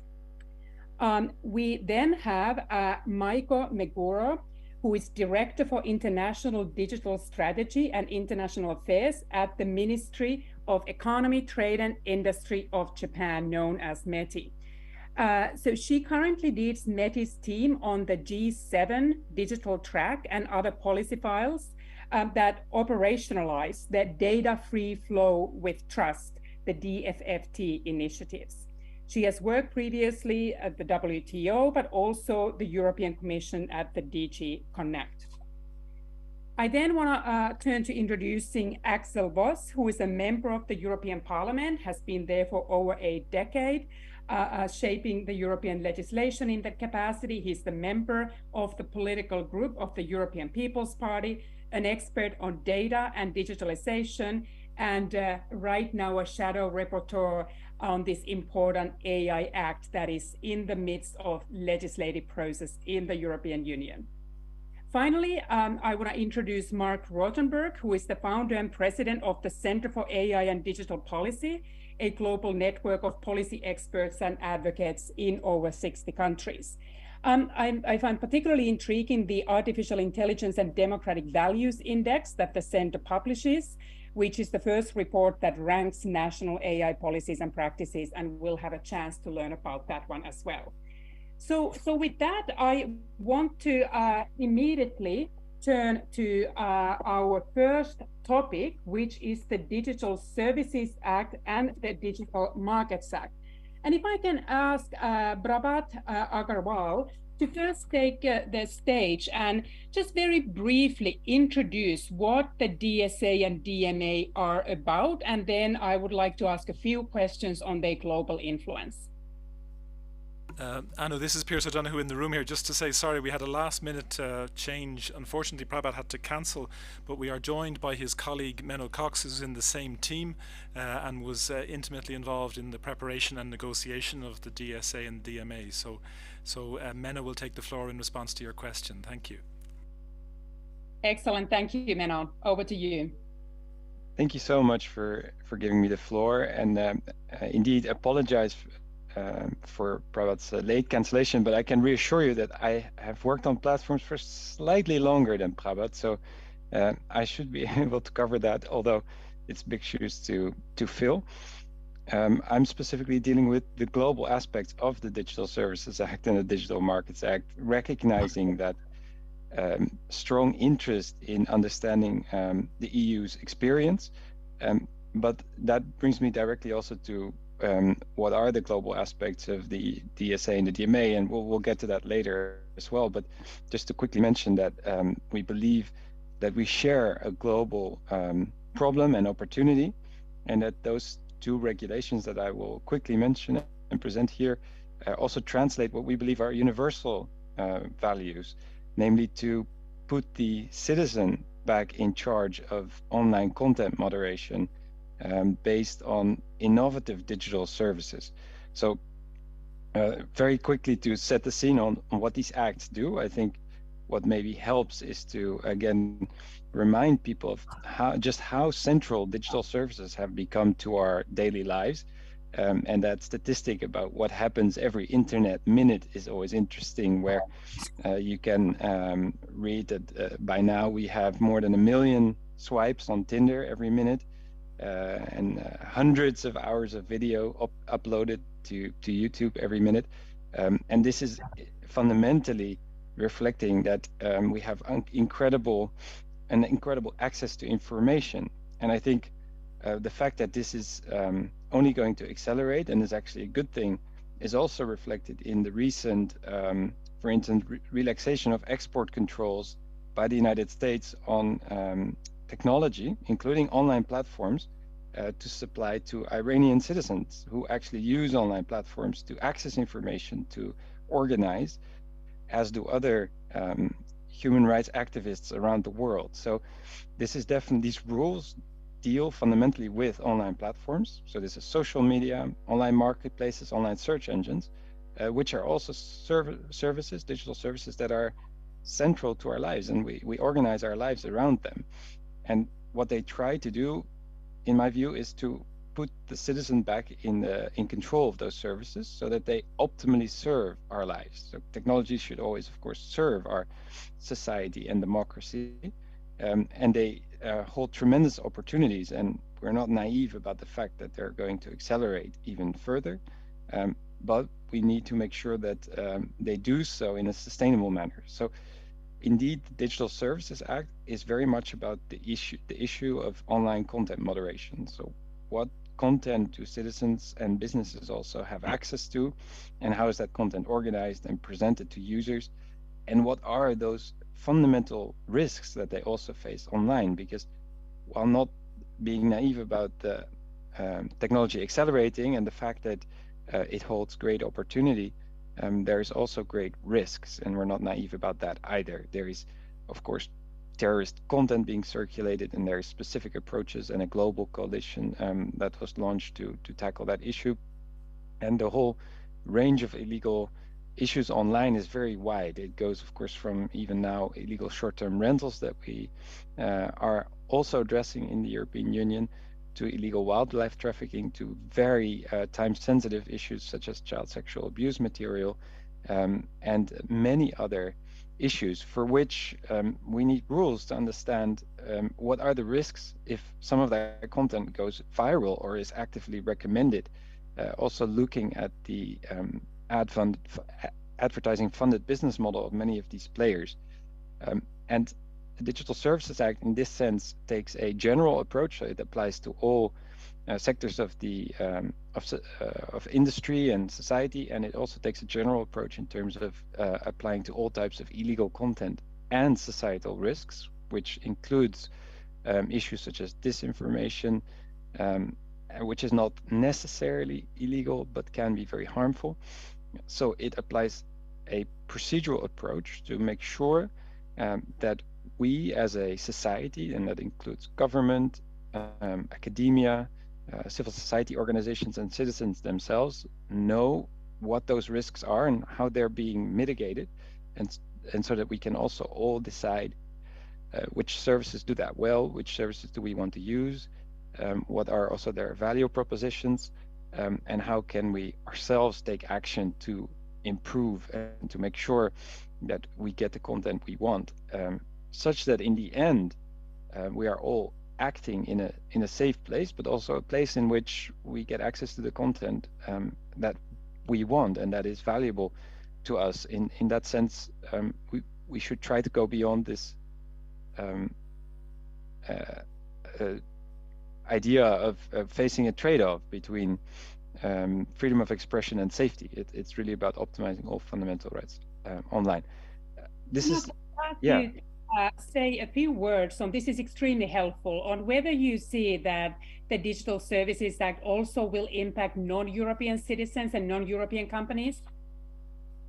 Absolutely, my pleasure. And sorry if that was a bit long-winded already, but it's such a vital topic. Very quickly on the global aspects, you were right to say that the EU needs to get this right. And for the global effects, the immediate global effects, we look also at enforcement within the EU.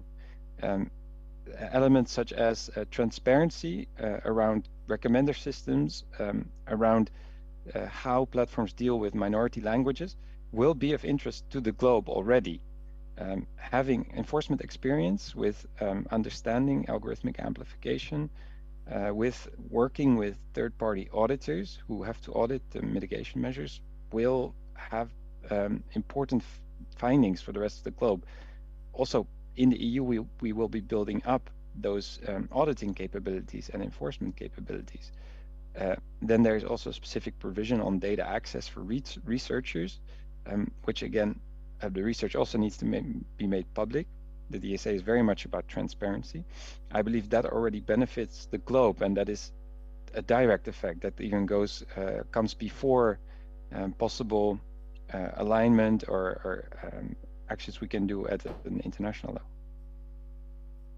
Absolutely. So if I can give you a concrete example, if the European DSA, when it bans targeted advertising on minors, do you think it's sustainable for a company like Facebook to then continue to target minors in other jurisdictions? So is that also going to sort of change the expectations, change the global regulatory demand for replicating those practices elsewhere as well? It's a very good question. I'd say that very often companies kind of threaten us and other regulators with saying the service quality in your jurisdiction will be less. But if you take a societal approach, then I'd say that under these rules, the service quality will be the highest. And I would find it hard to imagine that citizens in other jurisdictions would accept lower levels of very elementary safety provisions. Absolutely. So let me, I'm going to come back to you as well, but if I can bring Guillaume here as well and ask a few words on whether you believe that the DSA, also sort of how would you describe that it contributes to this broader goal of global and open and interoperable internet? And if you can say a few words of what you would want and what you expect those global effects to be. Thank you. A pleasure to be here. Thank you for the invitation, and good morning, good afternoon, good evening for everyone. Actually, we are a global organization as UNESCO. So for us, this possibility when we are actually doing our work to protect and promote human rights in general, and in our specific area of mandate, freedom of expression, we are always having this exercise in looking into the universal system of human rights, but also looking into the regional system of human rights. In this case, the European one, but could be the Inter-American one or the African one, the ones that have their own structures of courts and regulations and commissions on human rights. So when the EU decided to move forward with the DSA, but we can remember that in the past with the audiovisual directive, or even before that, the Television Without Frontiers directive, those kind of instruments were also important to previous discussions when we were looking into the regulation of the broadcasting system, for instance. No? So your question now about the protection of children related to advertisement, I remember when we were working on these kind of things in the broadcasting area, the EU kind of passed to discuss these issues were always important in a comparative perspective. to the universal system of human rights. So in the case of what we think at the UNESCO level, the kind of lessons learned of this EU process that is very much related to what Menno was saying on how we do this kind of balancing act, discussing things that are not easy when a judge, for instance, or a regulator needs to take a decision comparing what to protect, freedom of expression or privacy or safety. Those discussions would be particularly relevant for the global discussion on this, but obviously in a much more complex environment. Because when you look into the institutionality that is needed to do these things in line with international human rights law, when in these institutionalities, for instance, strong rule of law process, having independent regulators, when you try to export that, or having the Brussels effect, but to use the title of your book, is not that simple, because we need to make sure that any attempts to copy or to understand or to implement similar regulations at other regions and other levels should not only look into the specific regulation in this case, but all the structure that is needed to protect human rights. Again, independent judges, independent regulators. So this would be the balance that we would expect. And in our case, and I finish with that as you mentioned in your introduction, the Director General of UNESCO is convening a global debate about regulation and co-regulation in February next year. Of course, we welcome the discussion that you already took on some of these issues, but actually we would need to look into the plurality and diversity of these discussions in different parts of the world. Very interesting and helpful, Guillermo. Just a very quick follow-up question.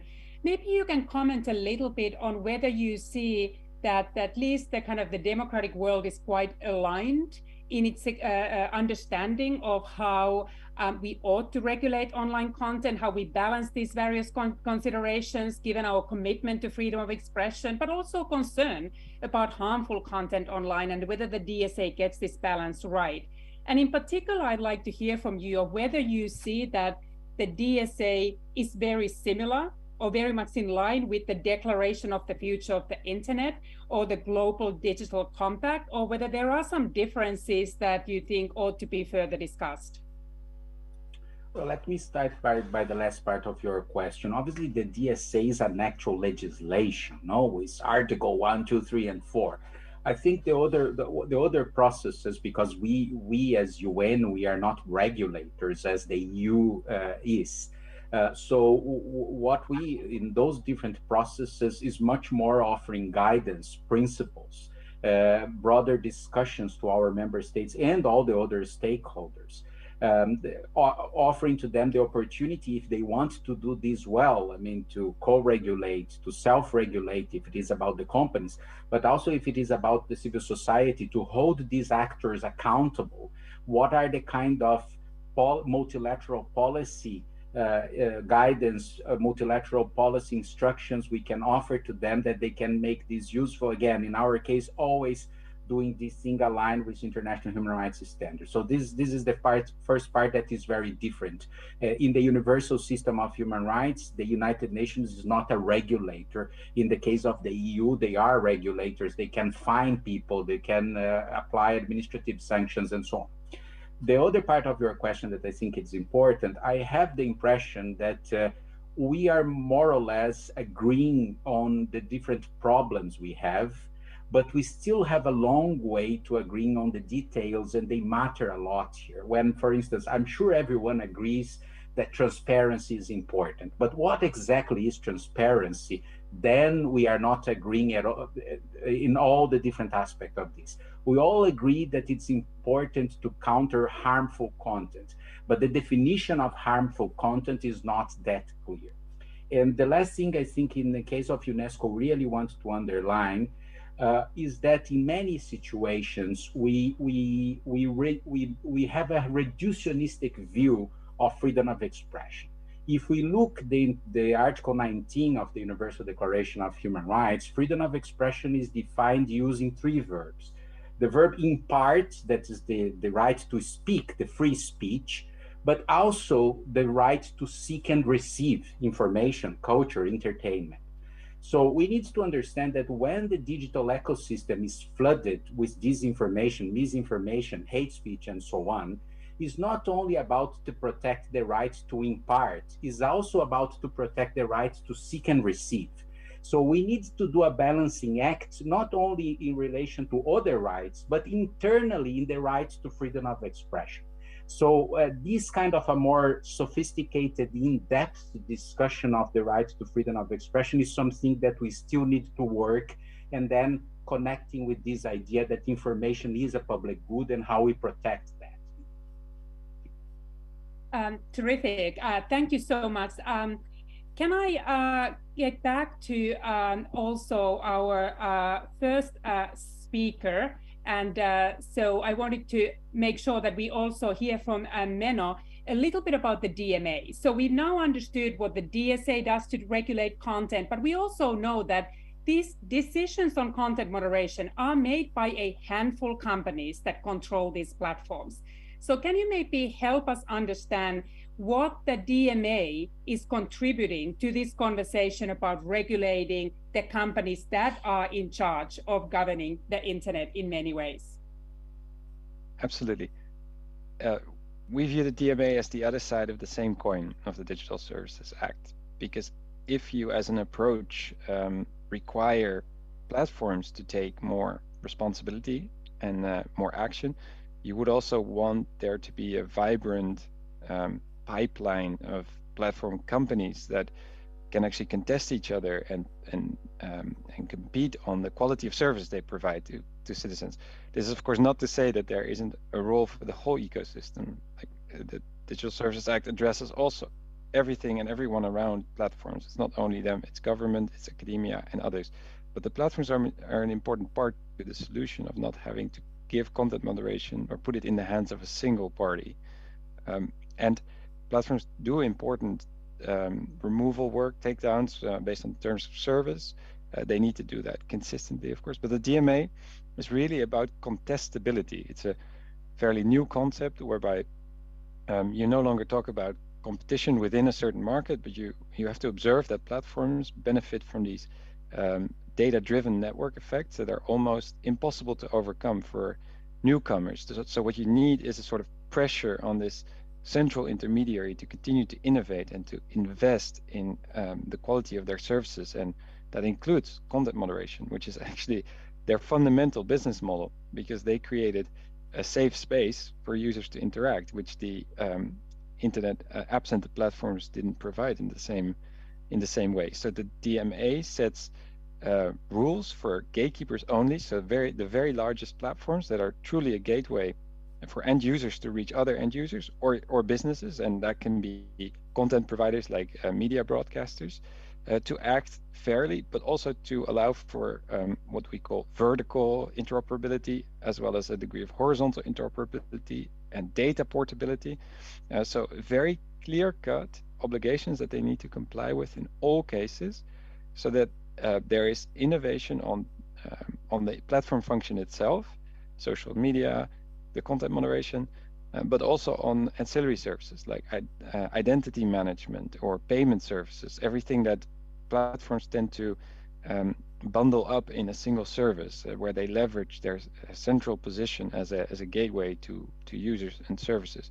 So the DMA sets very clear-cut obligations, need to be complied with in all cases, and that's different from, for instance, the competition rules, where platforms can still argue efficiency defenses, and where the rules are more high-level principles that are applied on a case-by-case basis. These are rules that require compliance beforehand. So on the DMA, we are working in parallel as on the DSA, implementing it and making sure those gatekeepers are identified and put in place measures to make sure that this contestability becomes the reality. Excellent, thank you. And I hope we have a chance to return to some of these questions, because they're big topics and there would be much more to discuss. But this was a helpful overview. In the interest of time, I want to now move to the Data Act and ask Veronica if I could invite you to just help us understand that the main contribution of the Data Act to this broader goal of transforming the digital economy in the way that is consistent with European values?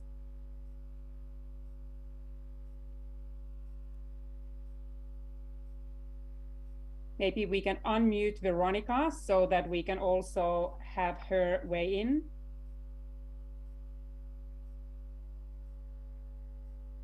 So once again, if I could ask Tech, could you please unmute Veronica Chvalak on the list of participants online, please?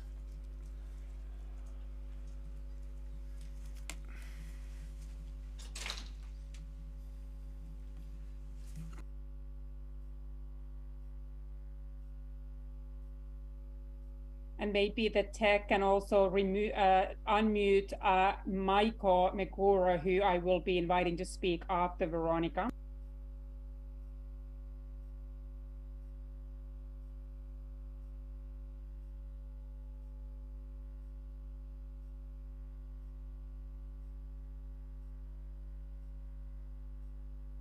Good afternoon. Yeah. And now I think we can hear you, Veronica. Yeah. Good afternoon, and thank you very much for, first of all, unmuting me and also for inviting me to be part of this interesting panel discussion. Anu, thank you very much for introducing me before, so I don't need to go into much detail, just to say that in our working party for telecommunications and information society, we are dealing with not only Data Act, but also AI Act, and it's very vibrant working party where most of these digital initiatives are being discussed and where the EU member states are coordinating their common position. So I would be happy to jump onto the topic of Data Act and tell you a little bit more about what it is. So in a nutshell, Data Act is, as presented in February this year, the main goal of this proposal is to unlock potential of the data economy. And this means that there are three main elements. I'm seeing in the chat that I should turn on my camera, but to be honest, I cannot do that either. It needs to be done by the host. So I'm okay if the host will allow that you can turn on my camera. I would be happy to be seen as well. So in the meantime, coming back to those three main elements of the Data Act. So first of all, a Data Act is about unlocking potential of how we store, access, and share non-personal data. And we are talking mainly about data generated from the IoT products and smart devices. And this is something that was not done in any of previous legislation before. When moving also to the effects, I think that we can all say that the Data Act might heavily impact the future of the IoT products, because it not only talks about data access rights for the users, but it also establishes design obligations for the products, for the manufacturers. So there's already one very visible effect that the Data Act might have, which is how the products will be built and how related services will be offered to the users together with the products. Second very important part of the Data Act is having a tool how to access data, and now we are talking about personal and non-personal data, in cases of crisis situations and exceptional needs. And this is more focusing on scenarios B2G. B2G, yeah, I can be seen. Nice to see you all. So this second element is about business to government relations. And this is about how governments can access data held by the private companies. And this is very important because COVID showed us that sometimes there are no easy tools how to access such important data. So this is a very important element of Data Act as well. And last but not least, we should not forget about cloud market, because Data Act also talks about how cloud market works and introduces new rules how users can change and switch from cloud providers. In the Data Act, they are called data processing services providers. So this is what we talk about, but it's all about switching between those providers and allowing a greater level of interoperability so that the cloud market works more efficiently. So this is a little bit introduction, and I'm happy to follow up on the effects.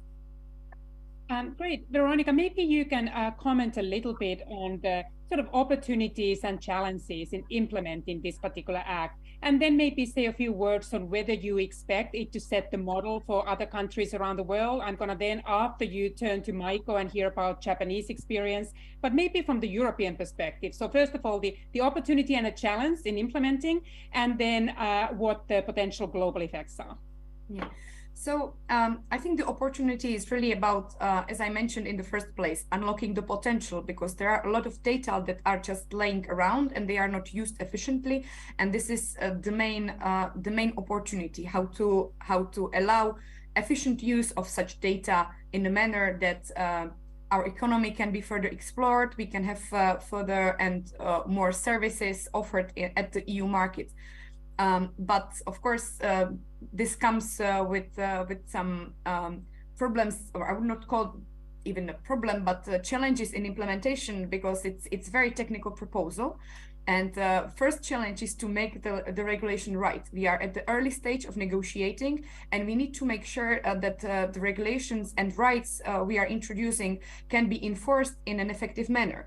And I think that especially when we talk about this part of using non-personal data from IoT products, it's really important to talk to stakeholders to really know how industries work and what problems can we kind of address to make sure that it works efficiently, because it's not easy, and we cannot draft the regulation from the table in the parliament and in the commission and in the council. It needs to be discussed. It needs to be consulted, so that we know what are the problems, concerns, and how to make sure that it's efficient and applicable in practice. I think that this is the main concern. And the other problem is timing, because in the Data Act, we are introducing some, as I mentioned, design obligations. So we are introducing obligations for manufacturers, how they should build and design their products. And this will have effect in the long future, because we need to take into account that every product has some product life cycle. So it's going to be a long run to make sure that it all works in the end. But I think that in a nutshell, this is it. And I think the second question was about implications for the non-EU EU actors.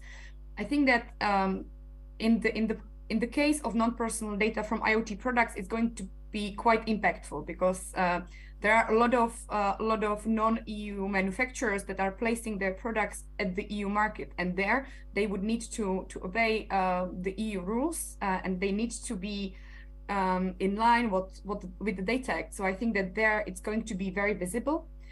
So it's going to have very direct impact. When it comes to non-EU users, I think that in the end, there might be this spillover effect, because once the products are going to be designed in a certain way to allow access for the European users to access the data, it's going to be very easy to just take the same product and offer it outside of the EU market, also for the non-Europeans to have the same access rights, because it's going to be very easy by default. Terrific, very, very helpful. So may I now turn to you, Maiko, next, because I think we would all benefit from learning from your experience in Japan, including the efforts that that Japanese government has undertaken in this regard, the data free flow with trust. Maybe you can help us understand what that is about and how it compares to the Data Act. Sure. Thank you for your introduction, as well as invitation to this very interesting panel, and it is very pleasure to be here. By the way, I'm trying to put my video on, but I can't. So I think administrator have to unlock it. Oh, no, great. So now I'm on the video. Okay, hello. So thank you so much. So I'm working on the materialization of DFFT with trust. So at this moment, I think people know this concept basically from the G20 summits, ministerial summits declaration, speaking about data must flow when the privacy, security, and any other important legitimate interest is protected. Because, you know, long time ago, we thought that data free flow is something like free trade of goods and services, but actually it turns out that data is different from the goods and services, because this concerns the privacy, this can concern national security, this can also comes with a threat to the intellectual properties.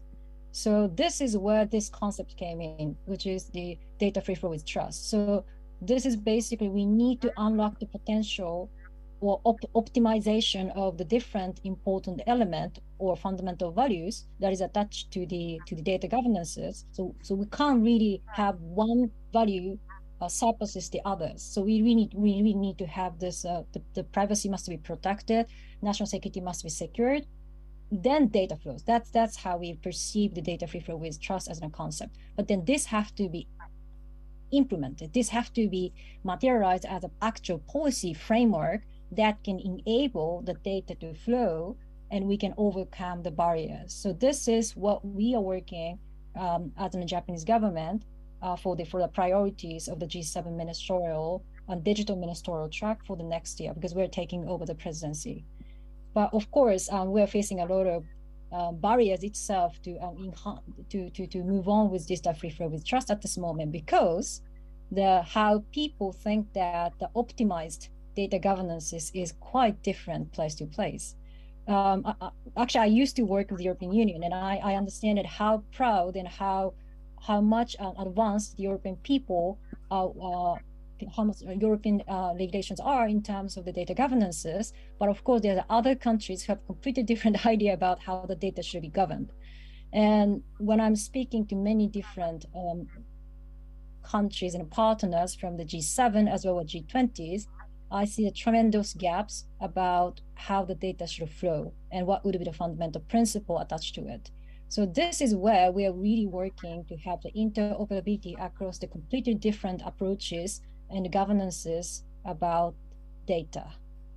So this is also where we are quite keen or quite interested to look at how the data governances in the European Union look at this question of interoperability, or I think what Menno mentioned, what are the international aspects of those regulations, like Data Act or Data Governance Act, and also the other important European digital legislations. But in any case, international discussion is quite developing at this moment, and the Japanese government is quite keen to develop the international cooperation to develop and enhance interoperability across the very different ways of data governances, including European ones. And from this perspective, we're also watching EU's approach quite closely, and of course, deepening our thoughts how our initiative on data free flow with trust can help or work together to build a constructive interoperability across a different jurisdiction, was expressed within the key legislation such as Data Act for the Europe. So that's so for now that's from me, but I'm quite open to the further discussion on this point. This is very interesting. And so I think it's particularly important since we are also observing a lot of pressures towards data localization in different parts of the world. So the trust has not always been the key word. And it seems to be that it's not even the default necessarily that the data flows, but for some governments, the idea that the data needs to be localized and there's much more to be done before we let the data flow. But this was really interesting. And I was curious if you can explain a little bit about how Japan in particular has coordinated with the European Union and how the dialogue has worked between the two governments, if you think about your work on the DFFT and the European Work of Data Act. Sure. So between the European Union and Japan, we have just established what is called a digital partnership, and data is one of the prioritized areas that we should work on. So we're speaking to the colleague from the European Union about the workshop that we should understand actually how our data governance is built on. So data governance doesn't only mean about governance or regulations, but also it means that what the technological choices that we have, and we're really seeking to see how we can connect the different layers of data governance. And we're trying to see what would be the options of the interoperability that we can develop each other. So of course, working to have the common, like very similar rules is one way. I mean, between European Union and Japan for the privacy regulation, we do have the adequacy decisions, which really helps which really helps. But at the same time, many companies also choose to have have the respective contracts, because since they're also working with many different parts of the world. So we're also trying to find out what are the actual barriers that companies are facing, not only companies, but also the research institute and many other data using entities are facing in daily operation of transfer of data. So we established the expert group on the data free flow with trust. And we did research on the different actors about what they actually see as the barriers. And actually, interestingly, many actors actually mentioned that they see the data localization or they see the difference of regulation are really difficult for them. But actually, the prioritized barriers for them is more on the transparency and also the interoperability on the technological side, because many companies also see that they would like to develop the applications or their own solution to those barriers that they face. But they also actually faces a lot of issues about not only the difference of the regulation or governances, but also they see the many different ways that how different companies and how different governments builds their own data governances on the different technological choices.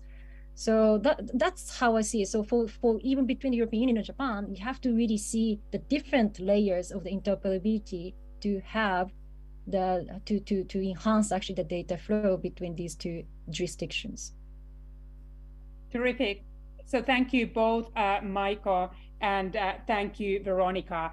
I want to now, again, in the interest of time, to bring our third legislation into the conversation and invite, if I can have Axel Voss, whom I understand to be in the room, to speak. And maybe you can walk us through, just very briefly, what is the main goal of the AI Act that the EU is now legislating? And if you can also give us a sense of the time frame of when we expect this to emerge from the Parliament and actually then become adopted as a legislation. So Axel, over to you, please.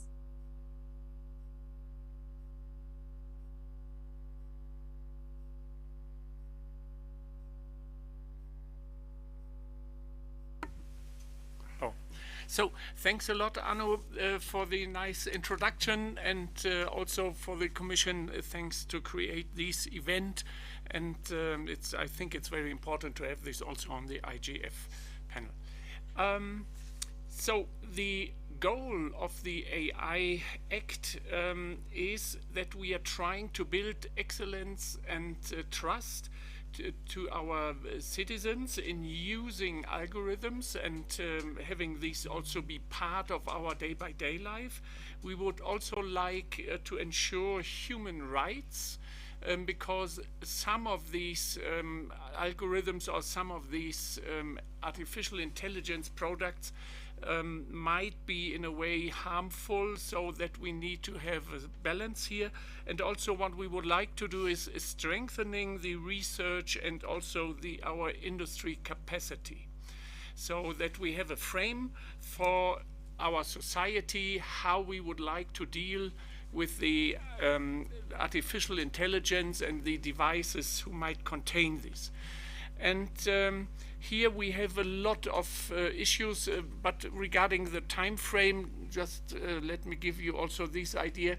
It's expected so far that we are coming forward in the European Parliament till the end of March, probably voting on it in the committee in May, latest, hopefully. And the Council is already a step further. They are having their own approach on these, and then we can start trilogue before the summer break or directly after the summer break, and then hopefully ending these at the end of next year.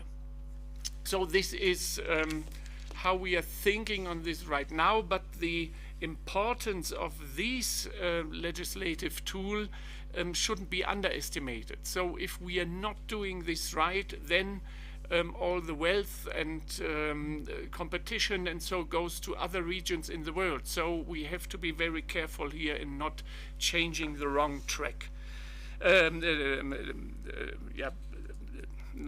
Coming to the right track, let me put it this way. So this is then all about the definition, it's about the governance, it's about the safeguards for the deployer, about the safeguards for the system itself. It's especially, and here we have to focus on what is an AI high-risk system, because the AI Act itself would like to focus only on high-risk systems. We need to think about what we should do with the so-called general purpose AI. We would like to have a trustworthy AI that is lawful, ethical, and robust.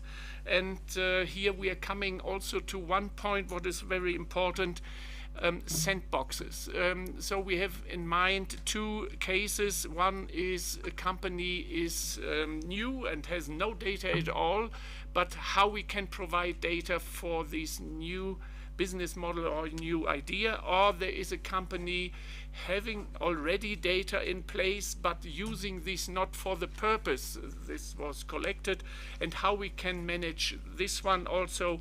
Therefore, sandboxes are very much important, especially if you're linking this to the GDPR, where it is not forbidden in a way, but it's very restrictive how we can use personal data.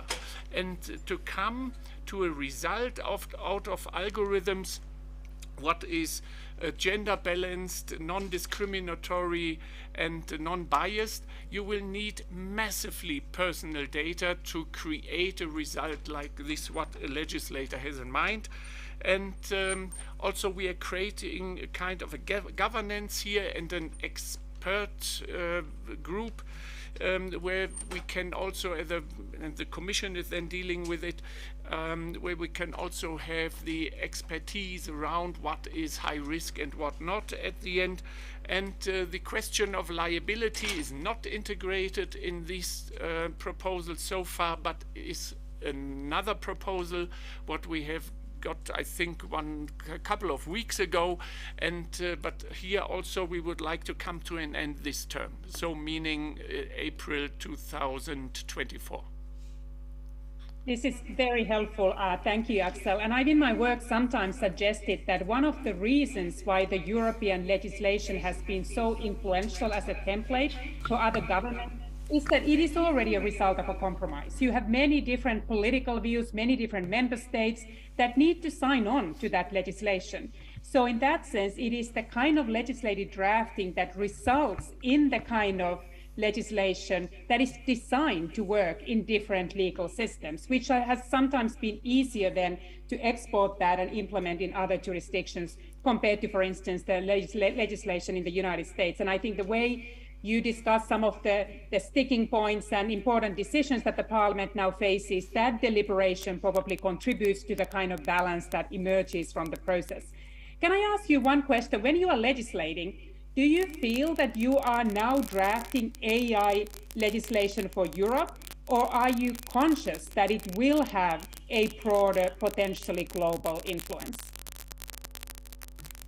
So, of course, we have in mind that this has also a potential global influence, because we are expecting also that all AI systems working as a kind of a service also in the EU is also respecting these ideas and our values and the legislation.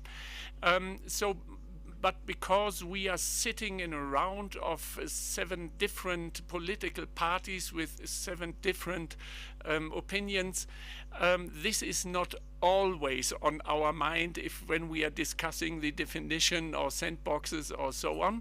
But if you're stepping back a little bit and you're watching the whole situation, then of course you think this might be something or a kind of a key element for the future, and hopefully also for the like-minded countries who might think in the same direction.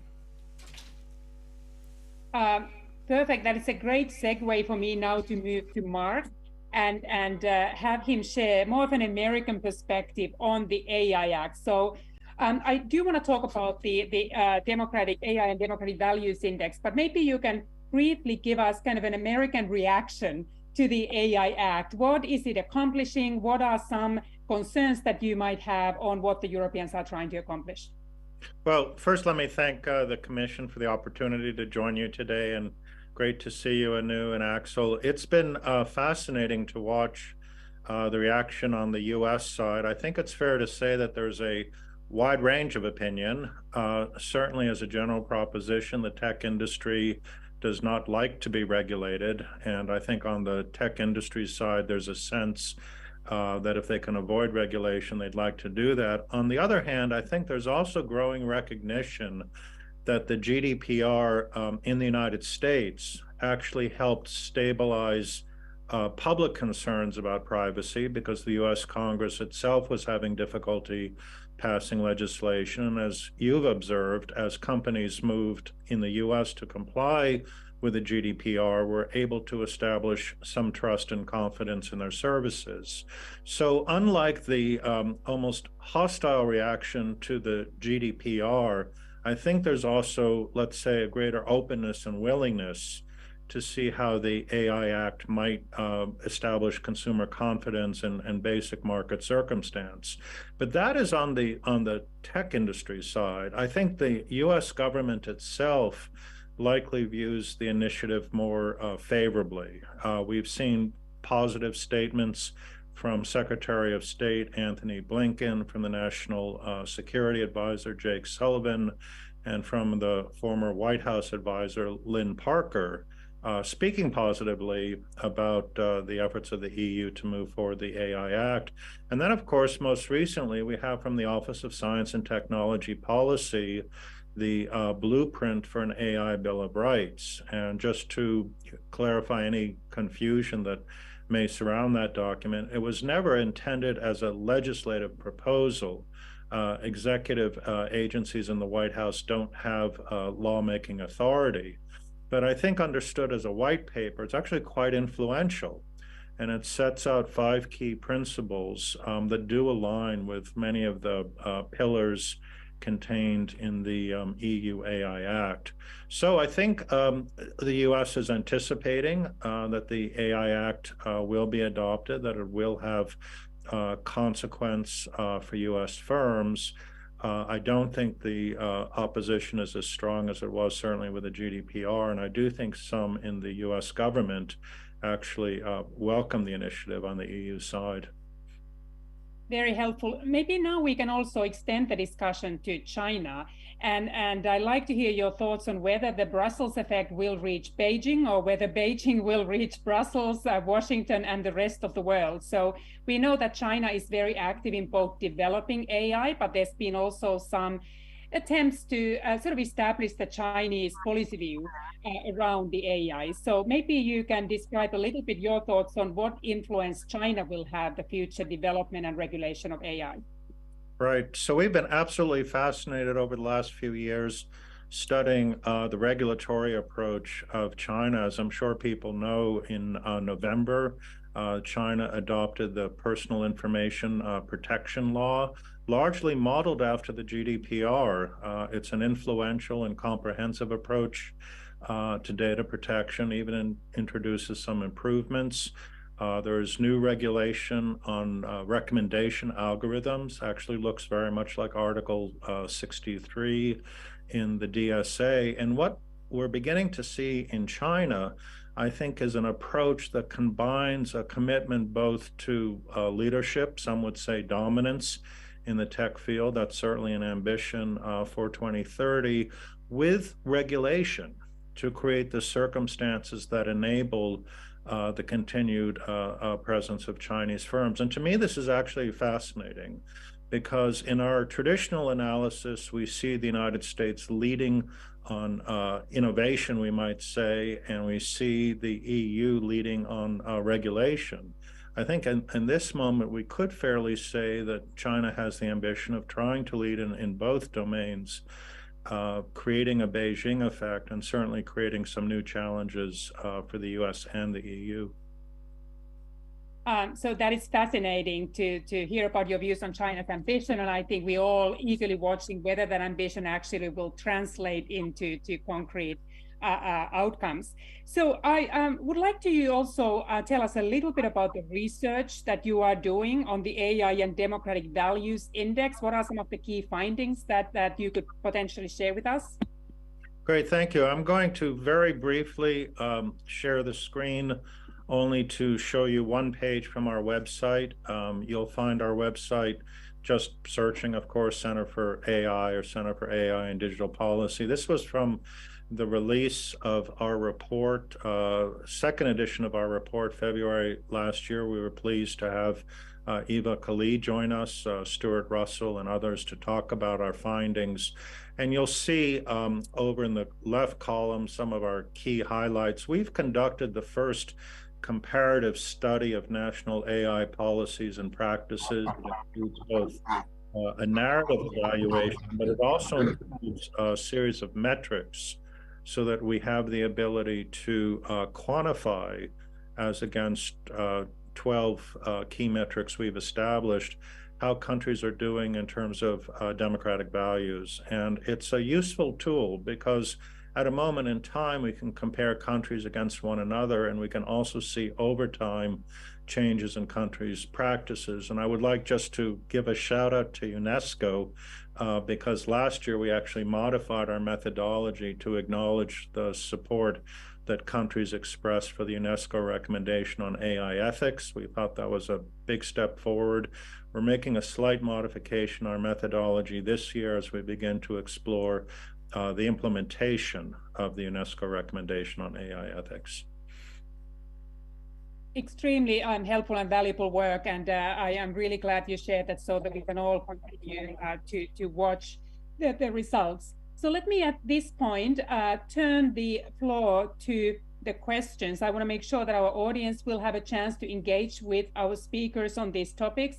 Since I'm not in the room, I would like to ask Piers and Delmira moderate the Q&A or see if you have hands up in the room, please.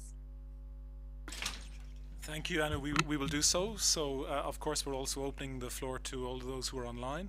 So perhaps if I could ask if physically or electronically anyone would like to put their hand up and make a brief comment or ask a question.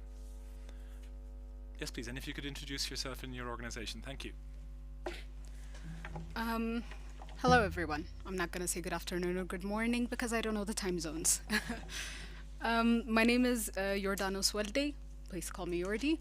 I'm from Rutgers International, but also an Ethiopian. So welcome to Addis. My question as someone who's coming from not these countries that were spoken of, and I was surprised with a lot of the documentation and the legislation that has been shared, because these are things that we always look forward to, especially in living in countries where we're talking about human rights, where it's either the question between the right to impart information or the right to life. We are here trying to survive on a daily basis on information, or misinformation rather, that winds up taking the lives of so many. So my question would then be to the team, because there are so many amazing legislations, and as a person that's coming from a country that would love to have some regulation on these disinformation or the misinformation that is happening across the world, are there tips that you can share, if just one from maybe our speakers, just something that we can actually go back to our governments to say these are things that we would love to have regulated as part of the countries, you know, that have done such great work, whether it's in the EU or Japan or the US. We would love to get some practical tips, one thing that could work that we can take away. Thank you so much. Well, I'll just relay your request. Would any of our fine speakers like to take that challenge of giving a tip? Please. I mean, I'll make two quick points. One is that I think we have to be careful not putting too much burden on people to deal with these very complex and technical problems. So I very much agree with the spirit of the question. I think governments need to take more responsibility, need to conduct oversight, and need to legislate so that we're not all left on our own sorting through this. But I will make a small technical suggestion. And I do have some background with the evolution of the internet. I helped in the early days with the creation of the .org domain to promote non-commercial use of the internet. And one of the lessons I took away from that time is that access to the URL, the ability to actually see the string of characters associated with the website that you're going to, can be extremely helpful in determining the validity or authenticity. And one of my concerns over the last several years has been the increasing difficulty. You know, we hide our links behind text and email, or we go to platforms where we don't know the site that we end up on. I would say if you can examine the URL, that will give you a lot of information intuitively about the website that you're going to and the quality of information you're receiving. Thank you, Mark. And could I then call on our colleague Menno, who might come in on this question? Yes, very important question. And one tip is, of course, difficult to give because there are many, but I would say that specifically regarding platform regulation, it is important to see that the whole of society approach is the key. So before moving to platform regulation, I would say governments should focus on the ecosystem around platforms, including quality journalism, the independent judiciary, the building blocks that we all know of, so that you can embed your regulation in a fundamental rights approach, which then allows to leverage that ecosystem to make societies resilient. And that is a tough order, but something that's really crucial precisely to prevent creating a space for suppressing freedom of speech. And I can see Maiko also had her hand up.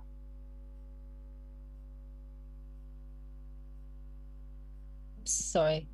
Sure. I also would like to make a small comment from the government of Japan. And also this perspective is basically from the non-Western perspectives. It might be also interesting from in the perspective of diversity. But I actually also recall the point that Menno made, which is we should really understand what is ecosystem around what you're trying to regulate. And also ecosystem can also be quite different place to place. So I'm not sure what would be the most relevant ecosystem analysis for your own society, but this is very important to understand what your society is actually built up on. And also government should take the very much responsibility to, sometimes very hard, but you have to really draw the line as non-principles.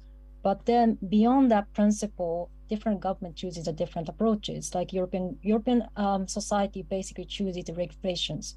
Like they all have the very strong regulation, put a lot of efforts to draft a lot of legal documents, and that also works.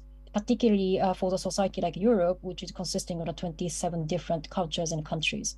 Whereas for the country like Japan, this is more homogeneous type society. We share a lot of like non-spoken common sense already. Then we really chooses certain more flexible approaches. We call them agile governance. So we build very strong principles, but beyond that, we let the stakeholders, like non-stakeholders, to actually work on how they implement them. But government also set the review system, and also those like stakeholders can also join in to actually interact with government to how they also want to build their own governances to implement the principles. That can also be another approach.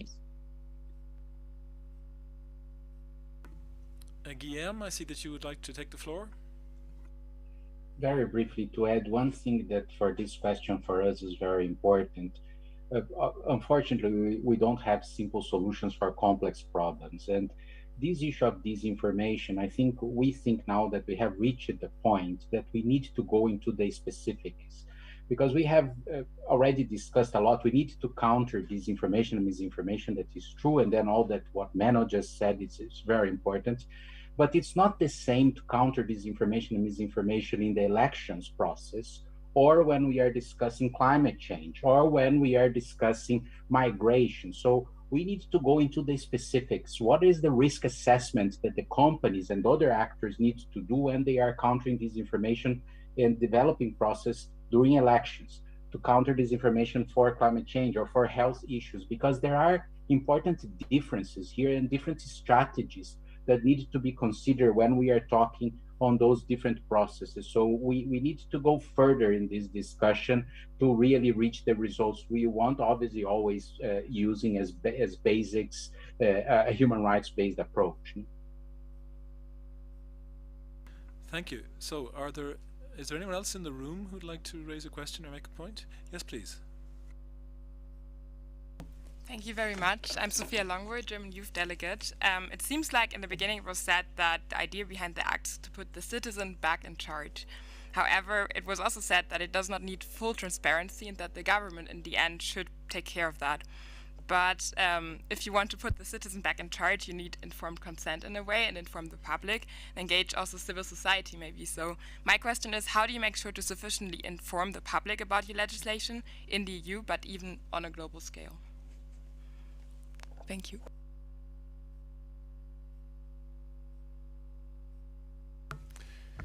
So thanks a lot for this question and also for attending here the IGF.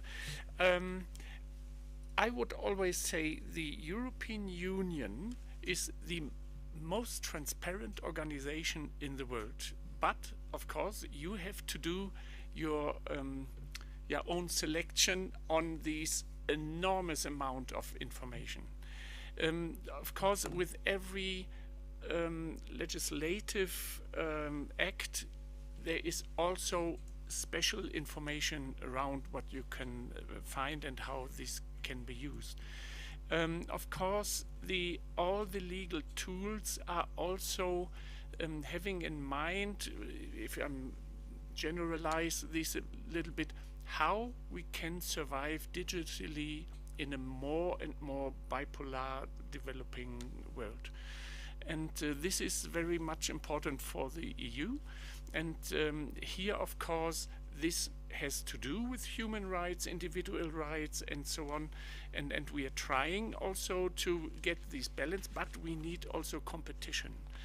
And therefore, we have to have in mind that this should be balanced everywhere. And because of the fast evolving and so development, we as a legislator, I would still say we are not flexible enough. We need to come or to think about different forms of being a democratic legislator to catch up with the developments, and not years later where the problem is occurring, then we might think about and then we take our time in discussing. No, this is probably not the majority opinion in the parliament, but I still see a lack of adapting new technologies immediately as soon as they are out or as we have a kind of an idea. But this is our way so far approaching in trying also to get trustworthy elements in all these legislative papers, and also having in mind that this should also serve our citizens. But of course, industry aspects are also part of it. Thank you. And Mark, I see that you'd also like to come in on this question. You're on mute.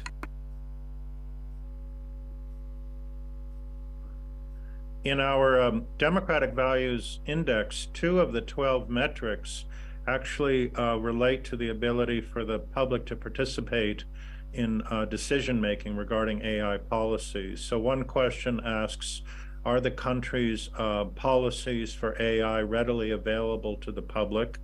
And another question asks, is there meaningful opportunity for public participation in the formulation of the national AI policies and strategies? And actually the good news here, having done this detailed comparative analysis, is that many countries over the last several years have created open processes to seek public comment and to incorporate public comment. We've actually dedicated a page on our website called The Public Voice to call attention to those situations where the public is invited to express the views. So I think this was a very important question. And of course, as we're thinking about how these decisions are made, we should think not only about the quality of the outcome, which is important, but we should also think about the quality of the process, which I would say can be equally important.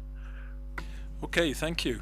So, Menno, I'm going to give you 30 seconds before I give the floor back to Anu so that she can wrap up before we have to close the session. Over to you, Menno. To complement the others, because we now talked about transparency in policymaking, but the Digital Services Act specifically indeed balances that transparency and the need for government intervention, and I think in an interesting way. It injects transparency for all actors in the ecosystem. So trusted flaggers need to be transparent about their work, just as platforms need to be transparent about how they engage in content moderation. Academic research need to be published, and also the auditing efforts that are done need to be published so that citizens can understand exactly what is going on and can inform themselves and indeed take action to play their part in the content moderation that we need to do as a society. So at the same time, the government intervenes to actually vet researchers to make sure they're independent, to select third-party auditors, and to make sure trusted flaggers indeed don't overstep their role. So there's also that strong role for government, but, and that's very important maybe to finish on, the DSA maintains this cardinal principle, which is that there's no general monitoring. So it safeguards our citizens from being subject to general monitoring by online platforms, which can be imposed by governments. So it's okay, great. Menno, I'm going to stop you there. I'm stopping you now. Thank you very much, but really we have to give the last word to our moderator, Anu, before we close the session. So Anu, back to you to wrap up. Yes, just very quickly, I want to use my final minute to extend my warmest thanks. I thought this was a extremely important, wide-ranging, rich conversation that was both informative, sometimes disconcerting, but also very promising. And I take great comfort in just listening to how many thoughtful individuals are bringing their own expertise to try to solve a very difficult set of governance challenges.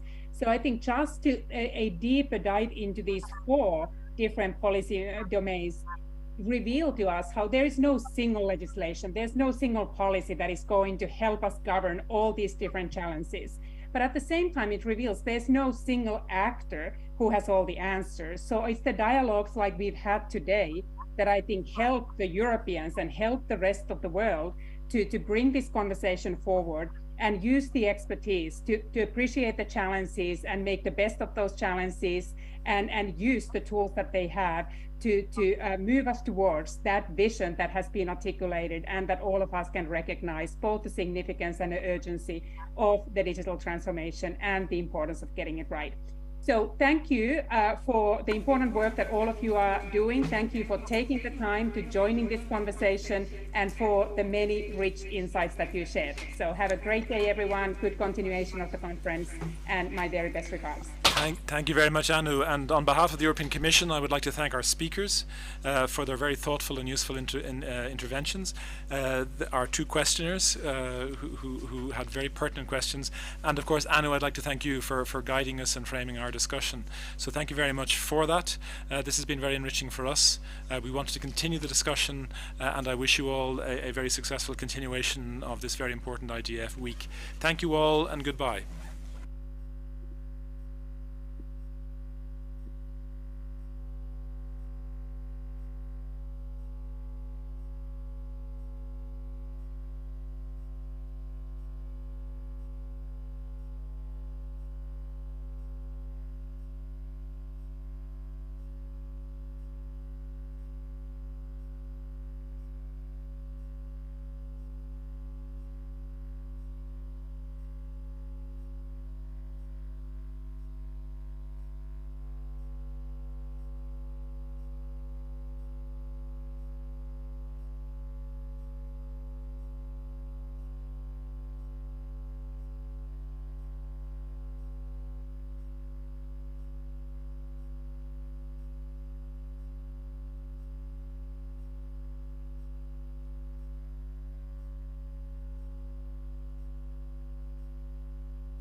Recording in progress.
No free speech. So, everyone, can you hear me? Is this working? Yes. We will start in just a few minutes. I'm just doing a quick audio test with one of our speakers, Fazane. So, Fazane, are you able to speak, and we'll see if we can hear you?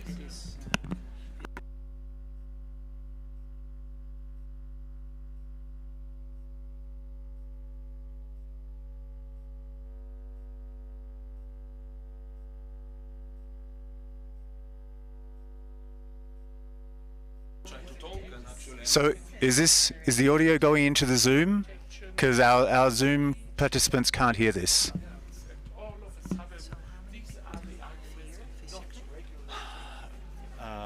You two and me, and that might be it. I think everyone else is. Yeah, so maybe close is good. Yep. Yep.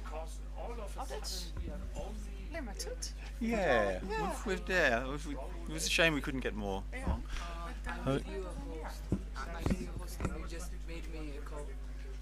Okay. But can. Sorry, where are you? You're here? Yeah. Ah. That's me. Co-host or host? Make me a host.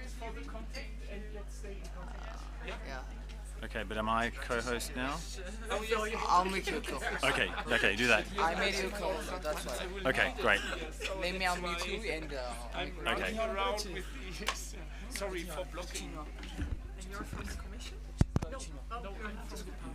Are you? Oh, okay. So, please stay in our session on sanctions. Would be interesting. Yeah, I'm actually advocating sanctions and also from the yes, but this is also very. Oh, maybe. Yeah.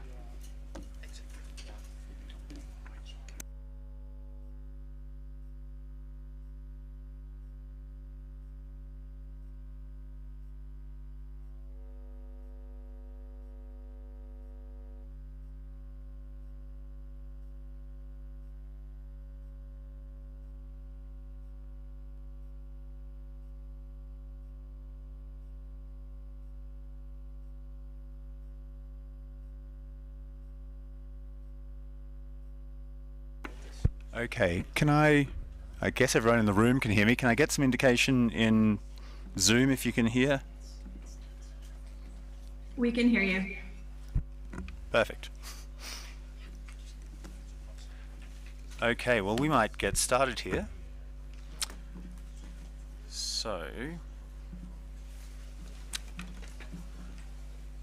what? Just make my pitch to the European Parliament. Thank you all very much for being here. We have a number of people online as well as a number of us here in the room.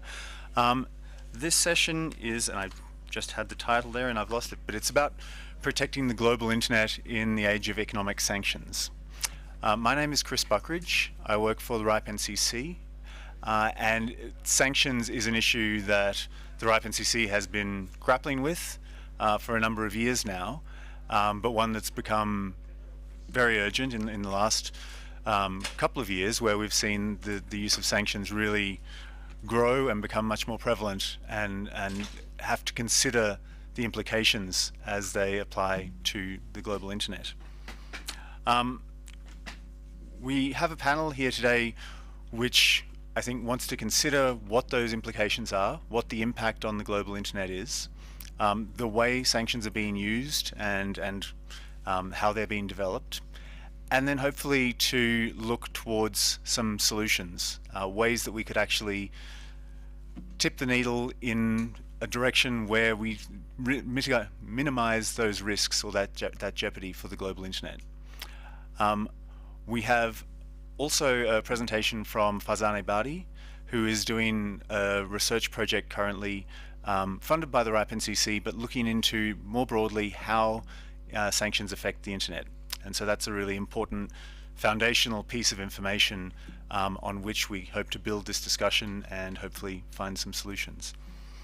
I will also just quickly introduce our panel.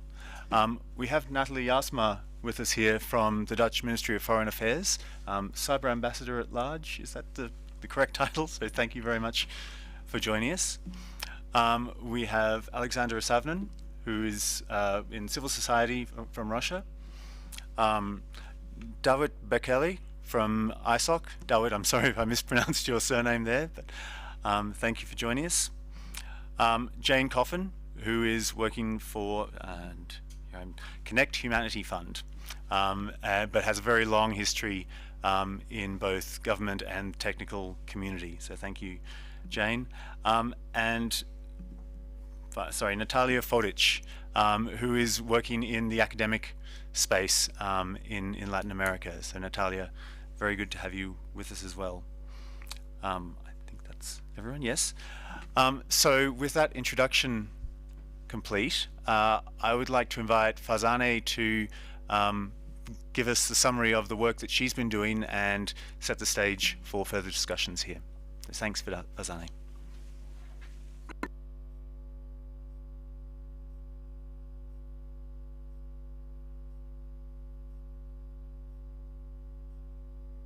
Hi everybody, can you hear me? Yes. No? Yes, okay, good. Can you see my slides, like the purple nice thing there? No? Also yes, but you might want to hit play on the slide deck. Oh, it's play. I guess I just have to do this.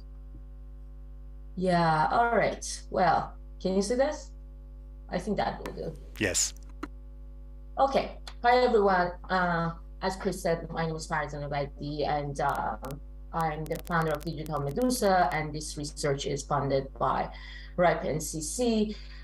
So we're talking about sanctions and the global internet. So the next slide is, okay, so I'm doing this research not alone, with a team of people, Andrew Rejuela and Jania Ryan Penn and Laura Wilke, which their amazing contributions made this research possible. Now, the objective of the research is how to find out and discover how sanctions affect the internet, and do they endanger the global internet and access to the global internet in any way, and how we can mitigate the impact. So it's very important to make this distinction between cyber sanctions and economic sanctions, because we keep hearing that what is the difference, and are we talking about not sanctioning cyber attackers? And that is not the case. Cyber sanctions are imposed after a malicious attack attributed to the cyber attacker, and it is a legitimate state response to cyber attack. While economic sanctions might not be internet specific, but they have unintended consequences for the internet, and generally not in a response to a foreign cyber attack. So what are these economic sanctions? So these economic sanctions are like trade and financial barriers that some nation states impose on other nation states in a conflict to stop the nation state from attacking others, or violate human rights, or to counter terrorism. So economic sanctions are not new, and they have had implications for the internet since the late 90s. And the regime most of the time is not internet specific, but it affects the internet. And the implications for the internet have been increasing in the past decade. And but from early on, we see that there have been sanction relief when it comes to the internet to ease sanctions for access, with like issuing licenses, exemption, derogations, and regulations.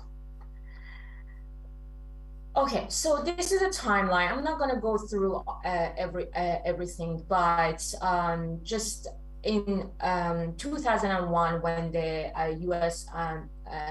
The 9/11 terrorist attack happened, the U.S.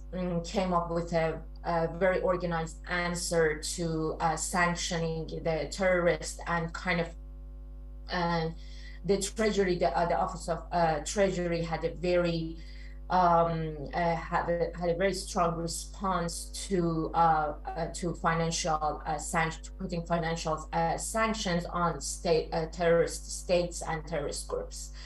And but they came up with a plan that it's called like smart sanctions, which means that it can be country specific, but it can also be individual and entity specific in order to kind of not to impact ordinary people. Since from between 2001 to 2010, it doesn't mean that these sanctions didn't affect the internet. It's just that we are in the process of research. But there have been like a few reported cases about the country code top level domain delegation in 2005, I believe, and a few others until 2010 that the Iranian uprising happened, and US saw that what sort of impact the sanctions have on Iranians and Cubans for their access to the internet. So they came up with a few like reliefs for personal communication that happened on the internet. And then we have in 2011 there are like reports that Cuba cannot develop its internet because of the US sanctions again. And then we have in 2012 the EU sanctions that were imposed before in 2007, but they have like a direct effect on the internet, this time on internet governance organizations, and they had to reinsure that they are in compliance with these sanctions. I'm not going to go through all of this, but we see, as you can see, we see a kind of like increase in sanctions, especially as geopolitical conflicts are increasing. And the most recent one was the UK, EU, and the US sanctions that were imposed on Russia because of the war it waged on Ukraine. And that had a few implications. We might see some implications on Afghanistan as well. And if you want to see the timeline, you can go either to my website or this sanctions timeline here. Okay, so categorizing the impact. What sort of impacts sanctions have had? So there's the effect on regional internet registries. There is the inequitable access to number of resources. There is also impact of sanctions on network operators, and then also impact of sanctions on the domain name system and the domain name registration. So the impacts on RIRs, RIPE NCC has been very vocal about this, and they have done a fantastic job of informing us what is going on. But in general, in our discussions with other RIRs, we have come up with these impacts, like transferring from one RIR to another is difficult. Payment systems because of lack of access to payment systems, or because payment systems are sanctioned, they cannot pay for the IP addresses, and also there's an impact on local internet registries, because when local internet registries sponsor sanctioned entities, RIPE NCC or other RIRs, they still have to comply with the law, and they have to just keep their IP addresses registered. So, and here we go with my slides today are not spot on, are they? So the impact on the network operators, we have had quite a discussion with network operators, and also like did some research on a few when ISPs were sanctioned. And in general, when a specific sanction applied to individuals with formal roles in telecommunication services, then, for example, if they are a member of an internet exchange point, then that internet exchange point has to revoke the membership of the sanctioned entity. So it might be that the entity is not sanctioned, but somebody, a CEO or a board member, is sanctioned, and for example, in case of peering, internet exchange point cannot have that entity as their member. And this was a recent case. There was the London Internet Exchange that revoked the membership of Russian telecom operators, Rostelecom and Megaphone. And then the network operator is large, can serve other like smaller network operators that can be affected.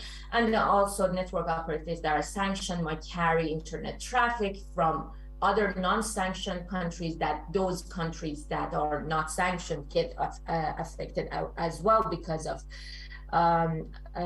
this revocation of the membership.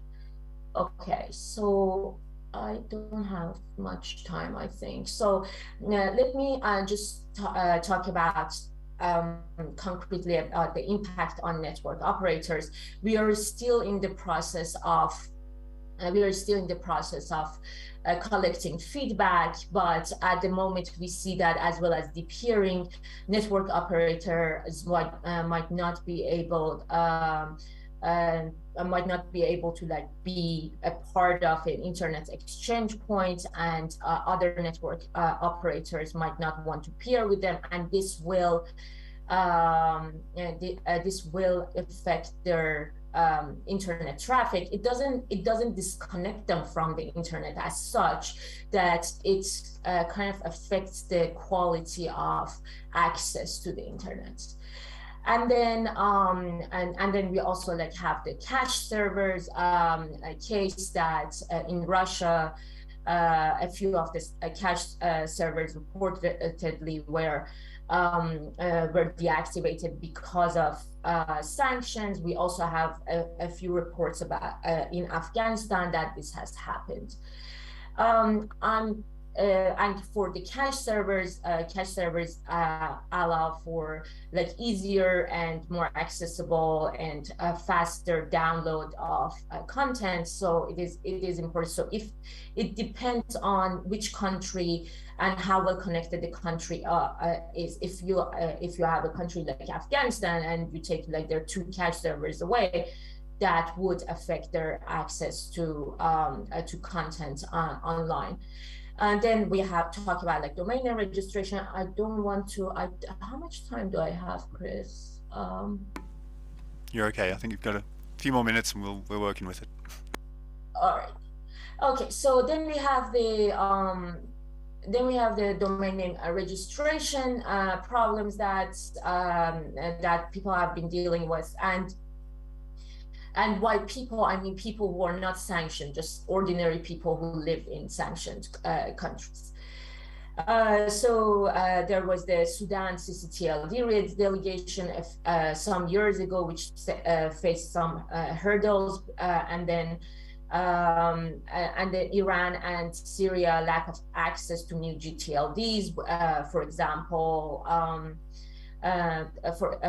there are a few cases that new GTLD operators just confiscate or suspend the domain names of people in Iran because they have a direct contract with these with the Iranians and with the Syrians, and they believe that compliance-wise they should not have. And there's also the case of .asia and .ngo that they don't allow sanctioned countries to register domain names there. And then also a few registrars stopped supporting clients and users from Iran, Sudan, Syria, and Sudan is an older case. So this was, and then when we discussed this and during our research, we also talked about what can we do in order to provide solutions. So, for example, we can have more multilateral and bilateral arrangements for governments to coordinate with each other when they're imposing sanction, because the internet is such an interconnected network of networks that if you sanction some in one jurisdiction, it can have an effect on others. So it could be that bilateral and multilateral arrangement for governments to coordinate and prevent adverse effect of sanctions. It could be issuing licenses, exemption, derogations, processes to review and revise sanctions, and also like the companies and organizations can have a more transparent and compliant process that doesn't over comply with sanction, but also provide the minimum services for the internet. And then we can convene a cross-industry coalition because the internet has been formalized, and there are many other actors who are involved. However, they don't understand and don't engage with that multi-stakeholder governance model of the internet. So if we can talk to other actors who are not directly involved with the provision of the internet and explain the situation, perhaps it would prevent them from over complying with these sanctions. And then the mapping the internet value chain and use of the existing IG fora, such as Freedom Online Coalition and others. Sorry, thank you. I think, so if you want to get in touch with us, that's the information. Also, if you want to give us feedback, you can just scan that QR code. Thank you. Okay, thank you. Thank you very much, Farzaneh. That's, I think, a really useful starting point and gives an indication of how complex the impacts are and on how many elements in the internet technical infrastructure. Turning, I guess, a little to the other side of that equation and government and the sort of the sanction process. I'm turning to Natalie Jasma now, and just it would be really interesting to get your impression of how sanctions and the use of sanctions are impacting on your work and your discussions around global internet governance in the UN, etc.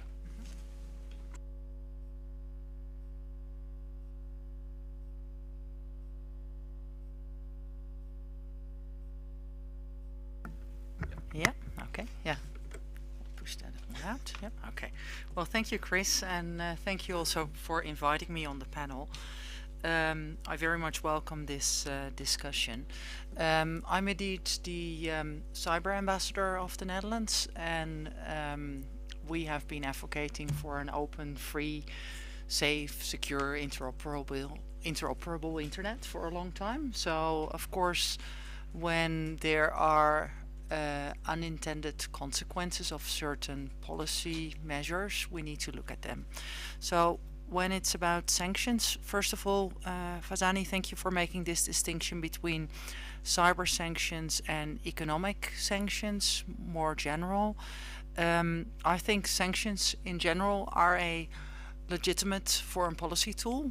It's usually in reaction to behavior by another government that is not behaving in line with its commitments, with international law, with sort of agreements that they have signed on to. So what is the toolbox of another government to hold that government accountable? Well, think about that. Then sanctions is one of the few tools. So it is a legitimate foreign policy tool. as I said, we've been advocating for an open, free, safe, and secure internet for a long time, and but we've also been advocating for the protection of the public core of the internet. And why is that? That was because we actually had a wake-up call in terms of cybersecurity in 2013, when one of our when basically the cryptography layer was being hampered or fiddled with. And so basically we've been working on the concept of this public core, and what we mean with this is really the technical layer of the internet. So like the naming, the routing, the numbering, and the cryptography. And we've been advocating in the UN to actually don't attack that public core, and we've advocated for that successfully. It's part of the normative framework that all UN member states have signed up to, and this is the normative framework on responsible state behavior on ICTs. But then this is about sort of the protection of the public core, but then of course there's the other issue, and that is that we've been advocating for the governance of the public core, that should be done in a multi-stakeholder way. Well, this is a long introduction for saying that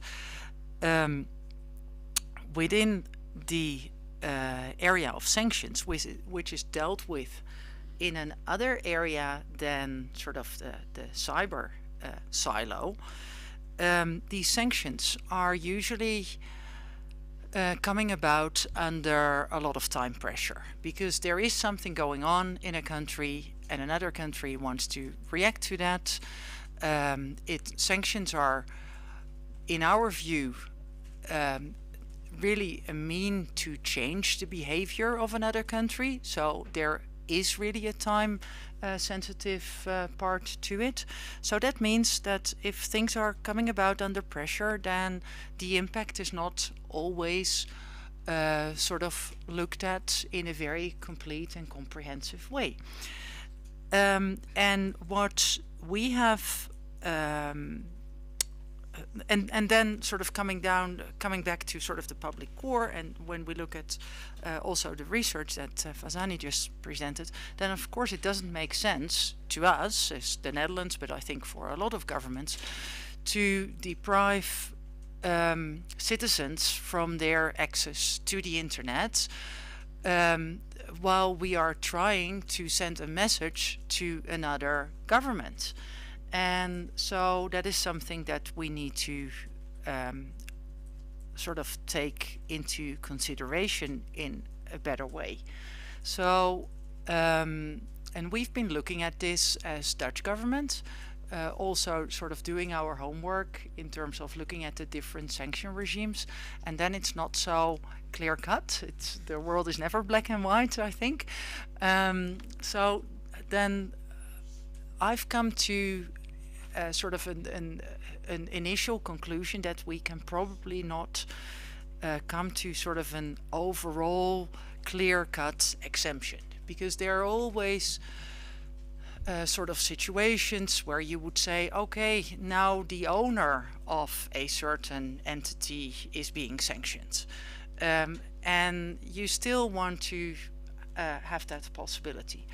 But that having said, I think that our people, and in our case that is people in Brussels, because sanctions that we are actually imposing are discussed in the context of the European Union, so it's all the European Union countries. And so our people in Brussels need to have a better understanding of how the internet works, what the players are, and what kind of considerations they have to take into account when they are imposing sanctions. And so it's really sort of bridging these silos in our systems to make that happen. Just also to say a little bit something about how we became more aware. Well, I think RIPE NCC has been actively sort of knocking on our door for a long time already, but more sort of with our sanction people. But with the one of the first sanction packages against Russia, no, it was actually, during that time, then the government of Ukraine requested ICANN and RIPE NCC to remove the .ru domain. And of course, like RIPE NCC and ICANN are not in the business of removing any domains. They're in the business of preserving the worldwide internet. So they took, in our opinion, the right decision and not removing the .ru domain. But we also had this also started a debate within our system, and which I think was a very healthy debate, because then also sort of our political leaders understood the relevance of keeping the internet open for all, and that is really relevant for all citizens around the world, and that is one element. But also with this extreme request, we would never be able to predict the unintended consequences, and of course nobody wants to be responsible for sort of unintended consequences leading to whatever kind of incidents at hospitals or other really important services for people. Perhaps one last observation is that within sort of the sanction domain, we do have more sort of general exemptions, and that's usually based on humanitarian reasons. And I think that could be an area to look at, sort of the language that is being used there, and to see how we can sort of make a similar approach on on the sanctions that have unintended consequences on the internet. Great, thank you very much, Natalie. And I appreciate you're starting to move into what I'm hoping this workshop will provide, which is the beginnings of a sort of solution, or at least a step towards mitigating these risks in the future. I want to turn now to Jane Coffin for a little bit, I guess, more contextual, stepping out of the European context there, but as I mentioned in the opening, Jane bringing a wealth of experience from both government and the technical community. So Jane, great to hear from you. Yes, thank you very much, Chris, and hello to everyone. It's a pleasure to be here today. I'll tell you a little story, or part of a story, related to sanctions and sort of what were happy consequences versus unintended consequences. When I was listening to the cyber ambassador speak, I was thinking, sanctions are such a niche area that many nonprofits and many in the internet technical community weren't as aware in certain points of our growth as organizations, and particularly for many small nonprofits, about the impact sanctions can have on you as a small company. If you violate those sanctions regimes, it can be very expensive and quite a bit of complications with your national governments. But also, they seem often to many people are afraid of dealing with the sanctions organizations, say OFAC at the Treasury Department. They're lovely people, they do what they do, but if you don't know what to do, you could be quite afraid of how to interface with them. And Chris, that's going to get to a point, I think, at the end of what I say here about a way forward potentially and some recommendations. But when I was at the Internet Society, we were happy to receive some donations of equipment from an equipment manufacturer for helping internet exchange points grow.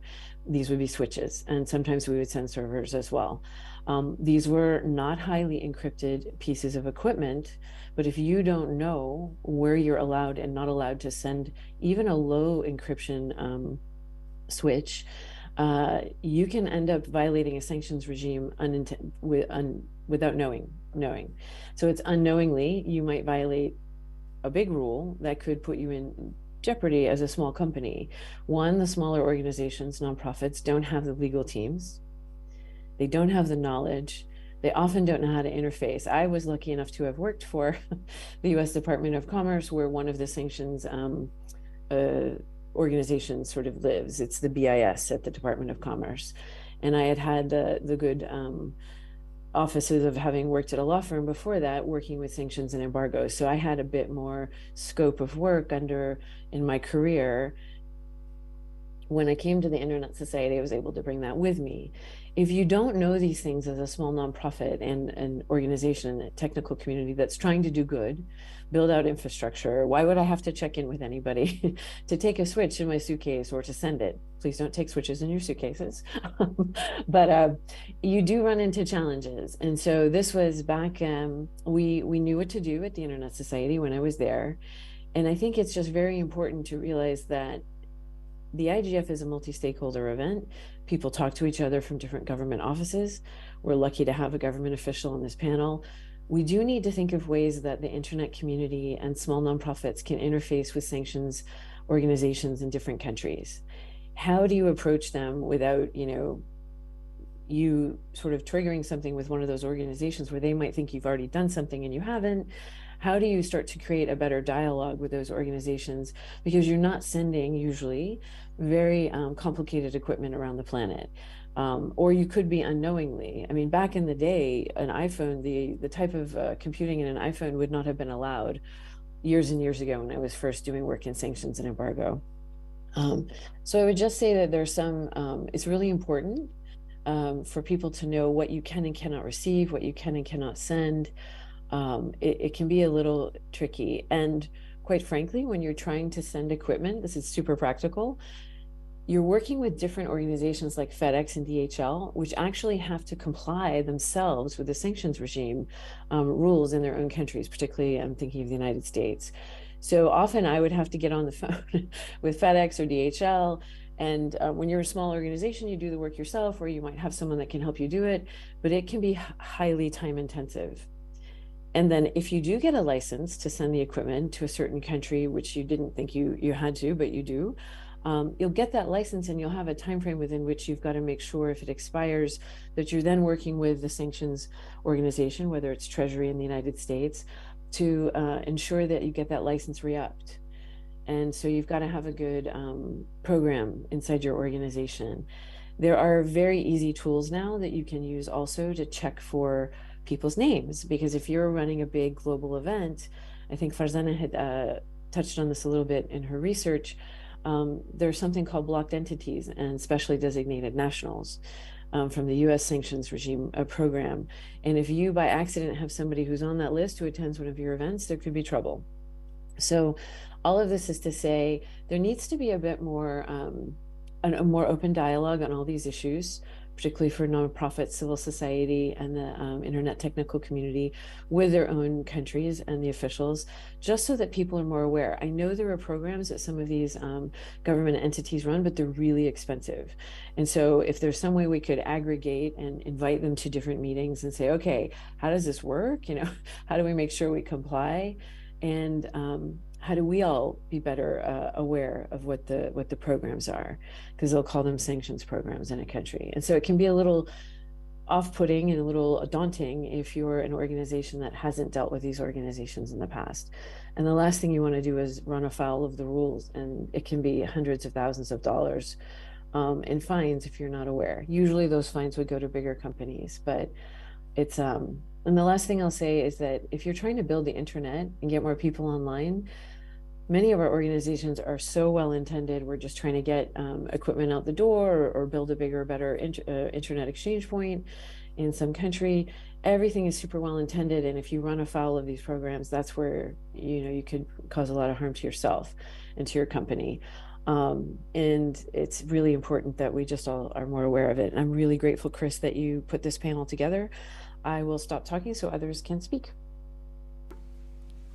Thank you very much, Jane. Yeah, again, I think, as with Farzana's point, it's helpful and a little daunting to realize the complexity of some of these issues, and it's that complexity which really is at the heart of why we kind of need to find a better way through all of this. So our next speaker is Dawit Bakeli from the Internet Society. So Dawit is also online, though he's originally from Ethiopia. But Dawit, can you share with us a little bit of insight from the technical community perspective? Thank you, Chris. Thank you for inviting me to this panel, and hi, everyone. I think the previous speakers have said it. Sanctions are very common. In fact, they are getting more and more frequent in this world, especially coming from unilateral sanctions coming from Western countries, the EU, the US, and so on, but also some multilateral sanctions from the UN and so on.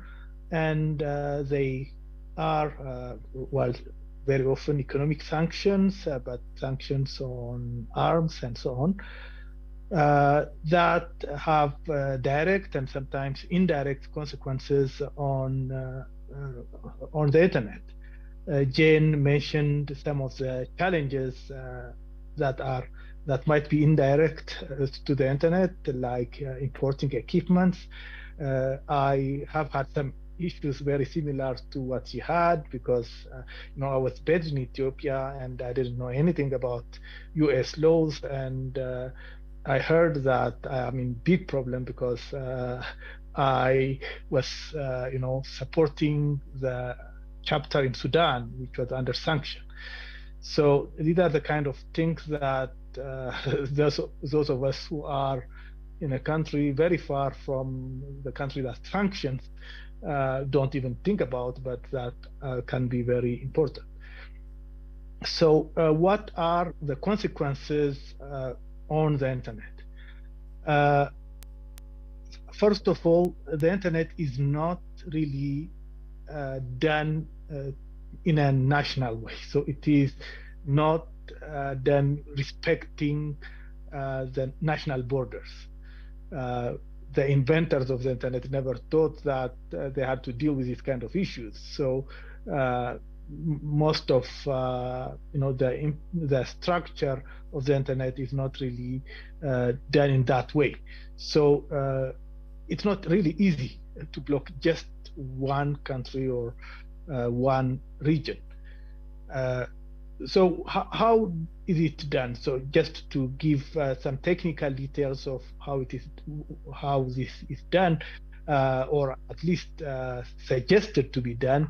For example, recently for Russia, we have seen suggestion to block BGP announcements for Russia. Some even suggested cutting physical connections, revoking CCTLDs, as it has been said earlier, and by taking back IP numbers given by organizations such as RIPE.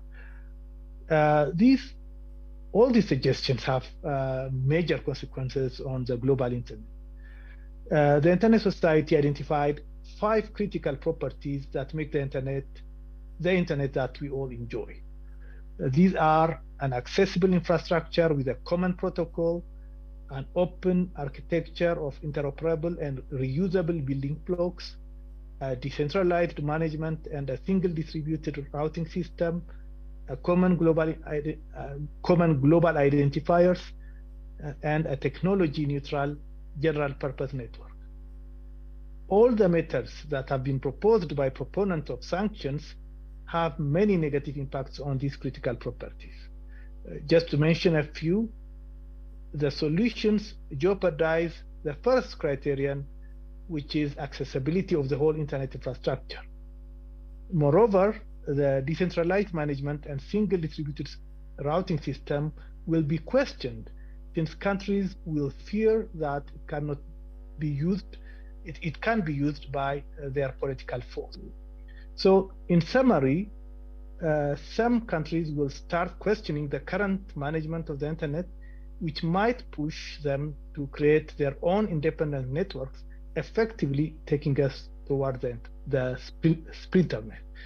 I will stop here for now, and I hope we'll have more discussion around this.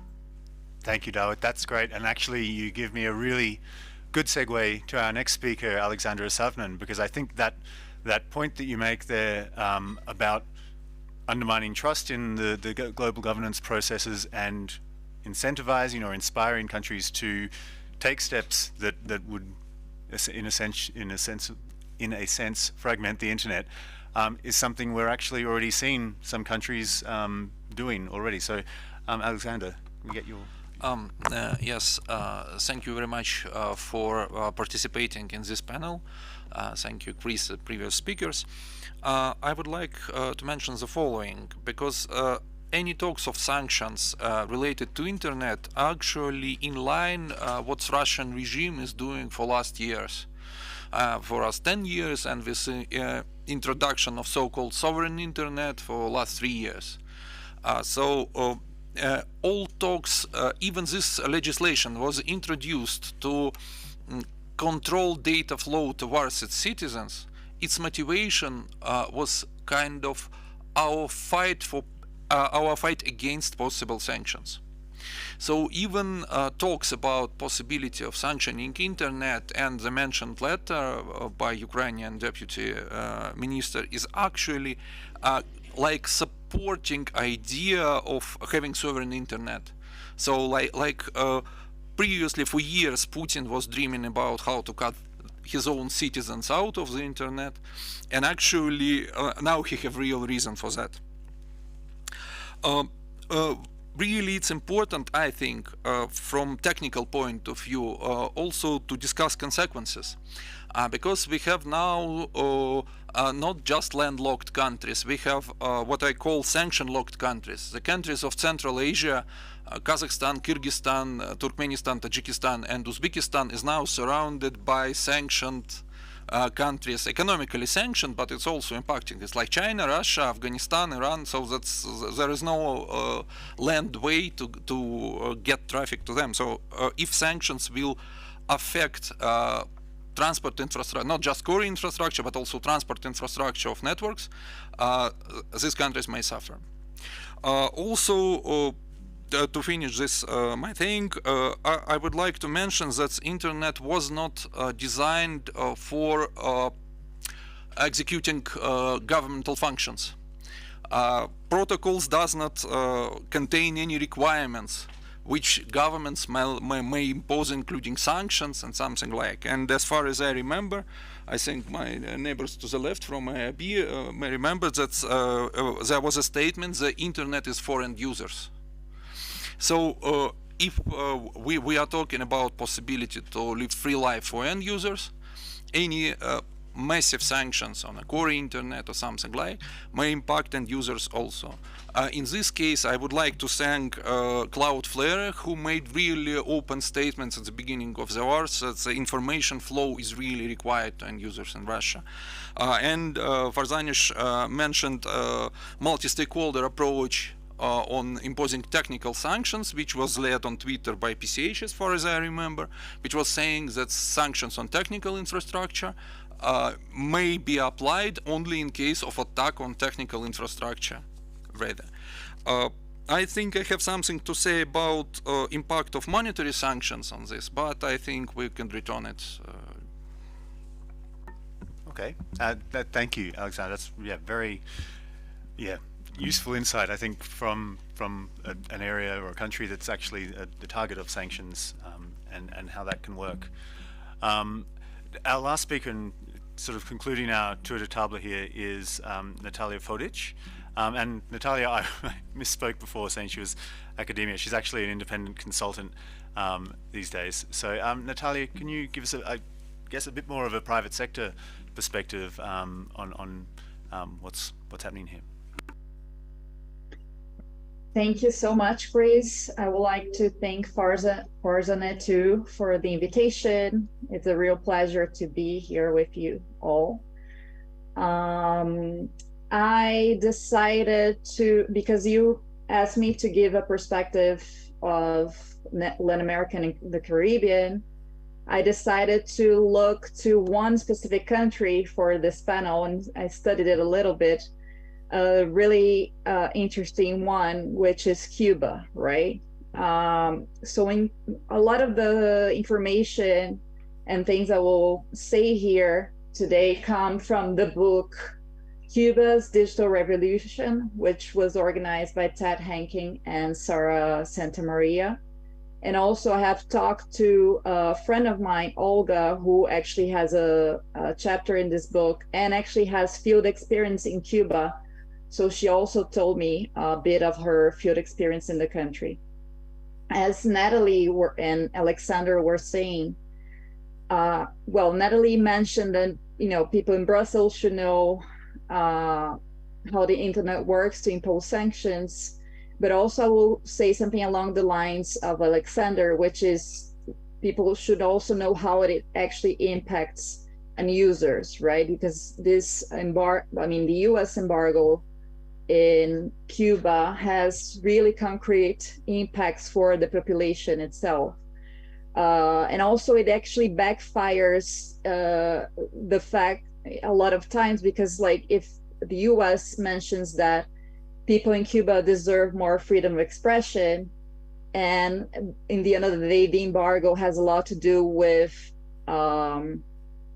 people being late in accessing the internet and accessing a good quality internet, that actually is a contradiction, right? Of course, not everything, not the fact that Cuba has arrived late to the internet, and also the quality of the internet there is lower compared to the rest of the region, is not solely related to the embargo, but it has a lot to do with the embargo. Just to give a slight, a quick example, Cuba is ranked, the speeds of the internet in Cuba are, it's ranked 140, whereas other countries in the region, Uruguay, Brazil, and Jamaica are like 62, 63, 64. So it's like far away, right? And it's also not only a matter of like they arrive late to the internet, but how meaningful that internet is, so the quality of the internet. So it used to be that the whole internet, international connectivity used to be by satellites until 2013.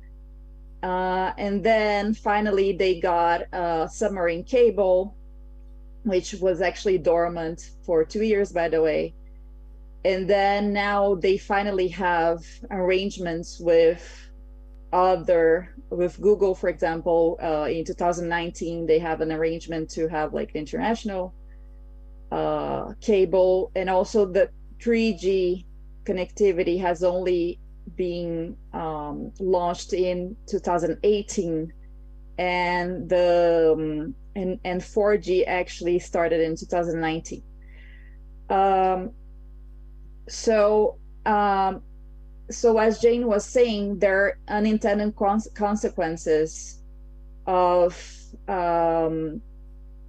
having embargoes. So a lot of times these rules of sanctions and embargoes are really not clear enough, which means that companies end up not even daring to deal with this country, so they have to avoid future trouble, right? So even if there's like a space for them to, they would have some space to do something in this country, they end up not doing it because they don't want to risk.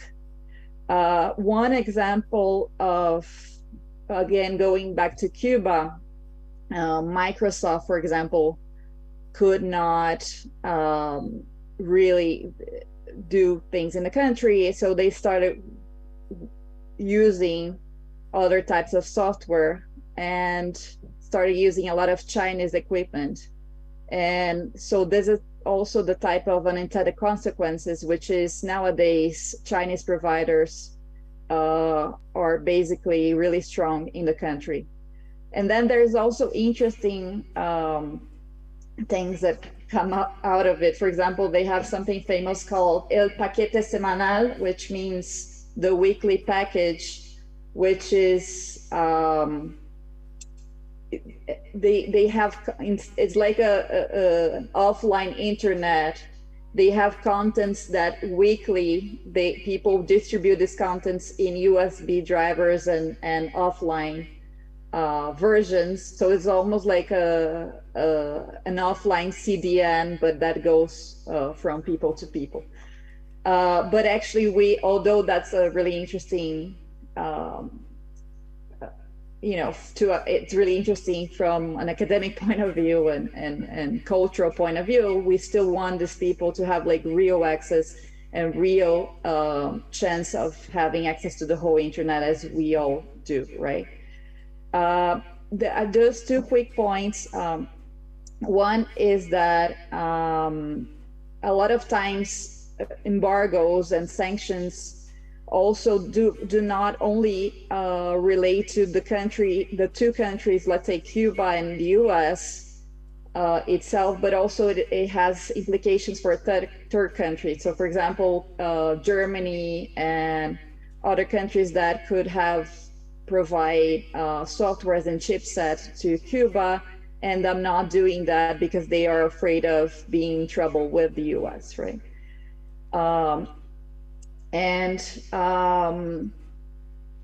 Again, just going back to how that also relates to having not only access to the internet and people are also impacted in the sense that they don't have a meaningful connectivity. So going back to the cable or submarine cable example, if you need to have that to have proper latency and speeds. So that's how it impacts the individual at the end of the day.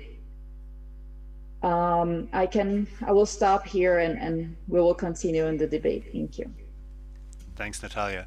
I think you raised a good point there that relates a bit to what Alexander was saying in terms of risk freezing out opportunity, and sanctions, and particularly uncertainty around sanctions creating that sense of risk. I think that's quite an important point as well.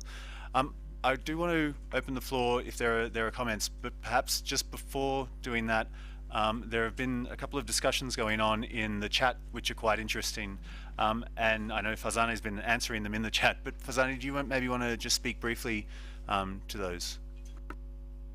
Yeah, thank you, Chris.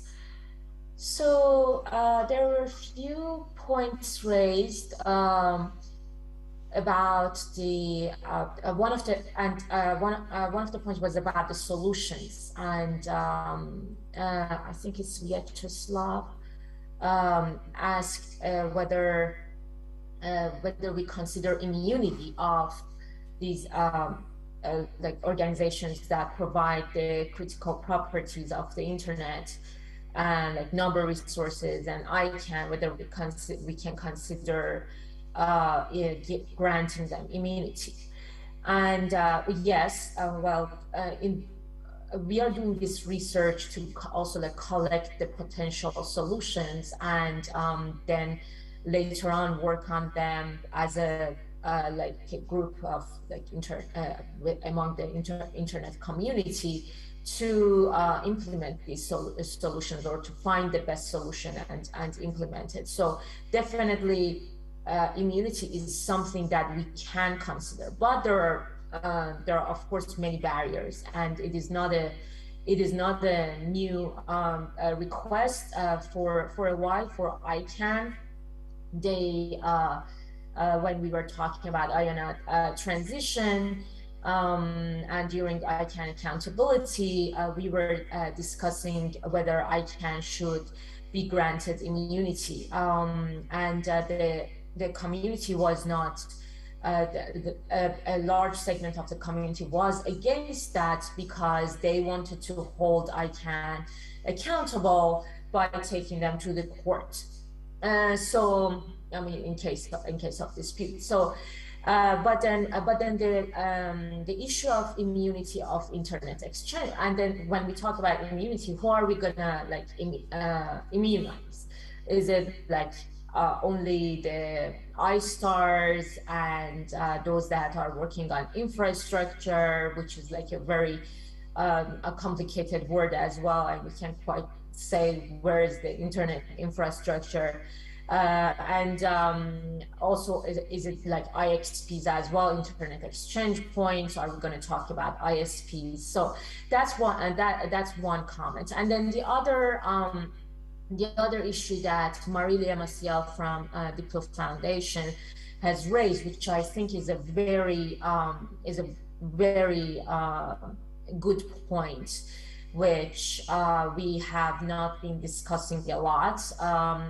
It is not in the scope. I mean, I can add a few cases, but it's not in the scope of the research that I'm doing. But Marilia is mentioning that how about like trade restrictions? And I got to say that the economic sanctions include sometimes can be like equivalent to trade sanctions. And she's asking, do panelists believe the current trade restriction affecting semiconductor targeted at China have an interplay with the discussion we are having here? Since semiconductors power many of the equipment, as we mentioned here, for networking and connectivity. And I think that these, like the devices that we use in order to make the internet work and to get the users connected and also maintain their security, they are very important. They should be a part of the conversation now, maybe not a part of this research. And I remember a few years ago when the US imposed the sanction on, I think it was Huawei, but it was one of these Chinese companies that provided Android devices worldwide. And when they were sanctioned, Google did not allow important security updates to happen. Because of the sanction, and this is like reported. We have to verify it. But so I think that this is pretty relevant to the discussion, and we need to talk about it when we discuss the sanction regimes. Another point that I wanted to make, and is that so Jane mentioned FedEx and UPS and like going and talking to them about like sending the packages and the devices to sanctioned countries. And something interesting that I am Iranian, so I dealt with a lot of sanction issue at the individual level, that whenever I wanted to send something to my family, a small package, I could not, after a while, I could not do it with DHL because they did not serve that country. And and also I still can't use FedEx here, but what I can use is the UPS, which is the National Post. And that's because this is a controversial thing, and I'm not saying that we should do exactly that, but that's because of a treaty that we have worldwide. So National Post will post our devices for you. It might, and while the private companies won't. These are the things that we need to think about.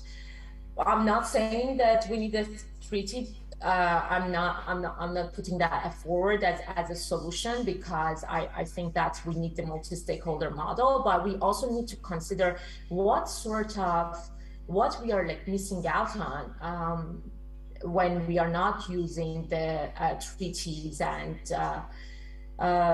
when we are not considering these multilateral solutions.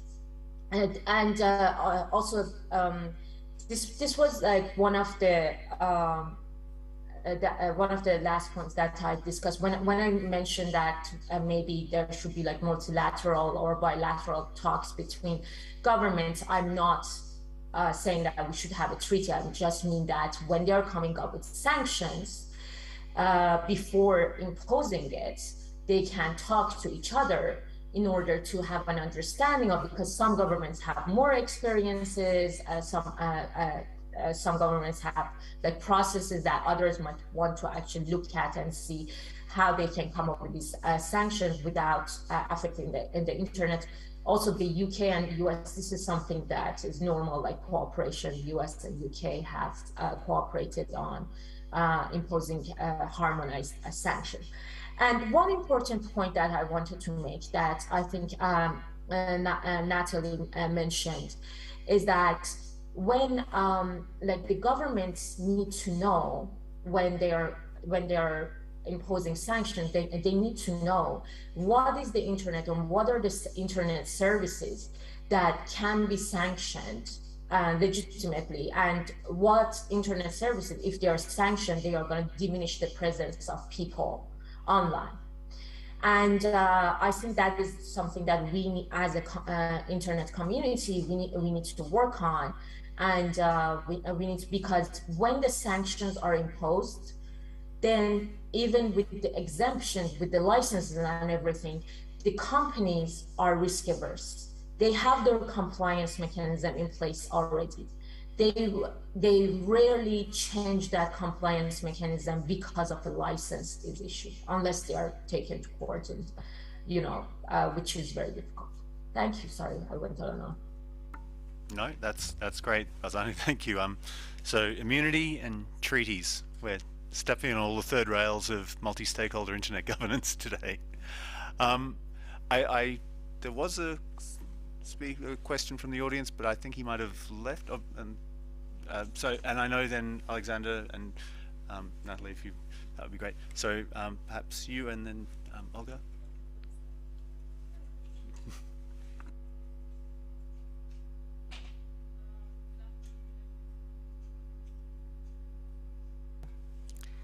Good afternoon, dear participants and friends. Actually, I think for having inclusive international governance, we need international cooperation among all states and countries. But unfortunately, unilateral coercive measures as well as restrictive and blocking measures against some countries and their digital products make it impossible to reach the requested international cooperation. I think for having meaningful solidarity and cooperation as recommended in the UN documents, we need international cooperation, but unilateral coercive measures don't let it will be reachable. And I think sanctions are not legal, but I don't know why some countries insist that they are legal.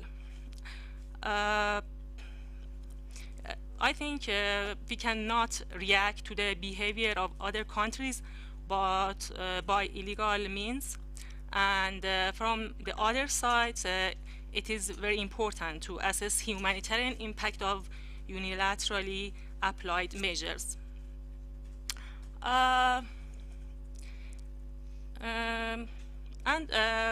There is another comment that I would to put forward about the sanctions.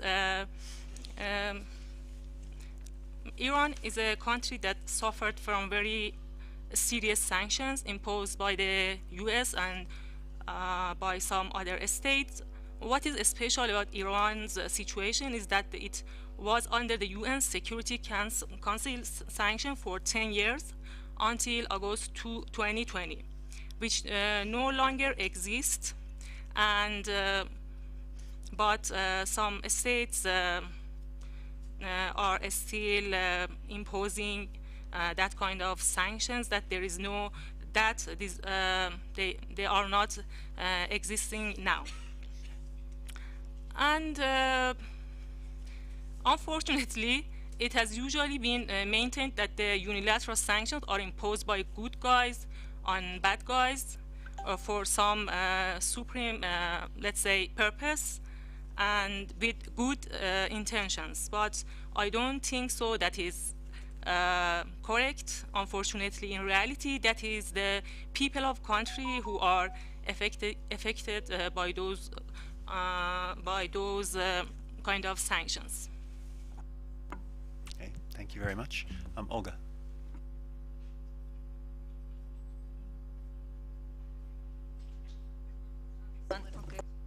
Okay. Thank you. First of all, I wanted to say that this is a really important topic for discussion, and it hasn't been much discussed in any other forums, and even at IGFs, it has not got any proper attention before. But I think with the developments, with the recent developments with the war in Ukraine, it is especially important. And here I wanted to make 2 points, because first of all, I think that was the right response from RIPE NCC and ICANN when they refused to block CCTLD, and because this is the technical layer, and that has been the matter of principle that this is something which has to stay untouchable. But the second point is that it is I don't think the Russians can use this argument about sanctions being not being efficient, or that they shouldn't be in place just because they create some uncomfortable situation for Russian end users, or because they are supporting Putin's politics, because this is not the case. I think this is the huge failure of the Russian civil society and digital rights defenders if they could not for many years reach the point that their internet is free enough so that they have proper access to information. During all these years, it has been happening that the internet space has been limited and resources have been blocked one after another, but still that was like they did not do enough to stop that. And now when the sanctions are in place, it is just this argument that you're just supporting Putin's politics, which is I would say cynical to use, because even I totally support these sanctions, because not even thousands of these sanctions, they can't bring back not a single life that was lost. They can't bring back you the house which has been destroyed to the ground. And this is something at least which is probably supposed to show that there is some element of suffering when you make other people suffer so much because of your actions. So I would say that sanctions, they are good in this case, and that's not the problem of the international community, that the Russian end users have problems with access to some services or to some platforms, especially given that those platforms have been specifically already blocked, and they will left without the access by the Russian government. So, and I'm sorry, this is very emotional for me, because I'm Ukrainian and I can't have a different opinion on this. Okay, thank you very much. I have one more speaker from the floor, if just a very short intervention, because I think we're going to have to move to a, not closing round, at least the sort of final section, but please. For the record, Andres Sherbovich, McGill University in Montreal, Canada. I'd like to disagree with that previous position about the ability of internet sanctions, because without the internet, people in Russia will thrown into the governmental propaganda, and there will be 100% supporters of the war. Internet allows for those who are free mind thinking, who are against the war, to raise their hand, or maybe to listen, or to support even people in Ukraine. That's the position. Internet allows people to speak to or to think freely without impact of governmental propaganda. And you know, the issue of propaganda, military propaganda, is one of the crucial things. It's the disrupting people's heads in the country, and the number of people supporting of the war raising because of the work of the pro-governmental propagandists. And this is the will be true impact of these kind of sanctions. So it's not my position is not possible to impose this in this case. I'm totally against the war. I have a deep condolences with the people in Ukraine, but it is the position. Thank you very much. Okay, thank you very much. So Alexander and Natalie. Yeah, okay, thank you very much. In response to Olga, now I belong mostly to civil society in Russia. And believe me, normal civil society is really ashamed with going on. we always think, really, did we do what we can do to stop Putin during these years? But you may see here on the Internet Governance Forum, there is a fake civil society. Gongos and others, it's really difficult to work. But again, we are really, normal civil society really supports Ukrainian in their struggle, and it's still trying to do something even in Moscow. Actually, I came from civil society, from technical, from engineering. And I also really appreciate and support Ukrainian engineers who restoring internet connectivity for Ukrainians all this time. I'm very carefully watching what's going on, especially with internet infrastructure, with internet resources. And I'm really, really glad that people could restore something.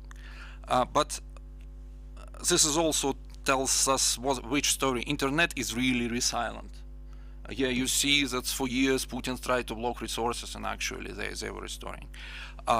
Even with war times, until very last times when the Putin starts destroying energetical infrastructure of Ukraine, the civil infrastructure, internet was working well. We have really two examples. It's like territory of Ukraine. Well, in energetic infrastructure, energy infrastructure and community infrastructure will be destroyed, and also in this country there is a whole region where to cut off people from access of information, there was complete shutdown on energetic. I've met a few people from Tigray here, so that's they're really sad. So in this case, imposing sanctions might be, well, like it's being discussed, well, will be not effective in stopping war until sanctions will completely destroy infrastructure. Yes, I really can't believe that, well, internet sanction can stop Putin, but just because I live in this country, I understand how he thinks. But back maybe to trade sanctions and economic sanctions. Like content blocking in Russia, when it was introduced, operators tried to block much more than was required by government, even by regime, just not to be punished. Currently, we see that the most dangerous sanction on internet is actually secondary sanctions by the United States or by other countries. So in many cases, and like maybe Jane said, that a bit of additional restrictions are imposed by private companies just to feel them safe with their governmental environment, and it's also may hit not just Russians who support Putin, not just Russians who doesn't support Putin but still live in Russia, not just Russians who live outside Russia, but also, well, somebody else who have no relations neither to Putin nor to war. And in this case is also what I was trying to tell, that's fake civil society from Russia who's trying to inflate here on this forum ideas of internet governance, the same idea that's trying to bring much more into sanctions will inflate idea of human rights and European values. It's really sad to think, because, well, even still being in Russia, I believe in Russia, well, was kicked out of Council of Europe. I still believe that a lot of people in Russia believes in European values and, well, trying to protect human rights even in this environment. So again, thinking about sanctions, still think that's trying to provoke you on the sanctions is deflating your values. Thank you. Thanks very much. I think it's really important, and I'm glad we've been able to talk about the events that are happening right now, and I think that's wonderful to hear, to be able to hear from different perspectives from people so close to what's going on. I think there's probably a limit to what we can do in an IGF, particularly in a session like this, and I would like to steer us perhaps a little back towards what solution possibilities are there that we could look at, particularly in relation to the risk that these sanctions pose to the global internet. And Natalie, perhaps, I mean, I know you had some reactions to other comments as well, but perhaps if I could ask you to reflect on that. Yeah, thank you, Chris. Without any doubt, I mean, sanctions are always a political instrument.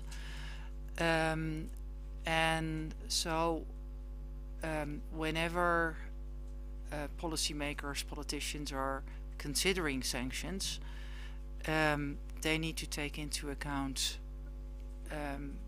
proportionality as a principle, but of course, more in general, the overall impact. And then of course you can have different views on, okay, do you believe that this impact is something that we would like to see? And I think that was the discussion that we had just seen. And of course I also have my private opinion about this, and I think the war is terrible, and really all my sympathy for Ukraine.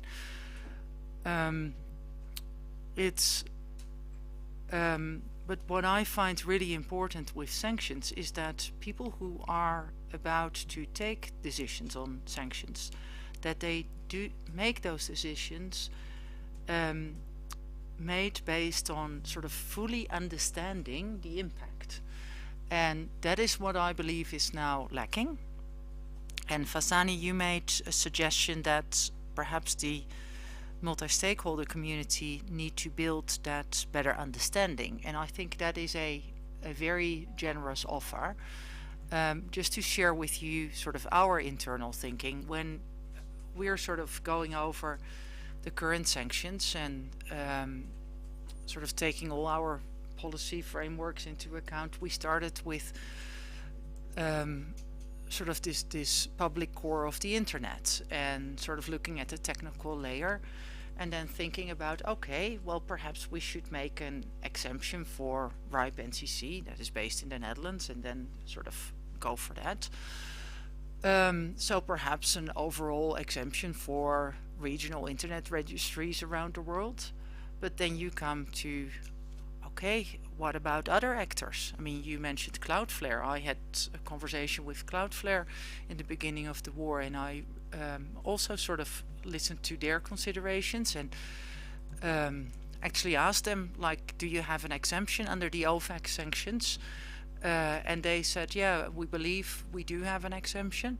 And so it's sort of where I don't have the full understanding of sort of who are all the players, who should we sort of, how should we identify them in a way that is also clear for sort of lawmakers who are drafting the sanction legislation. So I think really help from the multi-stakeholder community would be really really welcome, including in sort of understanding what is the landscape of the different actors, but then also what is the impact, because of course I talked about the technical layer, but if sanctions are to impact the technical layer, that also has impact on individual users. So it's but there are other sanctions that could have impact on individual users,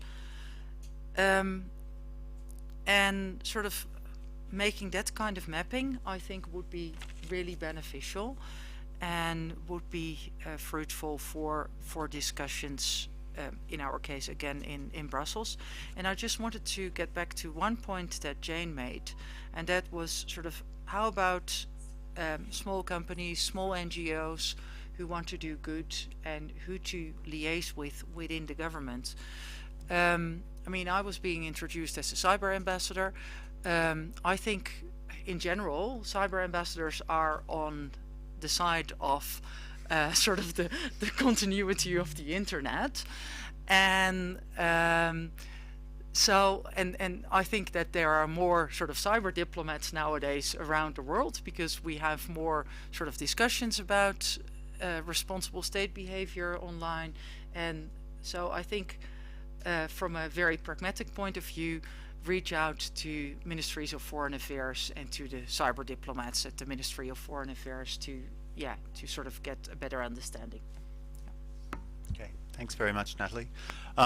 We actually have 5 minutes left, so can I first, Malcolm, I just want to quickly give at least Jane, Dawit and Natalia a chance to have just a final word, maybe in almost tweet format, but perhaps Jane, you want to go first? You bet. If the internet is a tool for democratization, we really are going to have to think hard about limiting it in other places, because we could have an adverse impact on democracy. And also we create some very interesting black market and gray market supply chains when we put in sanctions. And I'm all for sanctions in some instances, but you've got to be really careful there. And the last thing I would say is I really loved Farzane's idea that Natalie just repeated, which is let's map the value chain and let's map the unintended consequences. Over to you. Thank you very much. Dawit, do you have brief last comment? Thank you. I would like to join the other speakers to say that we have to be very careful when we think of sanctions, because we don't know exactly what the impact is. But I think there are many reasons why we should really avoid sanctions on the internet. We haven't discussed much here, but they often don't even work. And then we have said it, the impact, in fact, people we don't want to be impacted, like the end users. We want to, speak about, against the governments that we sanction, for example. And most of all, it is a major threat on the internet model. So I would like to urge those countries and organizations that think about sanctions, really to think about the impact on everybody before taking this important measure. Thank you. Thank you, Dawit. Natalia, final tweet. Final tweet. Well, first of all, thank you again. This was really interesting. And well, Leslie, just a quick anecdote of the conversation I had with this friend that actually lived in Cuba for many years ago. She said the following phrase: the regime, I mean, she meant the Cuban regime, doesn't feel it that much. Who feels it in the end of the day is the people, the end users. So that's just like a real anecdote from someone that lived there and saw that the impact of the embargo was affecting end users more than anything else, more than the regime itself. Thank you. Thank you. Malcolm, I can probably, if you've got a almost tweet format. Thank you. I know we're out of time. I just wanted to emphasize from a business perspective, because business is usually placed in actually implementing the sanctions that have been imposed. I think that one thing that I think we can agree on all sides of this very difficult debate is that it's undesirable that sanctions should extend more broadly in practice than is intended in policy. It is very difficult for business when sanctions are directed to entities that are impossible to identify, because it's about the practical control rather than of entities which could be indeterminate. That's a problem.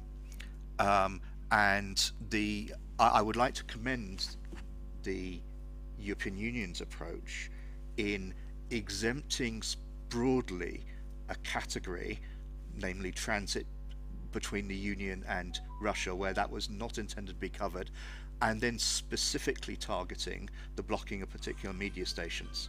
Now, I know that there are those great friends of mine in the technical community that are very critical of the blocking, and honestly, I think this is the first time I've ever spoken in favor of any internet blocking measure at a network level. But it is better to be precise about what it is that you intend, and then accept the political consequences of that, than have something broad where you may cause a broader harm than you actually intend to do. So I would encourage others that are using sanctions to follow that principle. Thank you, Malcolm. Actually, that's, I think, quite a good note for us to begin to wrap up. I mean, I think it highlights the sort of the marching orders we have, and as Natalie was saying and others, of mapping the value chain of pulling together a multi-stakeholder effort probably to try and create this information that will be of use in creating more precision in what is a diplomatic tool, which we at the IGF probably are not going to be able to rule in or out, but at least we can do what we can to make it less likely to jeopardize the global internet. I'm going to put my email address in the chat here. If anyone in the chat is interested in being part of that kind of effort, please feel free to reach out. Others in the room, if you'd like to talk to me, I'm here. You can grab a business card. I think this is something that would be good to do between now and the next IGF. It's not something that we can just sort of put on the back burner indefinitely. So I hope we were able to start getting some momentum here. I would really like to thank all of our speakers today. For those here in the room, Natalie and Alexander, online, to Natalia, to Jane, to Dawit, and of course to Fazani. Thank you for the work you're doing on the research there. And thank you all for being here. I look forward to speaking more about it. Thanks very much. Thank you, Chris. Thank you.